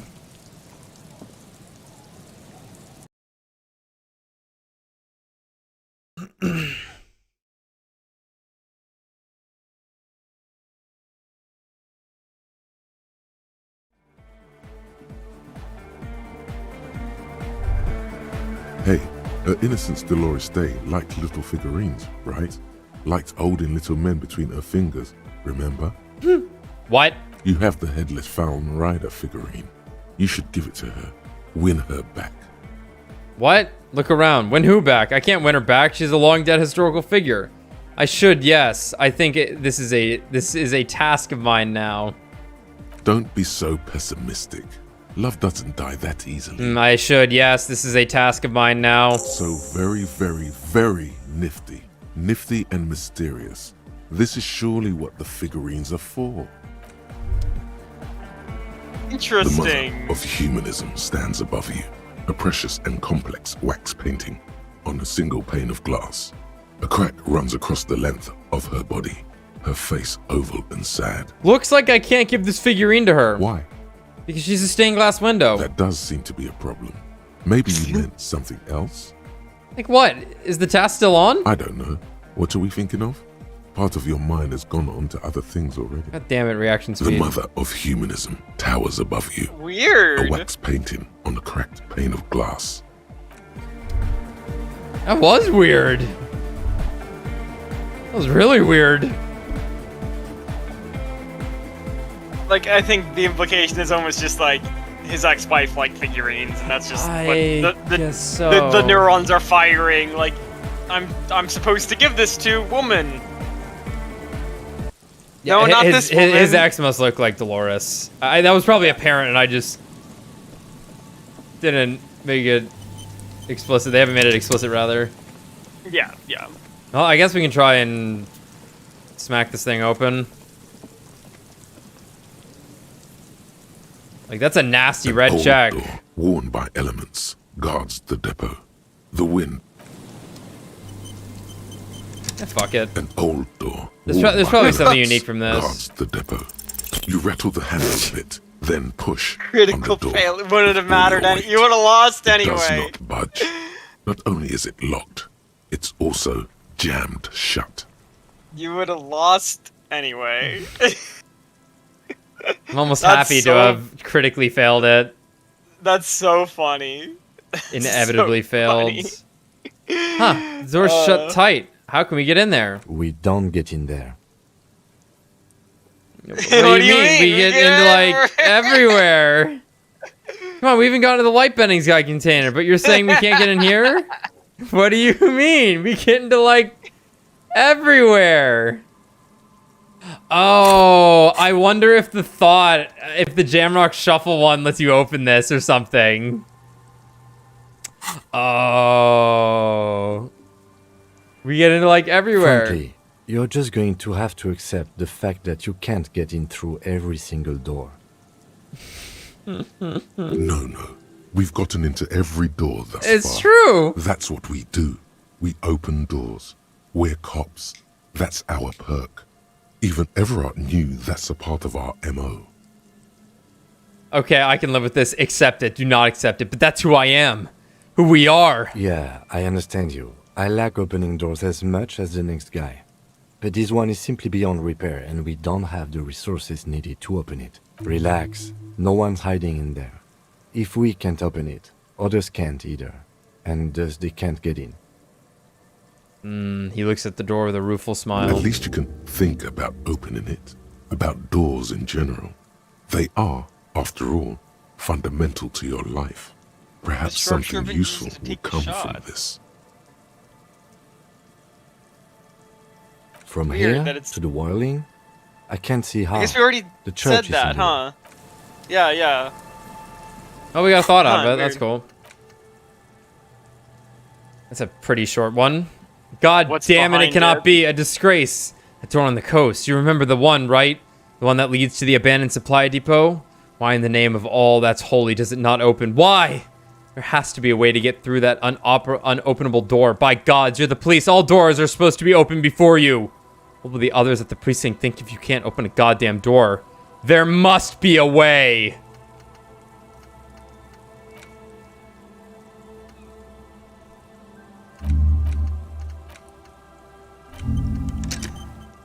There must be a way. Alright. Back to the whirling. I was expecting that one. Yeah. Yeah, not the two that are right next to each other.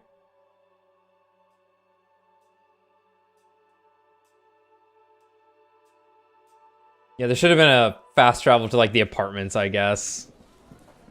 It's not a big deal, though. Who the fuck is this?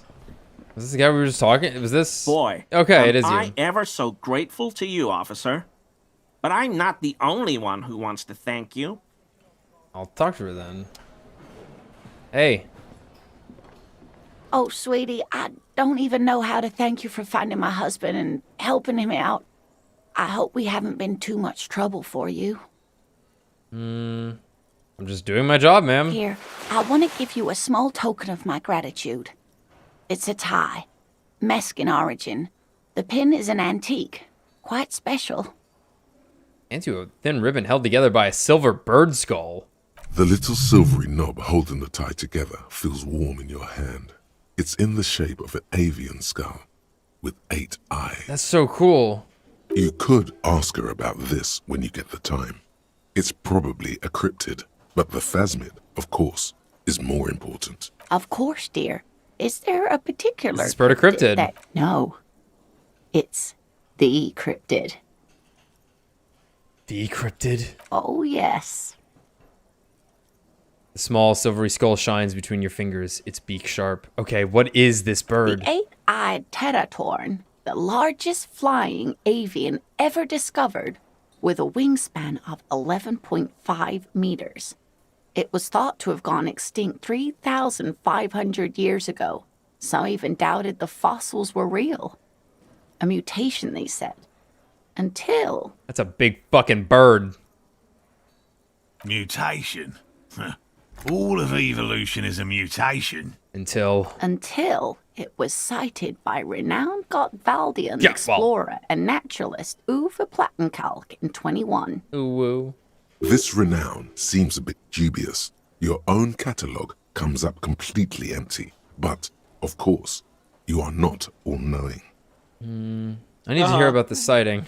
It happened on a botanical expedition into the vast and unexplored Oamrau Canyon in southeast Ilmara. Dr. Plattenkalk got separated from his group during a sandstorm. Okay, and Uarau is... The world's largest canyon system, sweetie. It's a barren waste east of the Erg Desert. An ancient riverbed completely dried up. What happened? Alone in the blasted desert heat, the doctor wandered eastward, where man hasn't stepped foot in over 1,000 years, since the fall of Pericarnassus. He was lost, without any navigation equipment and desperately low on water. After a day or two, he noticed a bird high in the noon sky. A great black bird. It seemed gargantuan. Every now and then, the bird would dive down to feed on an animal carcass somewhere on the horizon. But by the time Uva got there, the Teratorn had taken off already, and the carcass was picked clean. This happened many times. Eat the bird. Uva. It's the only way to survive. He started hunting it. Yes, a bird that big has a lot of blood in it, and he was dying of thirst. For many days, Dr. Platzenkalk followed the Teratorn until they reached a great canyon wall where the bird finally landed to rest. The professor climbed up there with a rock in his hand. He found the bird sleeping with his head tucked under its wing, a great black pile of feathers on the perch. So he approached, slowly squeezing the rock in his fist. Then the Teratorn suddenly looked at him. He could see it had 8 eyes, 4 on either side of its skull, like a spider. And the man couldn't move. He was paralyzed, frozen into place with the rock in his hand. Whatever he did, he could not get closer to the bird. The bird was controlling his mind. It kept him from approaching. He could step back, but every time he stepped forward, paralysis. Uva spent 3 days trying until the bird flew away. How the hell did he survive? Yeah, hold on. How did he Eight-eyed survive? mind-controlling bird. Fuck yeah. Fuck yes. The 8-eyed Teratorn was indifferent to him, as long as he didn't get closer than 2 steps. It even let him feed on some carcasses up there, and the 2 unfertilized eggs it left behind. An 8-eyed mind-controlling bird. Fuck yes. Absolutely, sweetie. Cryptozoologists have been tracing it ever since, but Wamrao is vast, mysterious, and holds many secrets. Modern radar telemetry shows great promise. We will confirm this one by the end of the decade, latest. This one I liked. Not only does it have 8 eyes, and is a living fossil, and the largest bird ever to live, it also does mind control. He's sincere. He likes the audacity of it. So that was the last anyone saw of it? Sadly, yes. But there are numerous reports of 8-eyed bird skulls from Il Mara.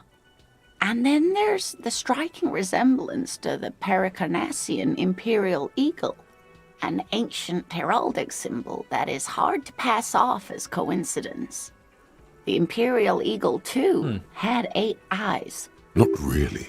It's just stylization. The way they drew eyes. It's not a zoological drawing. Very, very hard. This one's very famous. Everyone knows it. People will be looking at that tie on you and thinking, that man is into cryptids. So, what else do you want to know? Of course. Let's see that tie. Nice. Whoa. Nice. Shit. I need me one of these things. Yeah, that's barely a tie. But it's like a Oh, yeah. Okay. Yeah. I figured about Texas now tie. I that forget is what a it's +1 called. Inland Empire. Octuple Vision. +1 Volition. Bolo Cryptids tie. Protection. That's right. Yeah. A slender bolo tie. I don't think I've ever heard that. Yeah, a slender bolo tie held together by an antique clasp in the shape of a bird skull. The skull features 8 cavities for eyes. It's disturbing, but you can't look away. I don't know if it actually comes from like Texas or whatever, but it's always like in a movie. It's like if the cowboy's wearing a tux, he's wearing a polo tie. Yeah, you know but what I am mean? grateful for your assistance, officer.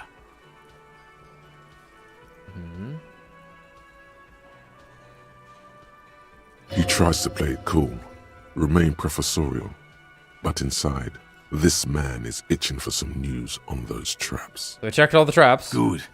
Okay. And? Nothing. Maybe I didn't check them out after all. One of them was empty. Completely empty? The cryptozoologist's eyes grow wide. Surprise, tempered with fear and trepidation. He doesn't know what to think yet. Maybe you're joking? Yeah, there was nothing in the trap. No locust, no phasmid. No locusts? No phasmid either? That's not ideal, but... The empty trap was the one at your campsite. Maybe this factors into it somehow? I definitely left that one stocked. Right from the campsite? Just means the Insulindian phasmid is even more clever than we thought. She's engaging in a well-known self-deception called motivated reasoning. You should correct them. Of course, more clever. You're dealing with a subject near and dear to their hearts. It might behove you to tread lightly. Yes, the Phantasmadeia picked off the locusts and escaped. This is good news, though we'll have to reconsider the design of the traps. Make them more secure. Another trip to the reeds. Yes, that's exactly what it is. What a deft hunter, this phasmid. It's not very scientific to reason backwards from a conclusion you want to be true. I don't know, I'm not persuaded. Are you sure you've exhausted all the alternative explanations? I think either 2 or 4. Because like their whole pitch so far has been that like they do real scientific research. However, their conclusion really isn't. But also, it might be a little nicer to suggest, are you sure you haven't exhausted all the alternative explanations? Yeah. Of course we have. Wait, Morel. He may have a point. We have an obligation to rule out other hypotheses. You're right, dear. It's a fair point. But what other explanation could there be? He turns to you. Pardon me. This is a big deal for us. You've helped us twice now, and brought some great news too. My gratitude, and the gratitude of the Société Cryptozoologique de Ravachol is yours. Heartfelt gratitude. But does it feel like closure? What really happened? Some kind of foul play might be afoot. Theft? Thank you, it's an honor. We should probably return to our main investigation here. This has been refreshing, but... Damn it, Lieutenant. Have you no intellectual curiosity? Time to get high. Was it interfacing? I didn't see. I think it was interfacing. Hello. Lena and I were just discussing the design Something of up the the- new trap. Assaulted Morel. I guess Who we did knows that. a hooligan? Sad. It's sad. Who knows a hooligan?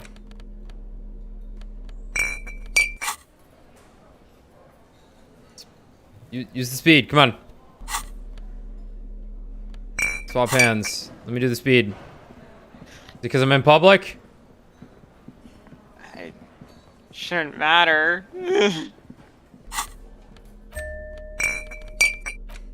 There we go.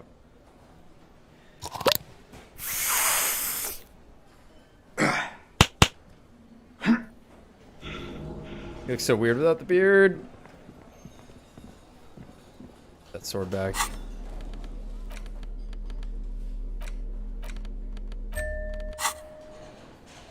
No, not you. That did cancel it. That's funny. Hello. Lena and I were just discussing the design of the new trap. Consider the way the empty trap That was a little stirred, close. as though shaken. Most likely the hands of a young person. Hands small enough to fit inside the trap, too. You should ask the red-headed boy, Kuno. I think a little hooligan called Kuno may have stolen the locusts. A little hooligan? But what would a child want with bags? Oh, my dear Morel. You've been an old man for too long. Kids love to torment insects almost as much as they love to torment old folks. I'll talk to the little gremlin and see if anything comes up. Delinquents. My favorite. It doesn't sound like it's really his favorite. Oh, you've been such a dear to us. Please, let us know whatever you turn up. I have a feeling we're getting so close. Well, I see you've got all the help you need. I'll see you tonight at my place. Let's play suzerainty, but no more field trips for me. After this is your last chance to talk to Gary. Really, Gary? We're getting somewhere here. I'd love to play suzerainty, but... Lena, I'm sorry, but you're not getting anywhere. It was some kids. I know the little mutants around here. Leave anything out in the open and they'll steal it, even if it's bugs. He looks at his tea. Morel, it's been fun, really, but I need a bath and I have deliveries to handle. When this tea is done, I gotta run. No need to apologize, Geary. You'd be more than helpful. We'll have to take a rain check on that game of suzerainty today, though. We're gonna follow this through. The first man to break formation is always a blow to leadership. This is bigger than he lets on. Very generous of you to help us out, officer. I'm sure glad to be back from that little excursion. I mean, officers. I don't think we really need anything more from him. I told you. 'Tis true, sire. Yeah, I think we're good. Yeah. Okay. Like, it's gonna be gone, but like, okay. See you, Gary. We know where you live. One more Kuno. We have his key, in fact. We basically own him.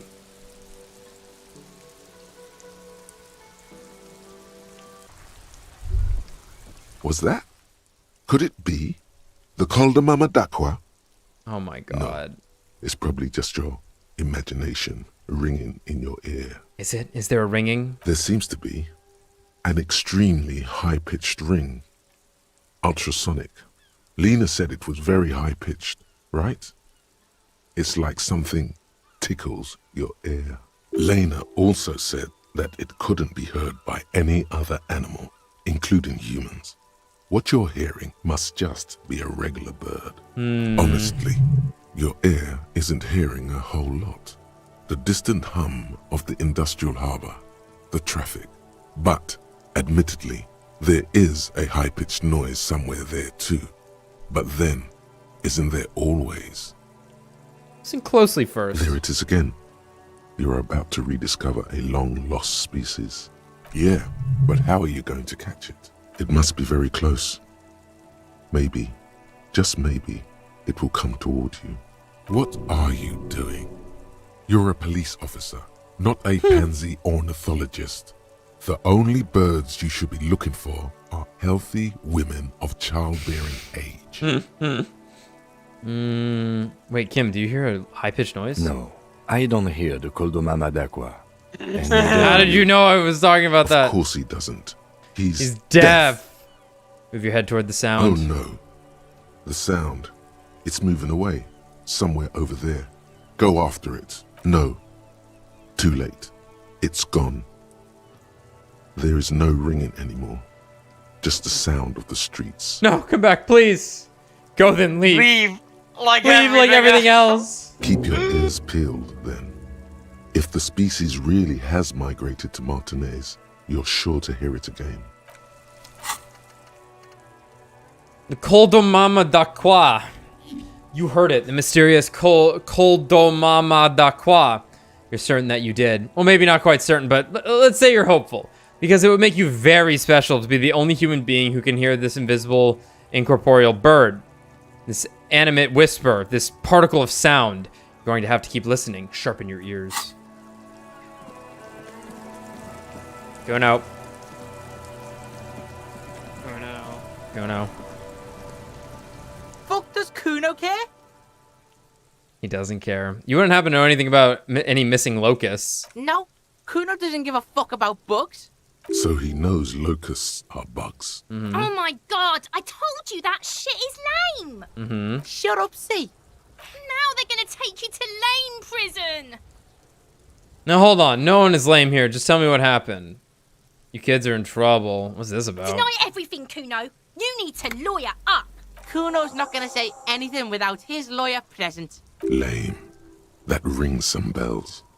Could this be connected to Night City? AKA the City of Rage. Yeah, that's pretty lame. Sounds like art. No, I don't want to talk to the kid about that lame stuff. Kuno, is this about Rage City? Oh god, Kuno, no! It's gonna happen now. They're gonna make you lame. Stop it, see. No one's gonna make anyone lame. Kuno's got this under control. There's definitely something going on here. You should check out Kuno's shack, the one with the pig's head. Kuno doesn't. All right. Right. Thank you. I would have never. Is that a melting snow dripping off the roof? It's strange.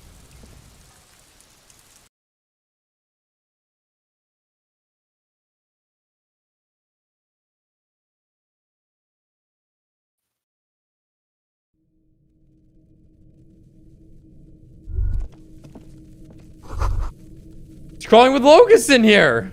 All around Fucking idiot. the hisses and chirps of locusts fill the musky air.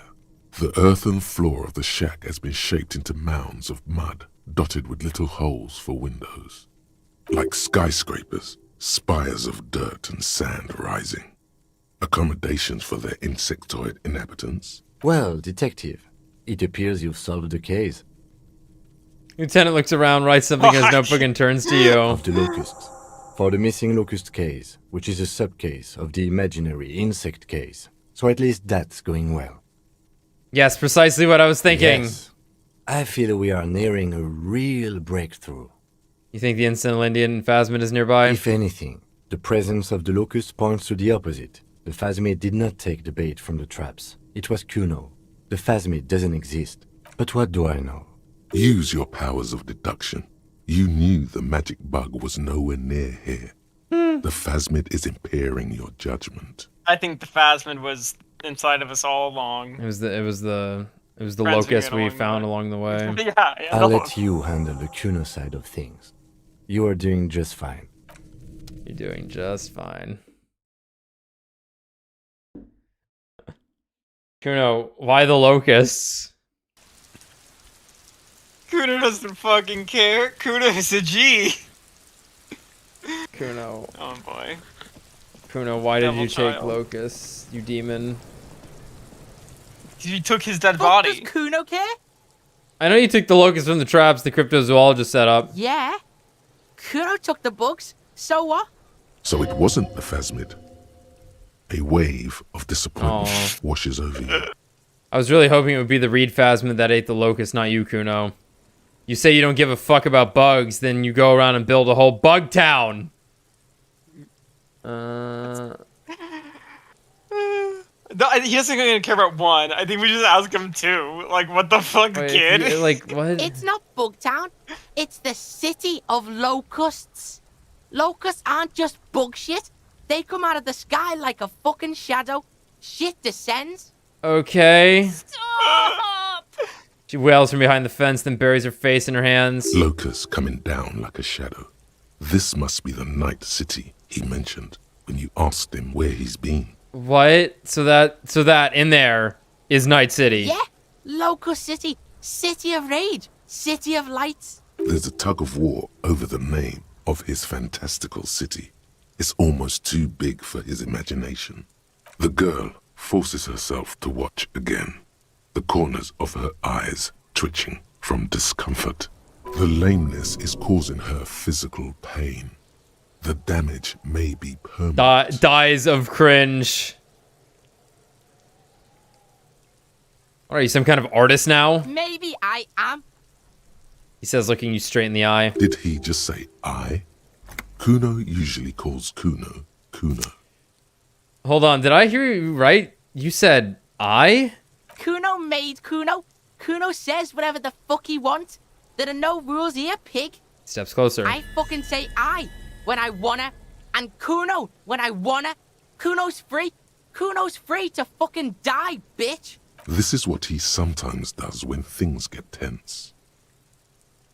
Making art is a worthy calling. I'm something of an artist myself. Thing number 1. Yeah, art's not lame as hell. That's true, but why does he have a bunch of fucking creepy locusts in a weird sandcastle house with the pig head? Look around you, man. This kid's gotta have something. Yeah, fair. Like, but I kind of want to dunk on him. He's only a child. Yeah, the worst child in existence. He's not that bad. Like, he's honestly not that bad. He's pretty fucking terrible. He hasn't killed anyone. He's threatened to kill people. Seriously, though. So have you in front of him. That's true, but I'm a cop and I need to get shit done. Yeah. Making art is a worthy calling. I'm something of an artist myself. Whatever. Oh my god, Kuno! He's gonna make you totally lame in, like, 3 seconds! Oh, that's right. We leveled with him. That's the better thing to do. That's right. That's right. We keep fucking up with this kid. Yo, fuck you, see? Kuno can be what Kuno wants to be. Kuno's his own man. Kuno's I am free. cringe, but I am free. He tears at the buttons on his shirt, trying to rip them open. They don't give way. Kuno made himself into Kuno. Kuno can make himself into anything. Kuno can make himself into a pig if he wants. Kuno can make himself into a... Kuno doesn't give a shit. Don't make yourself into a pig, Kuno. You'll have to take me away. A leaden silence fills the yard. In it, you hear snow melting, dripping from the eaves. Someone closing a window. So that's what this is about.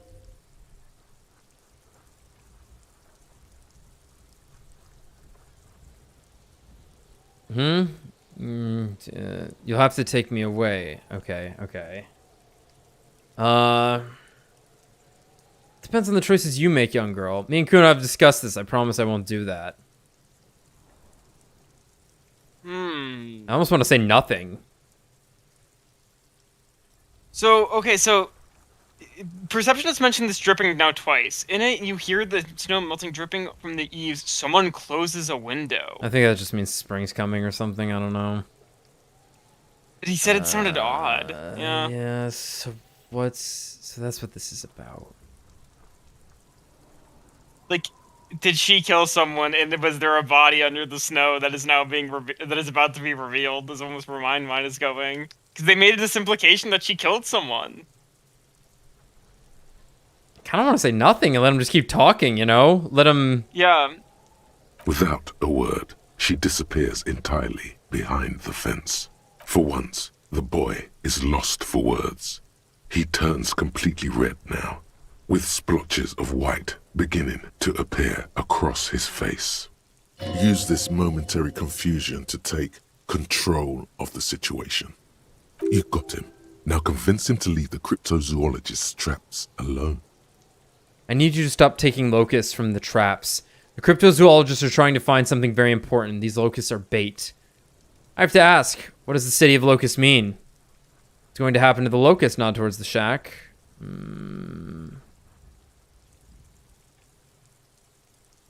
I guess we should just hit one, yeah? But I kind of want to know. Yeah,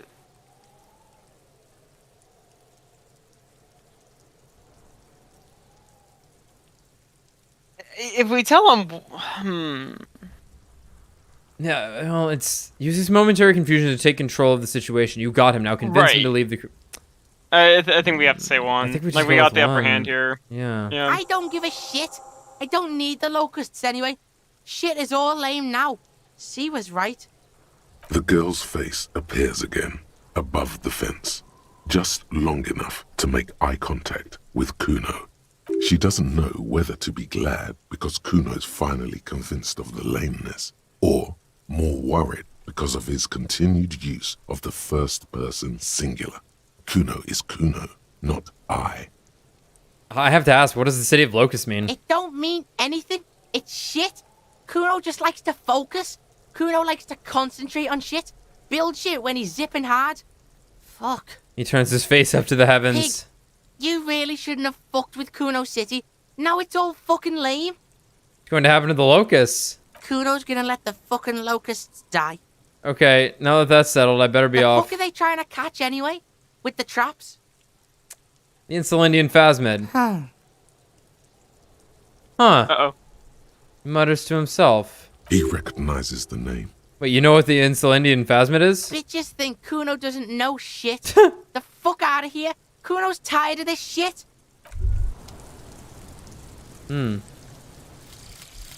One more door. There is no way to open the supply depot door. Accept it. You cannot open all the doors. You have to integrate this into your character. Some doors will forever remain closed, even if every single other door will open at one time or another.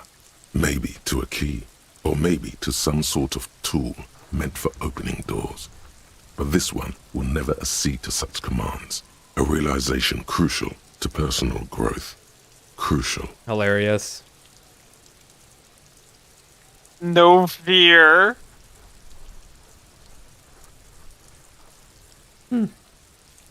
A Psyche White check's unlocked. Which, means nothing, I'm pretty sure. Yep. Well, we killed time. Better go. To do it. I guess we need to go report in. It was fun to figure she deserves more. You should offer her any and all that you have one day if you meet her in person. What an odd task to give yourself, but here we are. Okay. What an odd task to give yourself.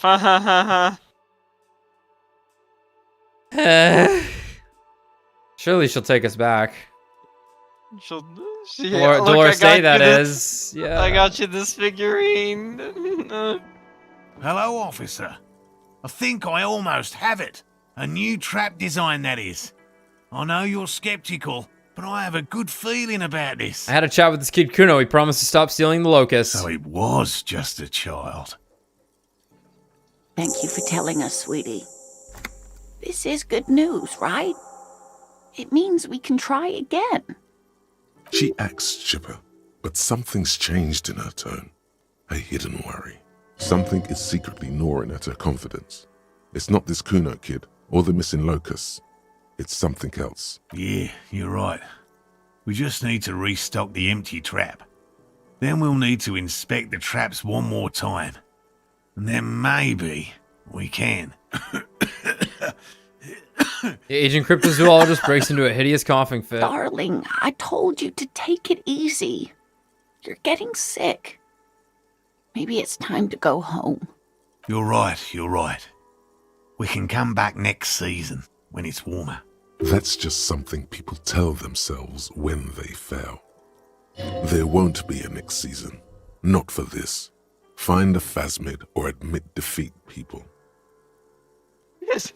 I'm really feeling this is costing me time on my main investigation. It's not worth risking your health. You should call it a day and go home. I'd offer to help, but I have my own things to do. Damn it, maybe I can still restock the traps for you. We've come too far to quit. I'm gonna restock the traps. Let's do this! Except enthusiastically. We are getting really carried away with this, aren't we? Fine. It's better than having these people get pneumonia on the coast. But after this... He wants to see this tale through, as much as you. Otherwise, he'd have stopped this already. But he cannot let it drag out after this. Really? It's too much, officer. Starts coughing again. What Morel means is we're grateful for your help. Here's a fresh batch of locusts. They should slide right down the funnel. Yeah, and into my Thank you fucking again. eardrums and destroy them. We'll definitely mention you, should this lead to a discovery. I'm not talking co-discovery, of course, but... Wow. Co-discovery. You'd be famous. You'd show them all. This does tingle the pleasure center. This would show them all. We need to get you on that list of discoverers. No question about that. Okay. It continues. We can sell it for some reason.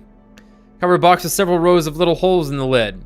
Though at first glance the box seems perfectly ordinary, upon closer examination, it's obvious that it has been prepared with great care. Okay. Let's go get our gun and call it for the night. Sounds good.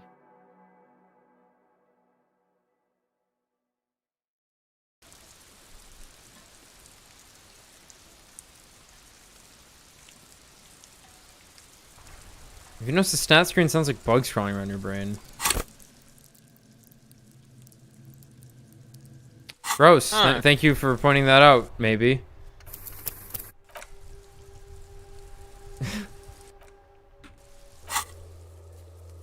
Yeah. Alright. We got the sword, we got Kim. We got Disco. We got a phone nearby to call someone. We got the speed. Yeah, we're good.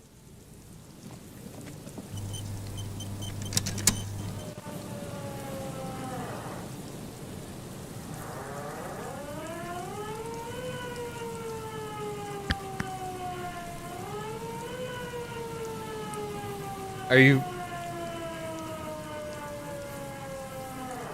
What is this? We've been advised to save. See them. Wow. This is not what I was envisioning on any level. No. The aging woman Also- under a mountain of police paraphernalia mumbles to herself, then notices you and reaches for the megaphone. Show me your hands. This is the pigs. Show me your hands. Right now! Scavenged, battery-powered police lights protrude from her back. The flickering light show reveals a gun in her shaking hand. Just barely holding it. Her hand is trembling from some sort of neurodegenerative disease. Madame, please drop the firearm immediately. You shouldn't be here. Something's very wrong with her. She's completely out of control.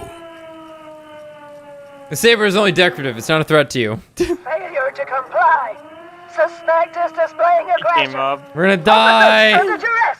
Officer, under duress! I am the police. Don't move.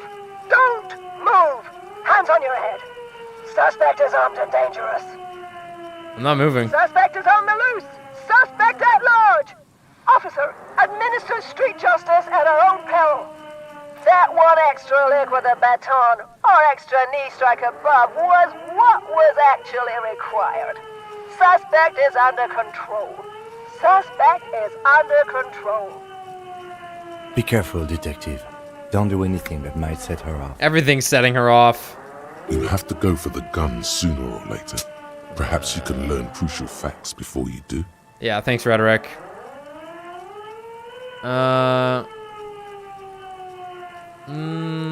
Please identify yourself, ma'am. It's a goddamn police shitbag. Hug the pavement. You're under arrest. As she waves her hands, you notice familiar-looking ampoules and packets sticking out of the mountain of police gear on her back. Medicine? Or drugs? Magnesium, Dramamine, maybe even speed. My God, she has speed on her. What else? Are you on drugs? Confiscated contraband. Restricted access. 2 kilos missing. Eyewitness report compromised. I don't think she's on drugs. Being off drugs might actually be the problem here. We can solve this peacefully. Please lower the weapon. Officer in need of assistance. Suspect at large. Get on the ground. Ma'am, please. We want to help you, but you need to lower that weapon. Could just kill her. Kim's not a very good shot, though. Let's just talk, alright? Disturbance reported. Authorized deadly force. Sector, take the shot. Big red key.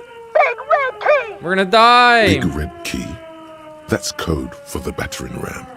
Cop talk. You know this. You're not the police. We are the police. Back up. Back up. Back up. Status unconfirmed. Baby, you know who I am. Everybody knows. Back up. There's nothing to back up, nowhere to back down. The terrible finale is on us. I'm with the Rat Squad. Lieutenant W. Freighter Harry Dubois, 31st Precinct. This is my partner, Lieutenant Kisaragi from the 57th. I think we go with that. I think we see with that, yeah. Oh no. Yep. Oh. I thought Mr. Moran. Gareth! Aggravated assault! Man down! Officers in pursuit! Gareth? Huh. Do you recognize the name? I don't. Like that might have been our commanding officer or whoever the hell he was that we talked to. The guy in disguise, I don't remember though. There's a scenario unfolding in her head right now. It has nothing to do with what's happening here. What's the situation, officer? I have no idea. Law enforcement compromised! Impersonating a police officer! Does she not believe you two are actually police officers? Wait, what if she's right? Wait, what if she's right and I am an imposter?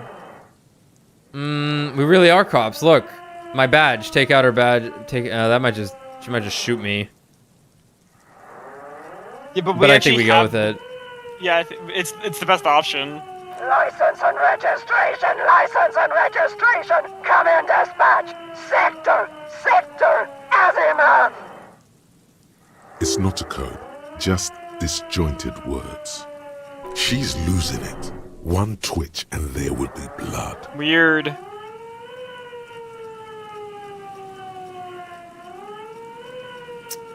This is a red check and cannot be retried. Can we just leave? She's gonna just shoot us if we leave, though. I think, like, I think we try and leave. I don't. We can't leave. A delirious civilian is pointing a firearm at us. Your firearm. You need to solve this. Well, time to die, I guess. She's frantic, confused, teetering under all that gear. There's an opening if you just move fast enough. If not, the lieutenant's got her in his sights. Host almighty, don't count on that. You saw the Bino Cloud can't shoot for shit. Gun! I'm coming!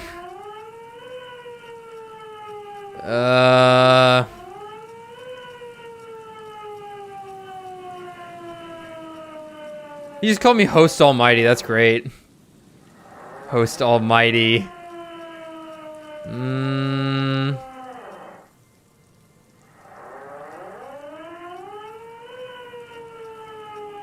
No, I know myself. I know I'm gonna fail. Sure, you're you. But how do we end this? Yeah, fair enough. She's not just gonna let you leave. Fair. Alright, whatever. Suicide by cop. Split-second decision. Eat lead, scumbag. Oh, this is gonna be really loud, isn't it? God, I almost blew her head off. Yeah, it didn't have ammo.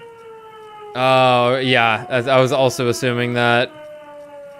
What is this? Ow. This isn't police issue.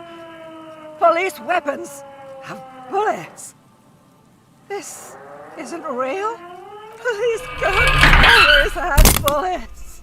This is fucking loud. Why did you sell me this? Grab the gun, right now. This might be your only chance. No one ever cares anymore. Why would they treat me like this? This limbed and headed machine of pain and undignified suffering is grinding to a halt. Tired of walking the desert, it doesn't want to feel or think anymore. Poor woman. We need to figure out what to do with her now. Nobody's ever around. Nobody ever comes to visit me.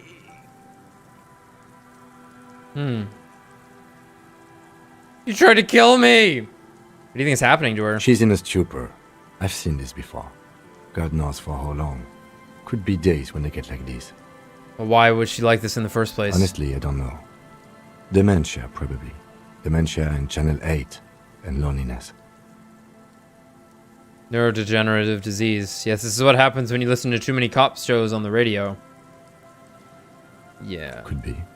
Her hands were trembling and she did seem uncoordinated. But what are we gonna do with her? Her scratched skin is warm to the touch, but the person inside doesn't even know you're there.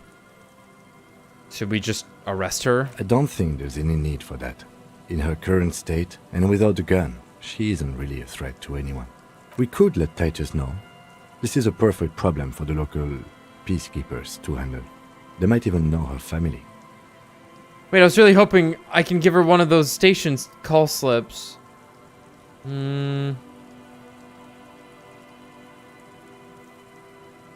Yeah, Titus sounds like the man for the job. Then we can ask him once we get back to the whirling. But we have to hurry, because it's late and they might have already gone home. But I think we're done here for now. Let's head out. Please, leave the radio on. Reflex to what? Being left alone. She stands motionless. Just a heap of clothes and fleshes now. Maybe if you search her once more.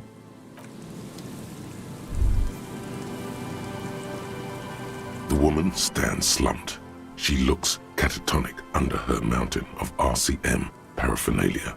Is one of those things a police cap? There were narcotics in there too.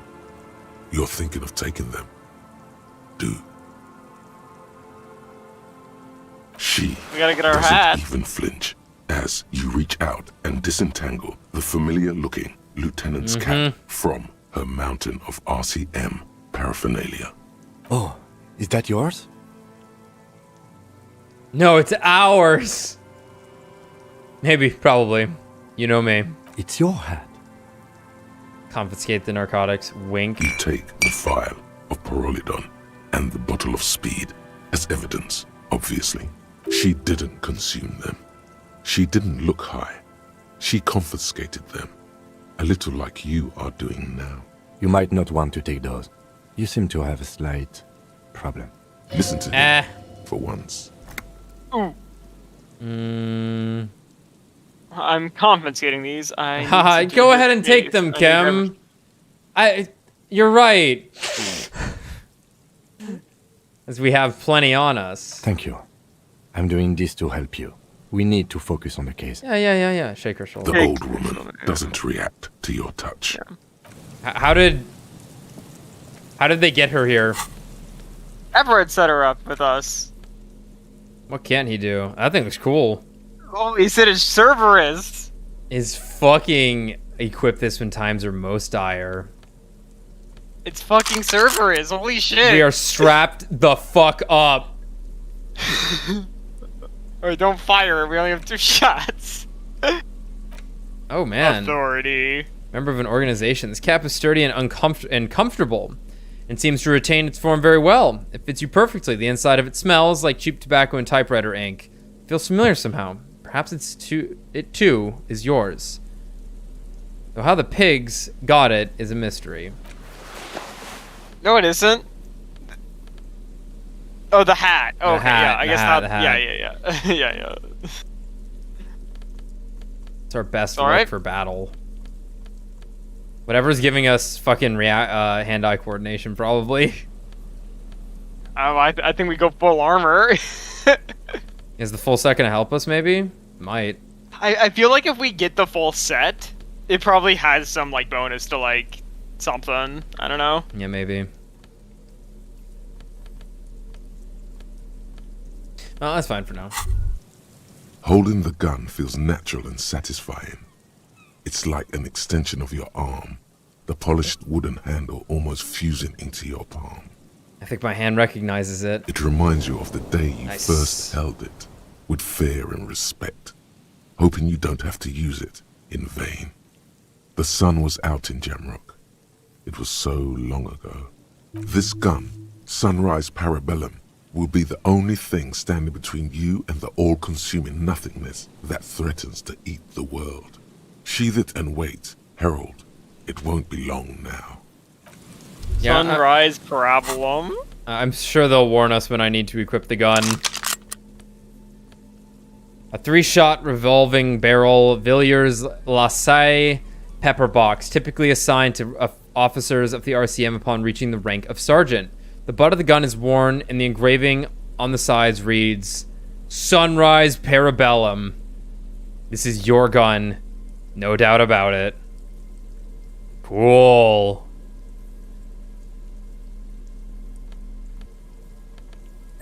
We offhand the sword. Oh, wait, no. Yeah. Alright. Well, let's go talk to Titus and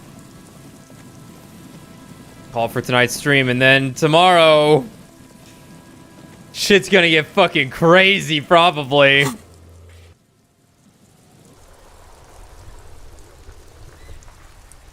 Shit's gonna get wild.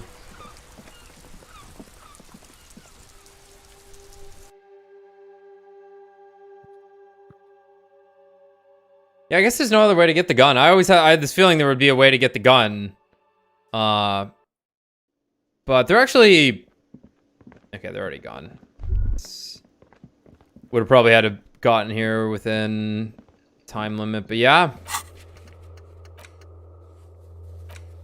Maybe, like, we knew that someone called the Pigs had the gun, and we'd walked around that area at that time period, right? It seems to be Evart set her up there. First restock the trap you left empty before. The trick is to remember which one it was. I remember which one that was. What? Well, we'll do that next time. We don't need to do that now. For now, we rest. He looks so weird without the mutton chops, dude. Yeah, it's true. He's got these, like, sharply pursed lips. He looks like a PS1 character now. He really does. I hope everyone looks like a PS1 character, really. Kim's got the stance, though. Is that a V-neck? He's a mechanic. What a god. Don't fuck with Kim Kitsuragi. Alright, guys. Well, the end is near. I imagine we'll finish next time. I think we... like, unless it's super fucking long. Right.